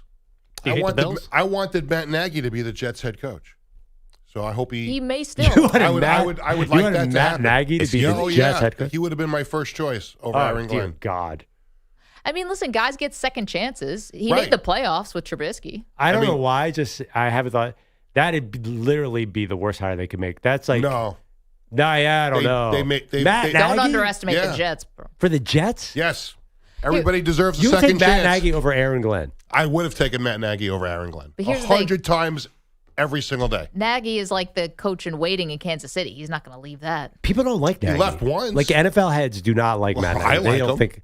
Really? I'm telling you, both of you are in a minority. Full transparency. We're friends from our arena football days. So Matt Nagy? Yeah. What? Yeah. He was in the Arena Football League. Yeah, he was a quarterback for the Dragons. Oh, he's still playing. No, he was a quarterback for the Dragons, and then he went on to play for some other teams in the league, and we stayed in touch over the years. Do you actually think he's a good coach? Or I do. This is just Absolutely. the personal stuff? Absolutely. Based off of what, though? 100%. What is that based off of? He had success with the Bears and was a field goal kicker away from going to the Super Bowl. I also think that the Bears, it's hard to judge a coach maybe by the Bears because the Nagy stuff, although, Trubisky, but he didn't draft Trubisky actually, did he? No, he did not. Yeah, right. He inherited Trubisky. Listen, Peter, you're going to be picking another coach soon. Maybe put your GM skills to the test. Who do you want? That didn't work out too well. That wasn't your fault. It was not my fault. If they get rid of Aaron Glenn, which would be stunning but totally defensible, who do you want to be the next head coach? Matt Nagy. Oh, that's legit. Oh, yeah. He's your one and only answer. I'm full 100%. When they interviewed him, I was pretty excited. I'm like, I hope they give him the job. I hope he gets it. Can I interest you in Joe Judge? Wait, No, by the not way, really. There's got to be other people out there. No, he's the guy I would want. I'm still confused. I was like, wait, they were a field goal away from a Super Bowl? Didn't they lose a playoff game on a double doink? Yeah, that was the wild card round. Well, it was the divisional round, I think. No, it was the wild card round. Yeah, by the way, that team, they probably would have gone on to the Super Bowl anyway. He was the coach of the year that year. Probably would have gone on to the Super Bowl. Such a Perloff take. Well, they were winning that game. They were probably winning the next two. And I had to think, I was like, was Matt Nagy the year that Jay Cutler didn't want to go back into the game? I was totally. That was Lovey, I think. Definitely. The 2018 Bears. It's because they lost to the Eagles. I mean, did he all of a sudden become an idiot the following year? Maybe. I mean, he's the coach of the year for a reason. Well, that coach of the year is kind of flimsy. Brian Daboll's got one. I mean, the he also Eagles had the best defense in the league. He's not a defensive coach. I don't know how you're giving him so much credit for that season. Yeah, the Eagles went on to lose. They won that game 16-15 and went on to lose their next round. It wasn't like they were on the brink of a Super Bowl. Matt Nagy inherited a great defense, and he made Mitchell Trubisky play pretty good football, and this whole thing cratered after that. And I mean, he's in Kansas City. I don't know what that means. But honestly. there are coaches that get a second shot after. Terrible. There are coaches that get that second shot. Listen, I think coaches getting second shots. Listen, I think your chances are still about 50-50, and it depends a lot on ownership. We did that Adam Gase, and that was a disaster. Well, Adam Gase went to Miami, and we blamed everything on Miami, and he came to the Jets, and he has his crazy eyes, and he doesn't know what the hell he's doing. I did not like that hire at all. Yeah, but that's also because Peyton Manning made a phone call. Anyway, what else See, I is was thinking going more on? of a Nathaniel Hackett. I feel like Nagy is inherited, a guy who's in the right place at the right time and benefits off everybody else. Yeah, I would give him a shot again. I like it. He'd be my guy. We lead off with Game 1 of the National League Championship Series in Milwaukee. The Dodgers took a 2-0 lead over the Brewers to the bottom of the ninth. The Brewers would make it 2-1, and the bases were loaded. The 2-2 from Trinan. Terang strikes out swinging. Blake Trinan slams the door. That's a win for LA. They hang on and take Game 1 of the National League Championship Series by a final of 2-1. Call on Dodgers radio. Blake Snell, 8 scoreless innings, allowed a hit while striking out 10. Game 2 tonight in Milwaukee. To Toronto we go. The Mariners get the sweep of the first 2 games north of the border. They beat the Blue Jays 10-3 in Game 2 of the ALCS, and they take a 2-0 series lead. Jorge Polanco with a 3-run homer in the 5th that snapped a 3-3 tie. Also, Josh Naylor homered. Oh, that's great. We just want to win at the end of the day. I went 0-4 yesterday, and we won. So if I did it again today, maybe that was a good luck to go 0-4, and we win again. So, but I was very thankful to get some hits, help the team out. Super cool to do it in front of my family, too. I'm very blessed to have them all here, all my friends, and it was a really cool moment for them. That was an electric soundbite you had there. It was fantastic, wasn't it? It had you on the edge of your seat. Feel the energy coming from Josh Naylor. Who needs the 8-6-2 double play? He's like, I hit a home run. Why not? Nothing better to do. I was up there. They were throwing pitches to me. You think some of these guys get so nervous when they're on the podium that they just – it sounds to me in the past he's been a pretty energetic guy, but I don't know, some guys just don't do well on the podium, I guess. Aren't they trying to be humble? And, it's the middle of a series. You don't want to talk too much because then you – if you come out there and be like, I killed him. I'm the man. I think Maggie and I are like, then the other shoe's going to drop on your head if you say I'm the man. And baseball clearly is the one sport that has the most is most influenced by gods. Sports gods, curses. You take the wrong step and you've completely screwed up the series. I think baseball's number one because it kind of lends itself to superstitions more than other sports. Well, there's something weird about football. It depends where you stand. They say if you go to the kitchen at the right time, then the outcome of the game will depend on that. See, but I think for baseball, it's like guys, some of them step over the line when they come onto the field. Some don't step on the line. You have all these places to sit in the dugout. Yeah. You've got... Definitely can't step on the chalk. Yeah, they have all this time on their hand, and they're totally go crazy with it. See, you can't step on the chalk, Manny, unless you stepped on the chalk once and then had the play of your life, and then you've got to step on the chalk every single time. That's how that works. Yeah, in football, you're just trying to not get destroyed by the safety. Just trying to make sure Brian Branch doesn't make your nose bloody.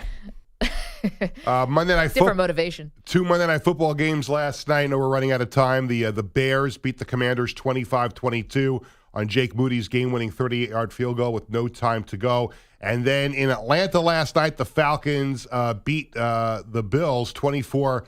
Bijan Robinson, a big night, 19 carries, 170 yards, including an 81-yard touchdown run, and the Titans fired head coach Brian Callahan. Can I call out the entire staff here, by the way? The entire staff? Yeah. Like the show? Yeah, the show. Okay. I'm calling out. First day back EJ, from Manny. surgery, man. Manny's drugged, so I understand that. Manny's on major Percocet. How can you guys not call out me and Peter for wearing the exact same outfit today? Has anyone not noticed that? It is a total layup we gave you, and nobody has. Who called who? We were both wearing off-white sweatshirts, and it were 3 hours and 40 minutes. You guys haven't made fun of us once. Are you guys slipping? Truth be told, this was just because it was cold when I left my house this morning. I have a Back to the Future T-shirt on underneath, which is really what I wanted to wear. That's cool. But this is a brand new sweatshirt, and when I went to take the sweatshirt off, I've got white fuzz all over this black T-shirt. Hold on. Wait a minute. Hold on. Call back from a show from last week. Take it off. Take it off. Come on, Peter. Let's see that Back to the Future shirt. Live stream, youtube.com/InfinitySportsNet. Oh. You want to show us this cool... Peter stripping. All right, there we go. I really love this T-shirt. Oh, he's right about the fuzz. Schwartz is stripping. It's a brand new sweatshirt that I didn't wash yet because it was brand new. You can't notice the white fuzz on the stream. All over my you can't see it on the stream. You're cool fine. shirt. Why did you decide to buy a Back to the Future shirt now? I love Back to the Future. I think it came out like 35 years ago. But it's like it's vintage. One of my favorite trilogies, movies. You like all three? You don't have to sell me on it. I just wasn't I'm just sure. saying, and every time my wife sees a Back to the Future shirt that's different, she'll buy it for you. You like the whole trilogy, not just the first movie? I like the whole trilogy, yeah. Really? Even the Old West part? Yeah, it was a little corny, but I liked all three of them. Obviously, there's nothing better than the first one, but... Of course. Back then, the trilogy used to be I did not see the Broadway show. I was afraid. You know the Ninja problem. Turtles 3 is one of the worst movies I've ever seen. Which one? Ninja Turtles 3. Could have saw that coming. You know the thing about Back to the Future, they filmed 2 and 3 at the same exact time, and you can tell because both are garbage. Oh my goodness! Although the second one, for people in our line of work, sports betting. Yes, specifically, interesting because Biff finds the sports almanac and then bets all the winners and makes all of his money. That is my ultimate fantasy, to be able to travel back in time. The only thing I want to do is win sports bets. Think about it all the time. Like which one? Like, do you want to bet on like the Red Sox in 04? Like, what's the longest odds? 28-3, third quarter, Patriots up, live bet, New England, or down to the Falcons. Yeah, it's always a live bet, and it's always a specific game. Would you build a tower like Biff did? Luxury suites? I think I would. You know me. I'd get really into survivalism. I would build a bunker in Montana because I figure if I'm giving the power to time travel, technology's gotten to the point where we're all going to die. Of course. So you might as well enjoy it while you that can from your hotel is a bunker. real hotel in Las Vegas, in old Las Vegas, down what's the name of this street? That's in old Las Vegas. It's a real hotel. Where the Golden Nugget is. It's called somewhere down there. I can't remember. Biff's Tower. Sorry, that's what you're talking about. Yeah. That's a real Fremont hotel. Street. Fremont Street. Yes. No way. There's a I didn't know hotel there, and I actually stayed in there one time. That's Biff's dream house. That's a real hotel. It's a real hotel in old Las Vegas. Yeah. Must be a dump. It was definitely a dump. Yeah. Yeah, we stayed there in arena football. They didn't have any money. I've been in that Golden Nugget. Yeah. Oh, I love it down there. If you don't get stabbed. The free drinks still cost the same there as they do anywhere else in Las Vegas. 888-710-4ISN. Peter, thank you so much and appreciate that striptease. Matt Rhule talks about Penn State with the Nebraska coach leave. Do that next. You're in a 5-minute break.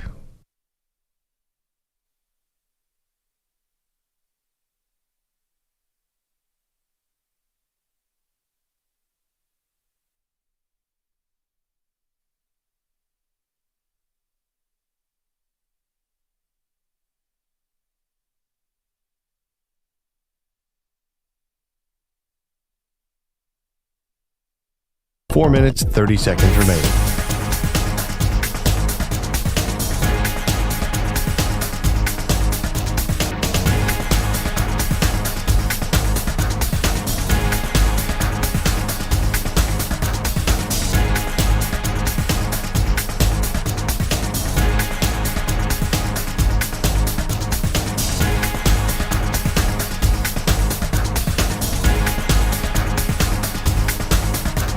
Four minutes remaining.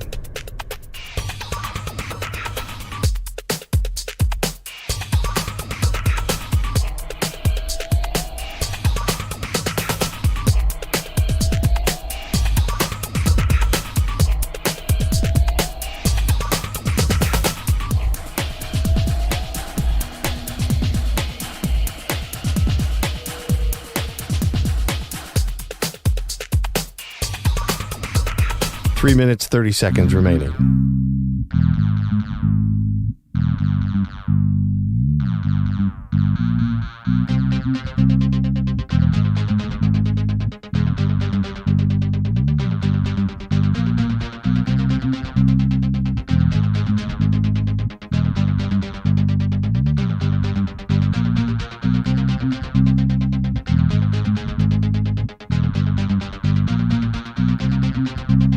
Three minutes remaining.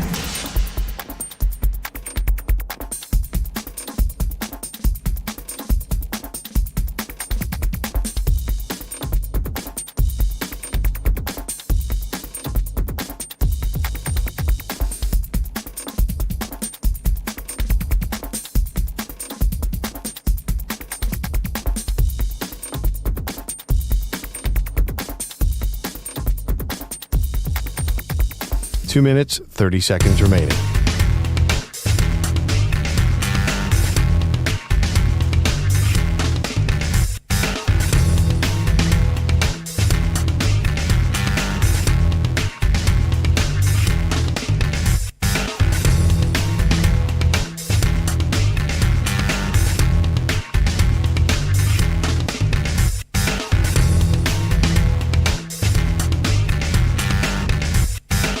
Two minutes remaining.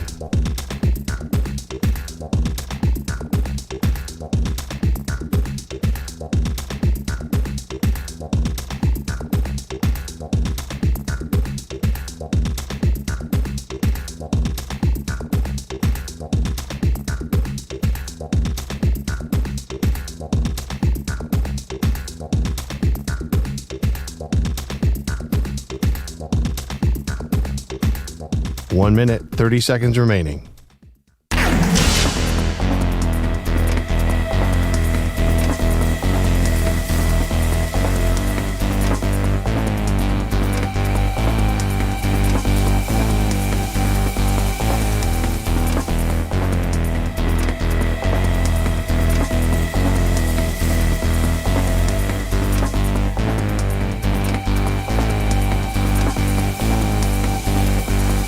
One minute remaining.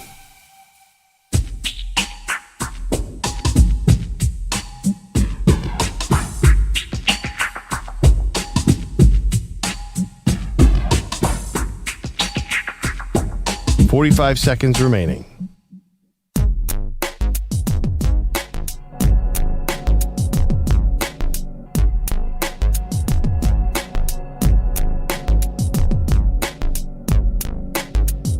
$30 seconds remaining.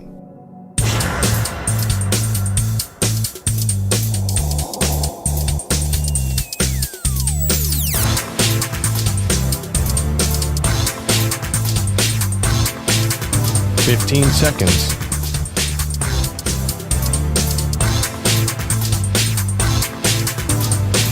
Break ends in 5 seconds.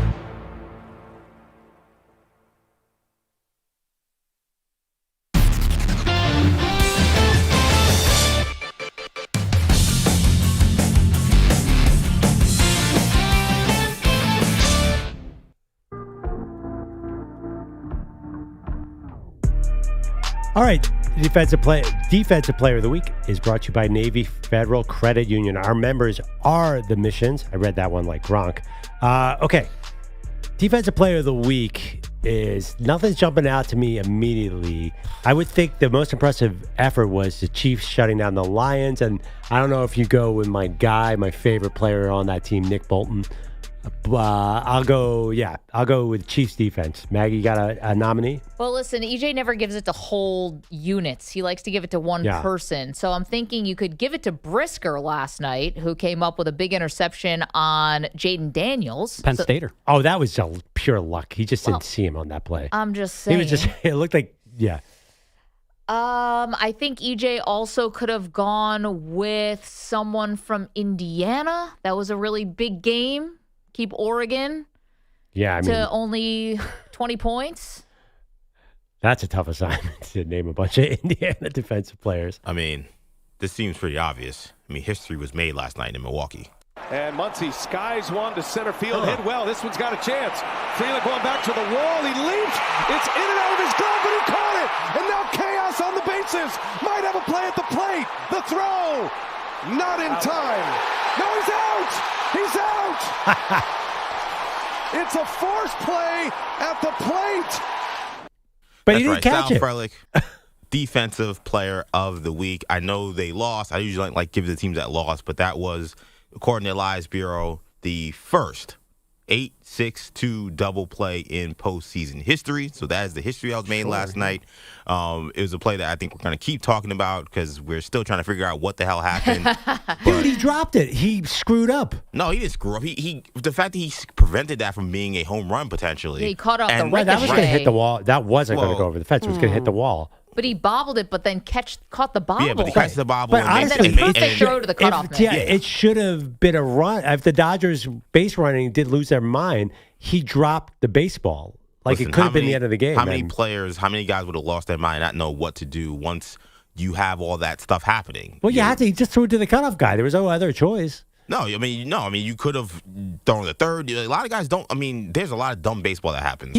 He was deep center. No, I understand what you're saying, but he did drop the ball. No, for sure. But it was a spectacular effort, and it led to one of the greatest defensive plays in postseason history. I don't know how South felt like you guys forgot about him in a matter of a couple hours, but he's because he could have easily been the guy who dropped the game-winning RBI.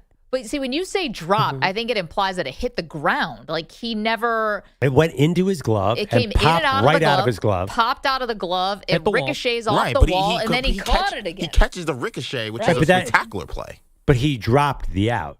But like, that's it's not spectacular. That's a tough catch to make. Almost a defensive player of the week. It's not an error. You're acting like if he dropped it, it would have given him an E8. But you're acting like he intentionally... It wasn't Aaron Judge last year in the fifth inning. Right, exactly. But you're acting like he intentionally played it off the wall, like there was some kind of intent. No, but the athleticism to catch that ricochet when you're coming off of trying to make a loopy catch is incredible. You trying to take credit away? If he had just stood there and I mean, honestly, the Dodgers screwed that. They still should have scored the run. That was amazingly bad base running by Teoscar Hernandez. Whether it was a catch or not, he should have scored. But anyway, I understand what you're saying. It's definitely the play that we will all remember. I just wonder what would have happened. I mean, the Brewers have to just be sick that they had bases loaded and Terang's at the plate.